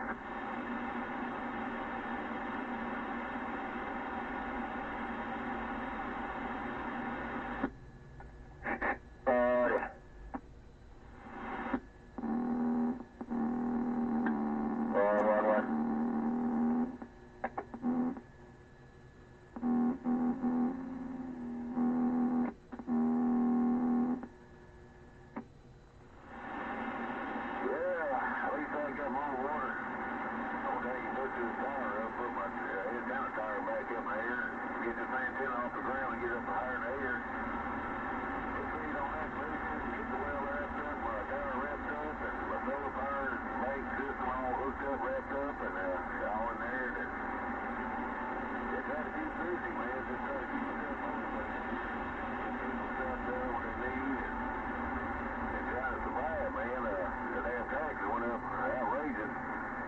And I hope the hell they better not jack them up next year. If they jack them up higher next year, I'm going to bitch and raise hell even more.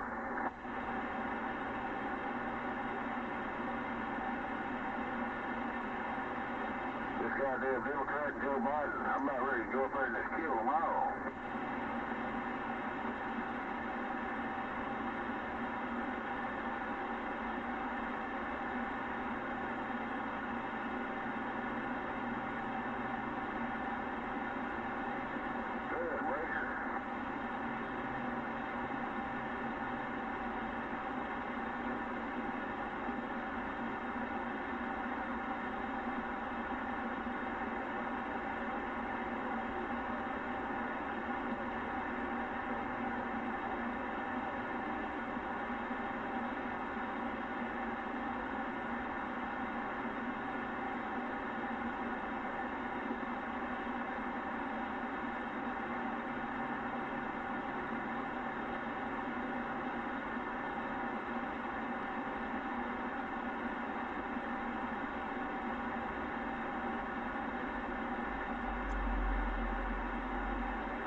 copy.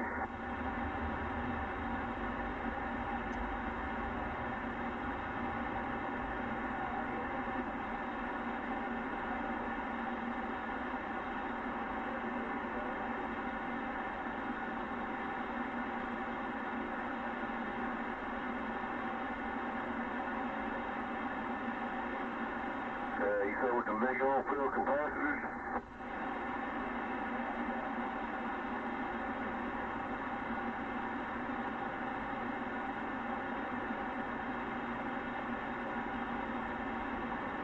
I got some pretty big old field capacitors in here over here.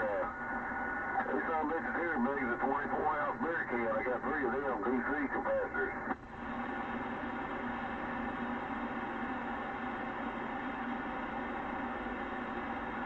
On that 8 batteries and 1,000-watt panels and 3 big oil field capacitors on it ought to do pretty good. I got you. I don't know why they're kicking long ago. And I was only like 12 hours.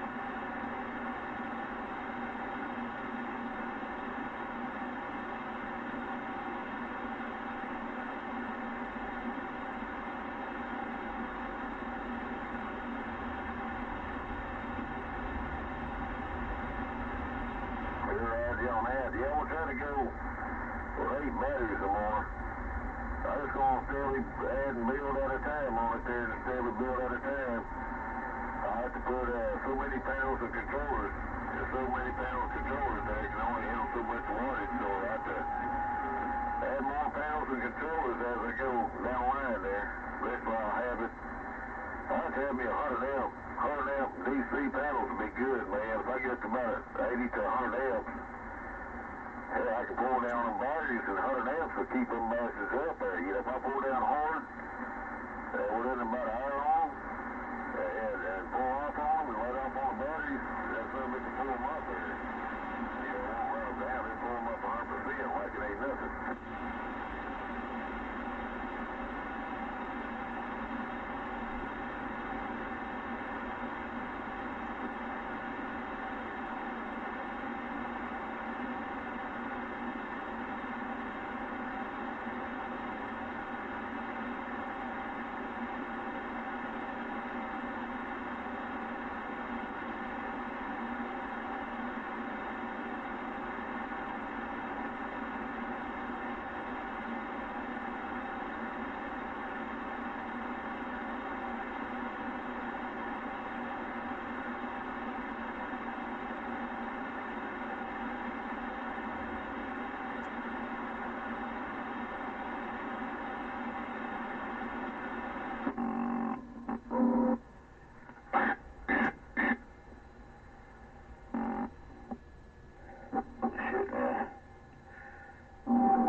does.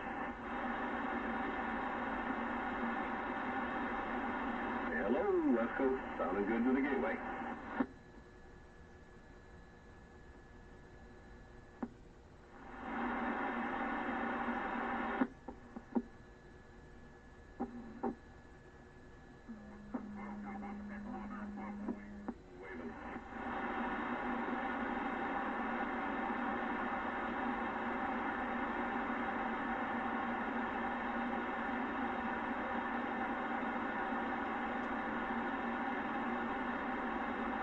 He just got down.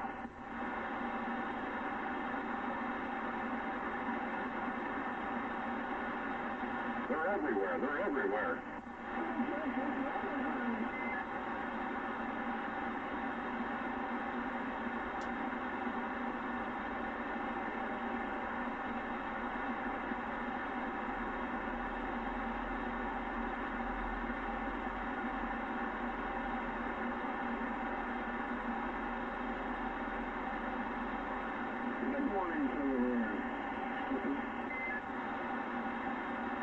Good morning, Road Dog.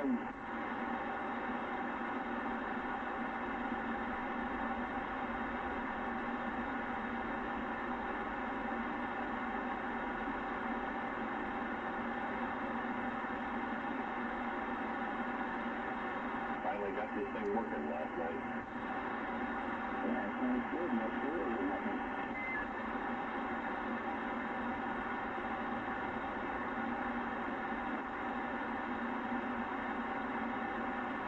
And you're making a good trip up here.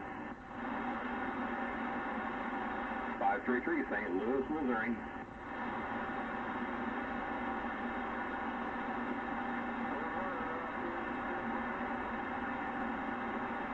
Joe, welcome to St. Louis.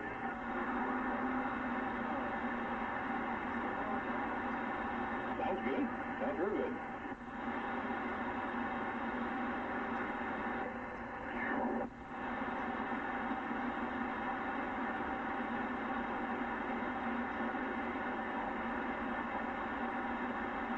Send us some warm weather. Eagle 5 around Central Cali, Bad Boy, Illinois.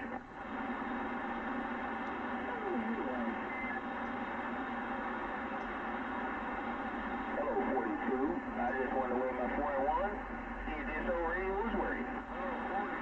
42, Dr. Pippo around the north end of Buckeye State Bank.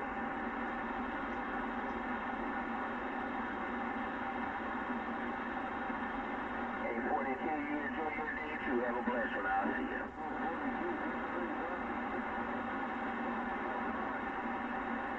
Dr. Pippo around the Great Lakes, the Sloppy Shores of Lake Erie, I'm losing that bell.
Hello, white trash.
appreciate it there, 162, man. I hear you out there all the time. Just really can't get it back out the diesel wagon, but Yeah, buddy, I'll keep you. Hey, I'll keep you out to this 2265 just Mobile. I wish I could put it back to you, but I can't.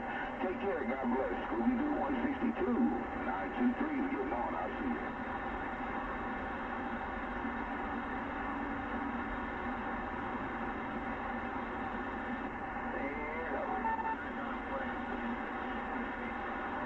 I guess no contact on that Mr. Honky or 460 Mr. Scott. Sorry about any of you guys out here this morning in Mr. 559. Top of the morning.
Today.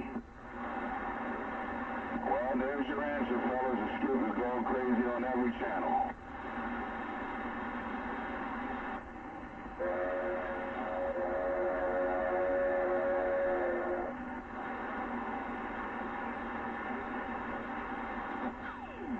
Right on there, one Scooby-Doo. It's all real good, Wisconsin.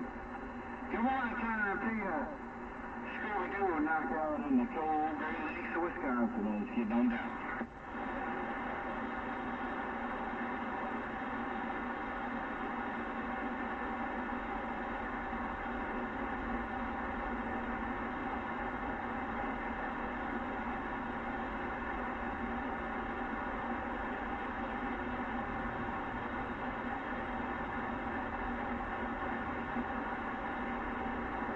I gotta go do some driving. Hey, Scooby-Doo, I gotta go do some driving. I gotta leave today. Well, I don't have to. I can leave tomorrow, but I want to leave today. I gotta go to Houston. I gotta be there for Wednesday morning, right?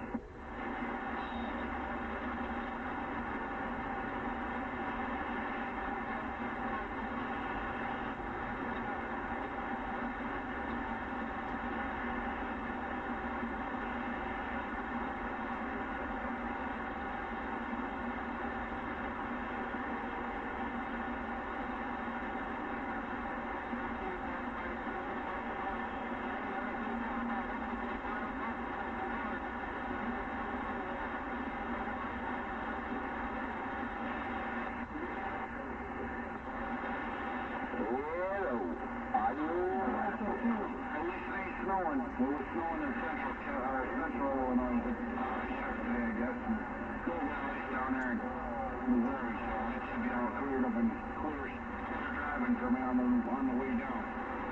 But I'm Scooby-Doo. I'll talk to you tomorrow. Enjoy your Sunday. Enjoy your football Sunday. Scooby-Doo knocked out of you know. Come on in here, Alabama. 837 in the bam.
with the West Coast Wave. Hey, Walter.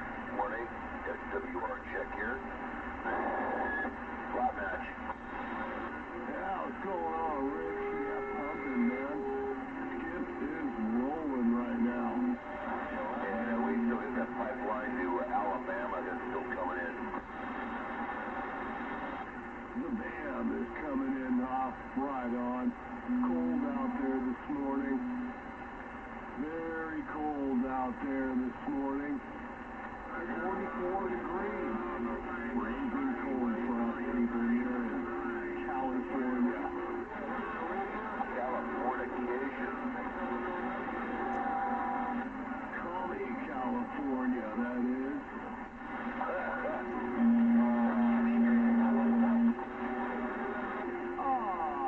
Smooth, true and smooth, babe.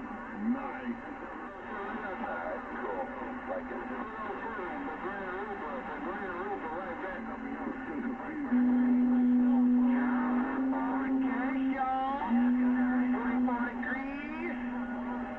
A whopping 28 over here. 17-21-12, the Golden Gate Bridge with the wave.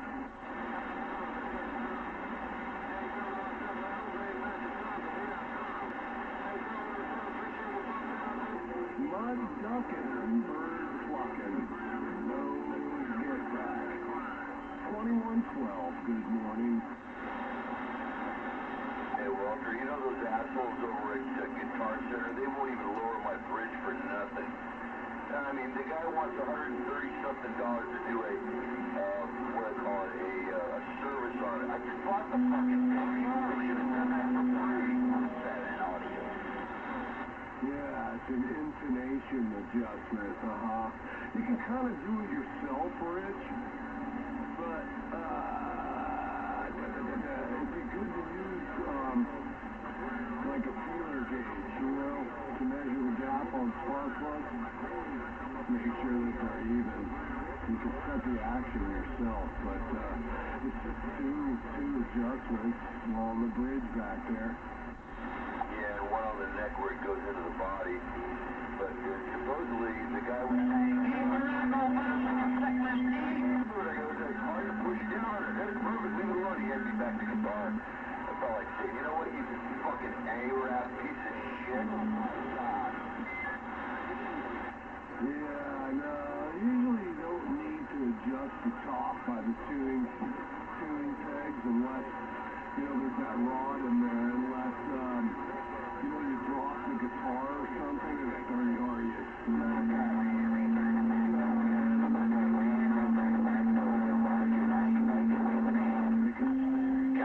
California, can you hear me? That's correct. And the guy won't do that for free, man. That's bullshit. He goes, oh, just leave it alone. It's perfect the way it is. I go, no, it's not. California, can you hear me? Audio.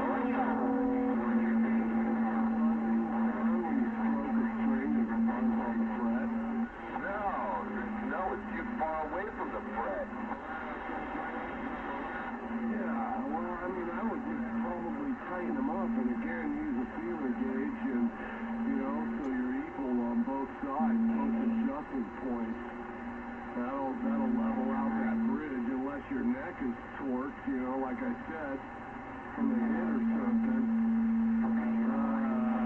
That's kind of an easy adjustment, right? You can do it yourself. Yeah, well, I've never done this stuff before, so I needed to be taught how to do this thing.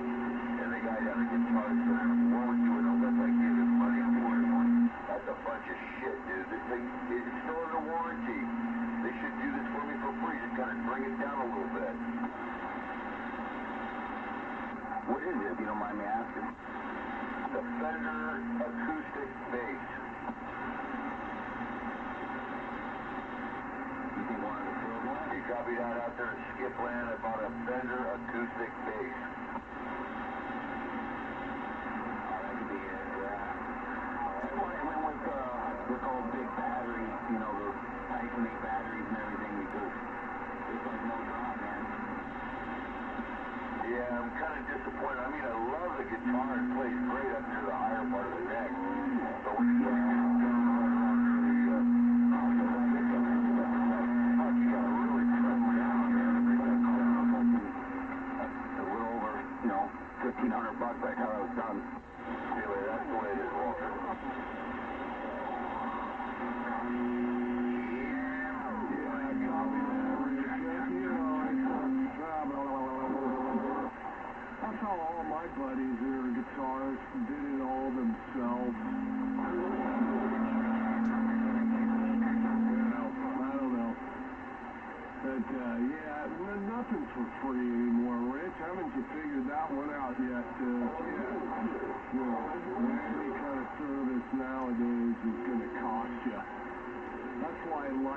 is a do-it-yourself project, a DIY project. Over and out, 10 I can only, no shit. Well, if I know where the thing is to be able to adjust it, I'll see if I can do it myself. But if not, this thing, like I say, is not like mandatory warranty.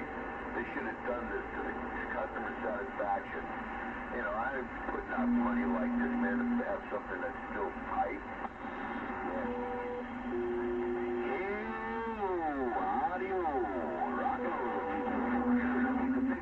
Beautifully and everything, but when you get down to those last frets down near the bottom, it's like fucking A, it's hard, man, to play. Hey, I got a phone call.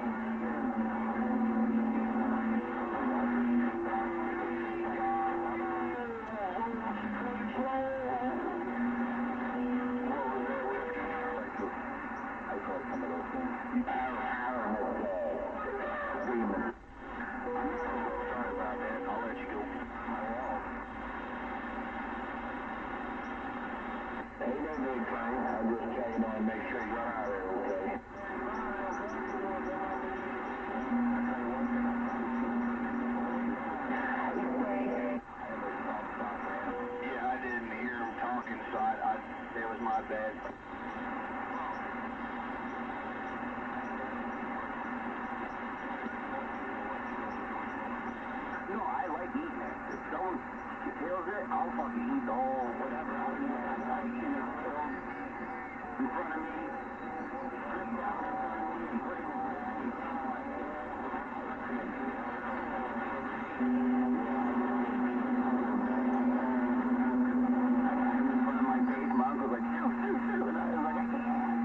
75 doesn't have enough balls.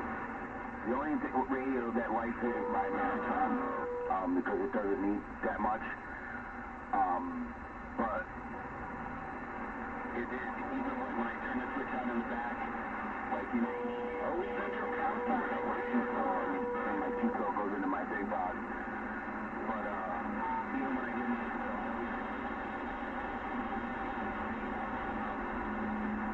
it was good at the bottom end, just not the top end. What do you got going on, bro?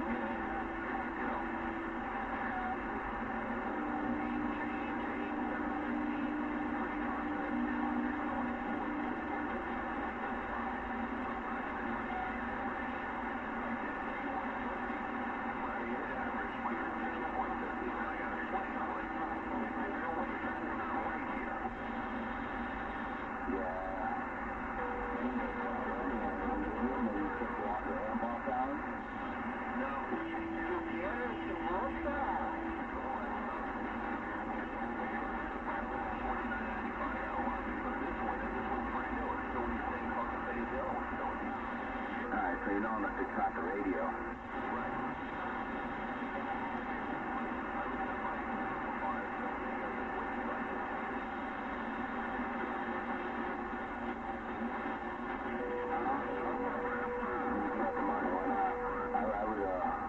I would go with a steel tube or a couple 500 G's.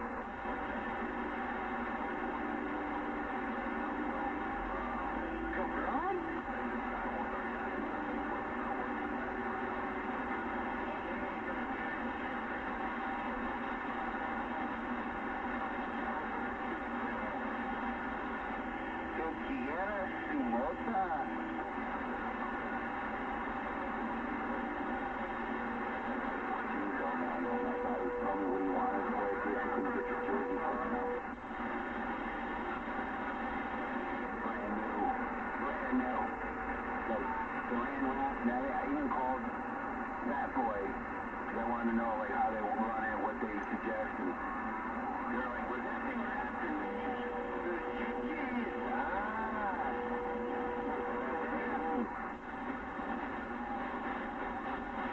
I don't know, dude. I only get a hold of him through Bob.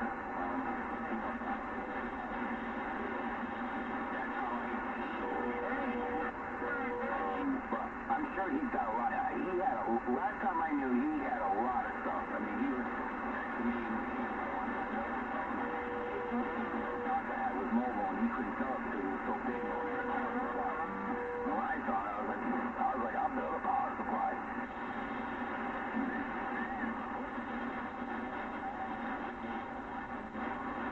But I mean, I don't know what you're running over there. Power supply if you want.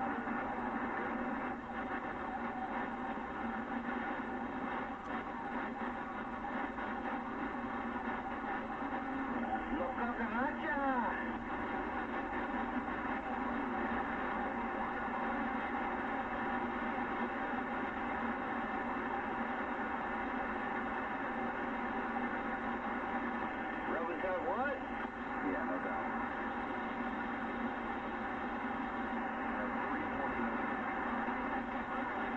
Yeah, you don't need all those, man. I only need one at a time.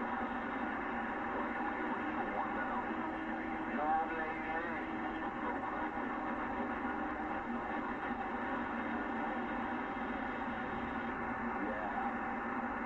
Pretty much, I put my 2517 away because we don't make them anymore. So I said, you know what? I've been using this radio for 6 years. Let me put it, give it a break.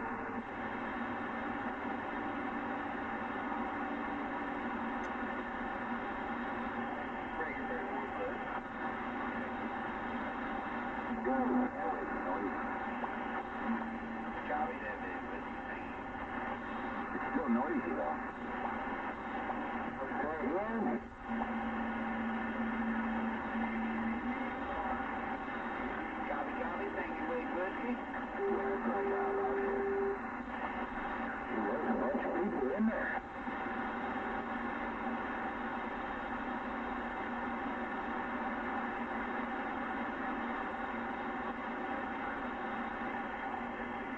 Dennis, good job. There's a lot of hot parts in here. I think I'm going to try that everywhere. A lot of hot parts. Right, Jones.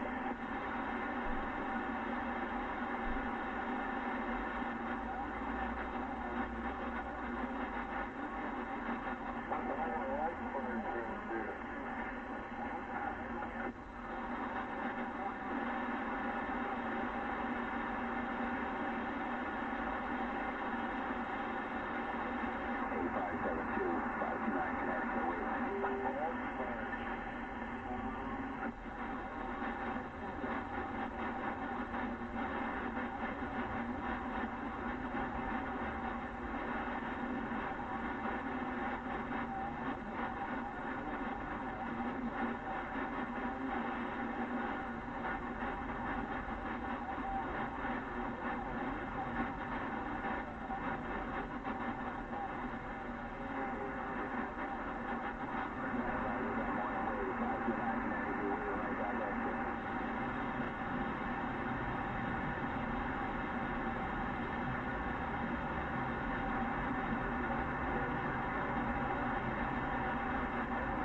Sounding good, radio.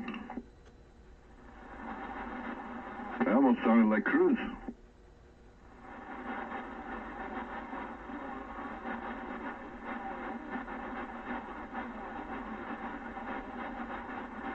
Cruz, was that you, Mexico City?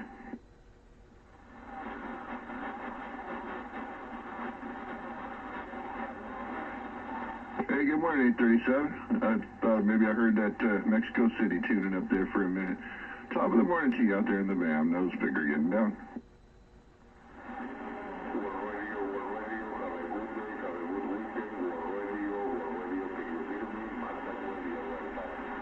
Hey, Mud Duck Radio, I thought that was you. Hey, Mud Duck Radio, good morning, buenos dias, hola, hola. You're sounding good this morning.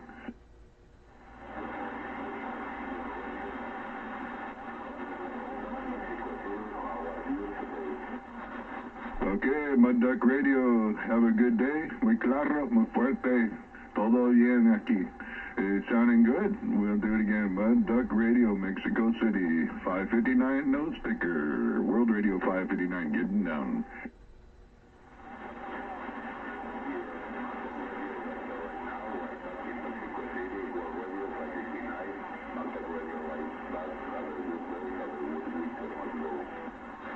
Check, check. I'll see you later. Hasta mi otra vez.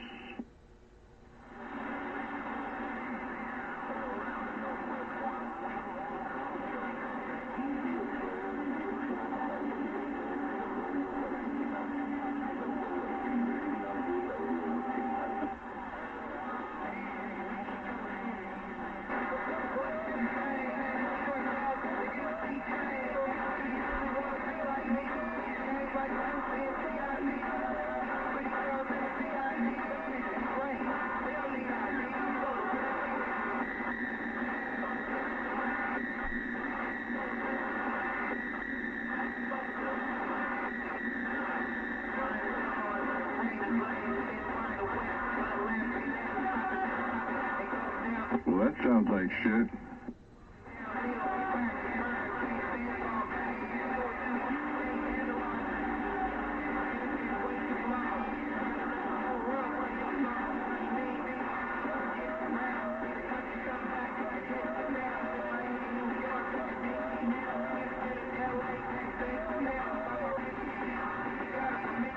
What a dumbass playing music on the radio. Go figure. Yeah, you're a dumbass. Go ahead and admit it to everyone. Oh, you just did.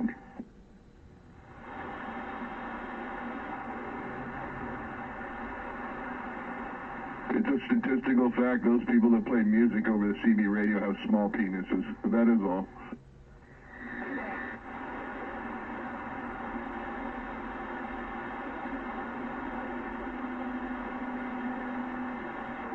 You're mad because you got a small Peter, and so you're playing music on the radio.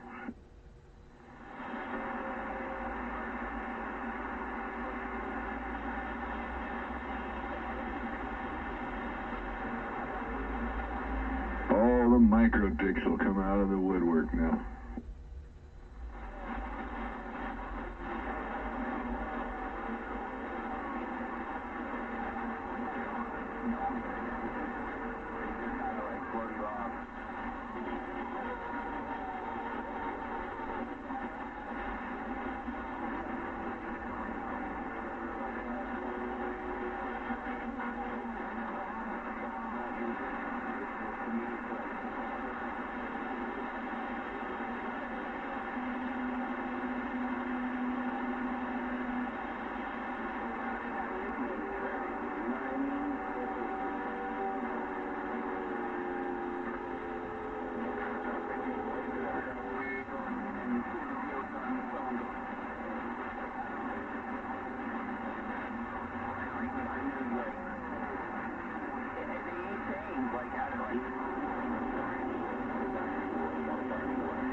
got it there, Mud Duck Radio. Mud Duck Radio. Honky, Northern California. Mud Duck Radio. Hello. And Togebees and myself were both biker bars. And I used to hang out in those both bars. All my life I was like, I'm gonna grow up to be one of these guys. Mud Duck Radio. Hey, Mud Duck Radio. I'm standing by Honky. Calling Mud Duck Radio 11. One was called Togebees. And they're still both around. One called That was like, dude, all you, like on the road, all the way up to sidewalk, dude, all you saw was cars. And like the other bars. I think I hear you coming back, Mud Duck, but I got a bunch of other stuff in my ear. Have a good day. Honky's back off the key.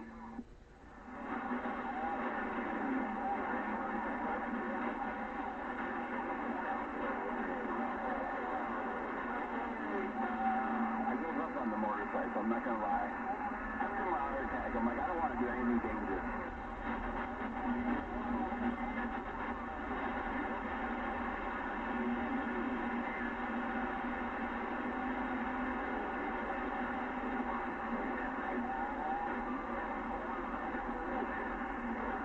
Dude, if I had your bike, I'd do that. Put a piece of plywood. Morning time, Honky. And, let it sit there. I would. I mean, if I had to go get back on the hockey.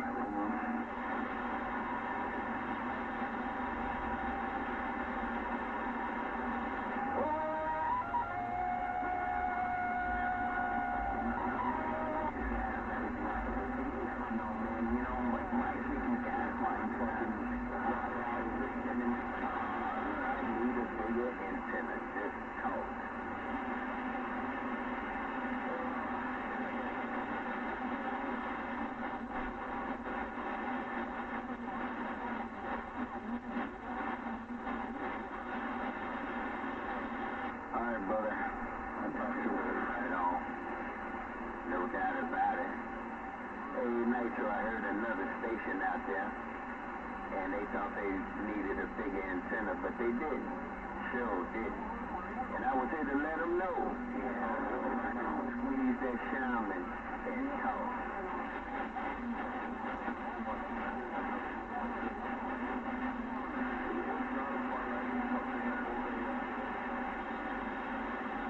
Yeah, I hear that shit. Well, you're definitely squeezing the shaman.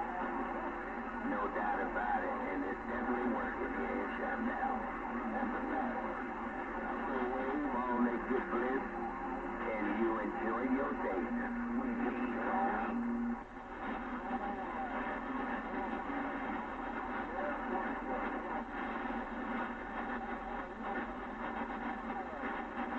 They're on Marketplace all the time. Mr. Equalizer. Yeah, I mean, it's that use, but I'm talking about that microphone, man. Squeeze the shaman, man. Squeeze that cam nigga shaman and do some talking.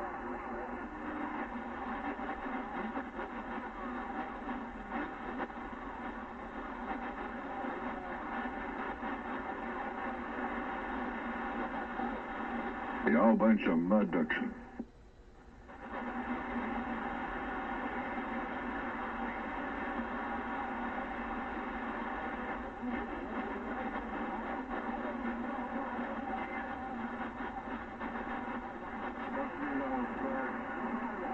Pretty soldered. I hate those ends. I used to cut them off.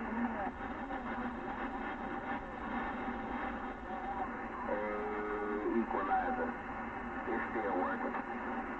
You still doing it real big around Chi-Town. Don't let that worry you none no more. You still got a hammer down this away.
test around the big orange Chevy.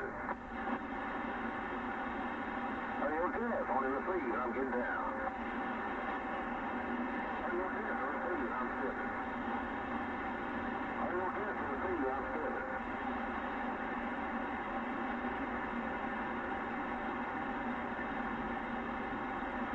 They said a wild thing. That wild thing's still out of California. See the good buddies.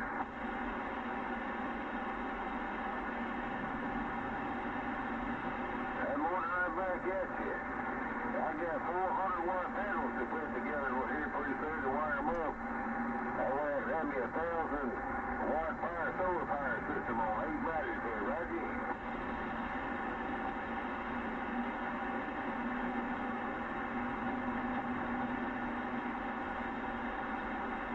Starting on that, I got a Galaxy 55V radio pushing a 250 star low side, pushing a 1200 Twin-Tech star. That was the cheapest. I got 3 batteries and 400 watt solar panels right now. But I'm adding more to my system, more batteries and panels to my system. 1200 and my 3,000 and 6,000 watt power inverter.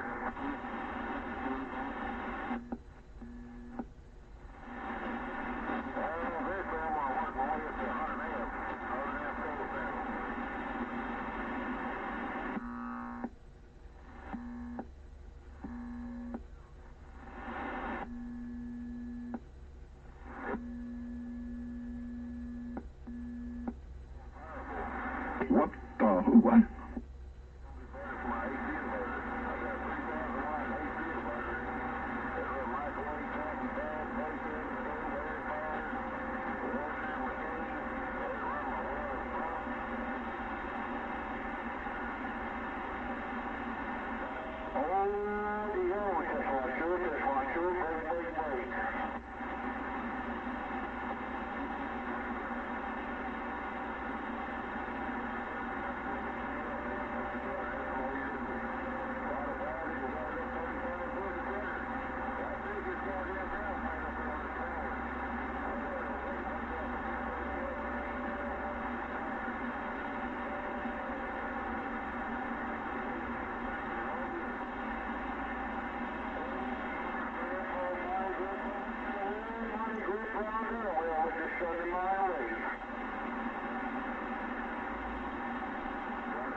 Fiberglass for insulating the finger, and electric PVC conduit to hold insulate the ground radius from the pipe to the tower.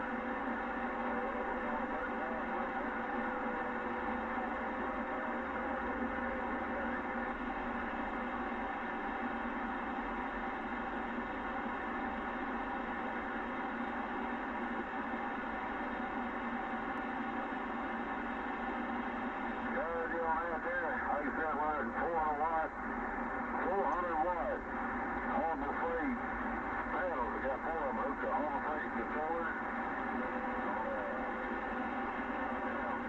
On 3 batteries, running 250 star low side, my 1200 DX. That's a 10-field receiver set up here, and 6 star after and everything. So I'll see you down at Hammer. Everything,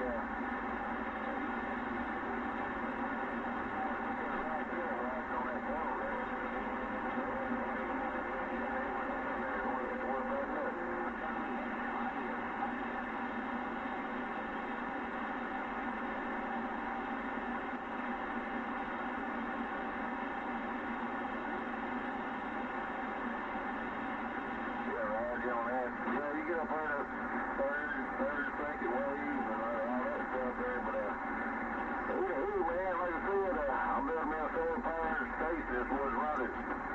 Yeah, it should be a cold winter day. I can run my little space heater and talk on CB radio and run my coffee pot there off the solar panels there, right there pretty soon. So it'll power my own shit there, man. Without electricity, I can make coffee, cook, talk on radio, whatever I want to do with it there, right here.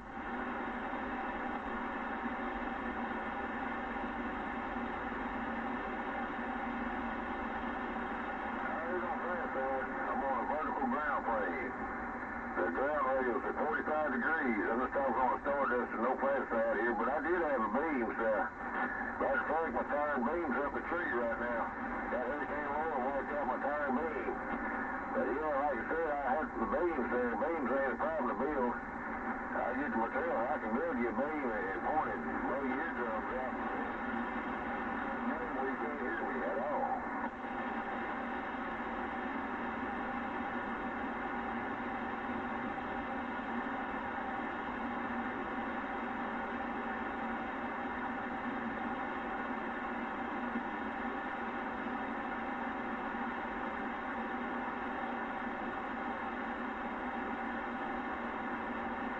Yeah, ain't no doubt there.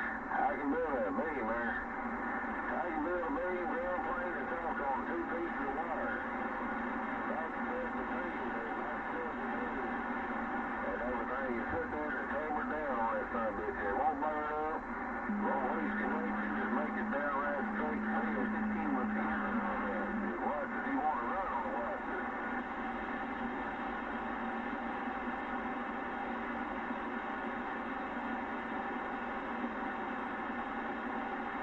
I definitely got you in there.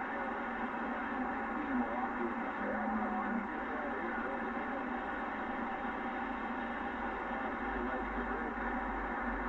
Just right here in that damn 32 pill amplifier key down. I tell me some more panels and batteries in.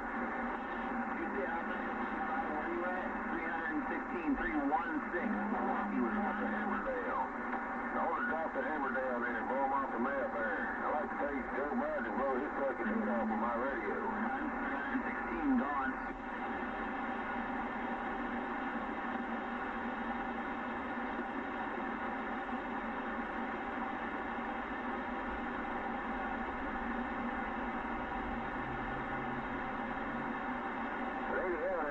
Out here in Peekabitch.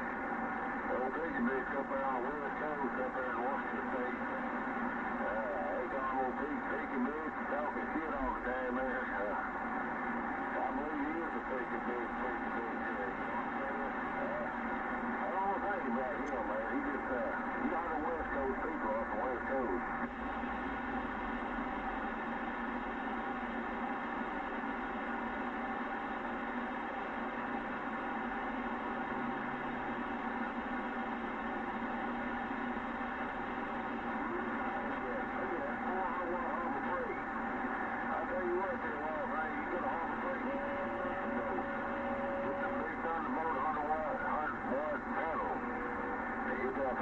Controller. Yeah, you just add up to five of them. You can put 5 of them Harbor Freight panels on that controller box to 1 or 2, 3, 4 batteries. And everything AC inverter.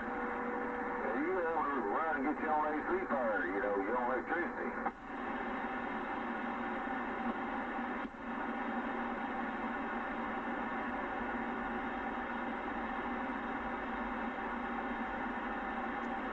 Yeah, here's the yo-yos on side man again. But that's how I'm going to do it there, Wild Thing. It's going to be wild on everything and do that on everything, man. Everything be, I have my own electricity, 110 power, a radio power, and everything else. So, you know, I'm just going to be a man playing. I'm a one-man playing, because all the plans about dead.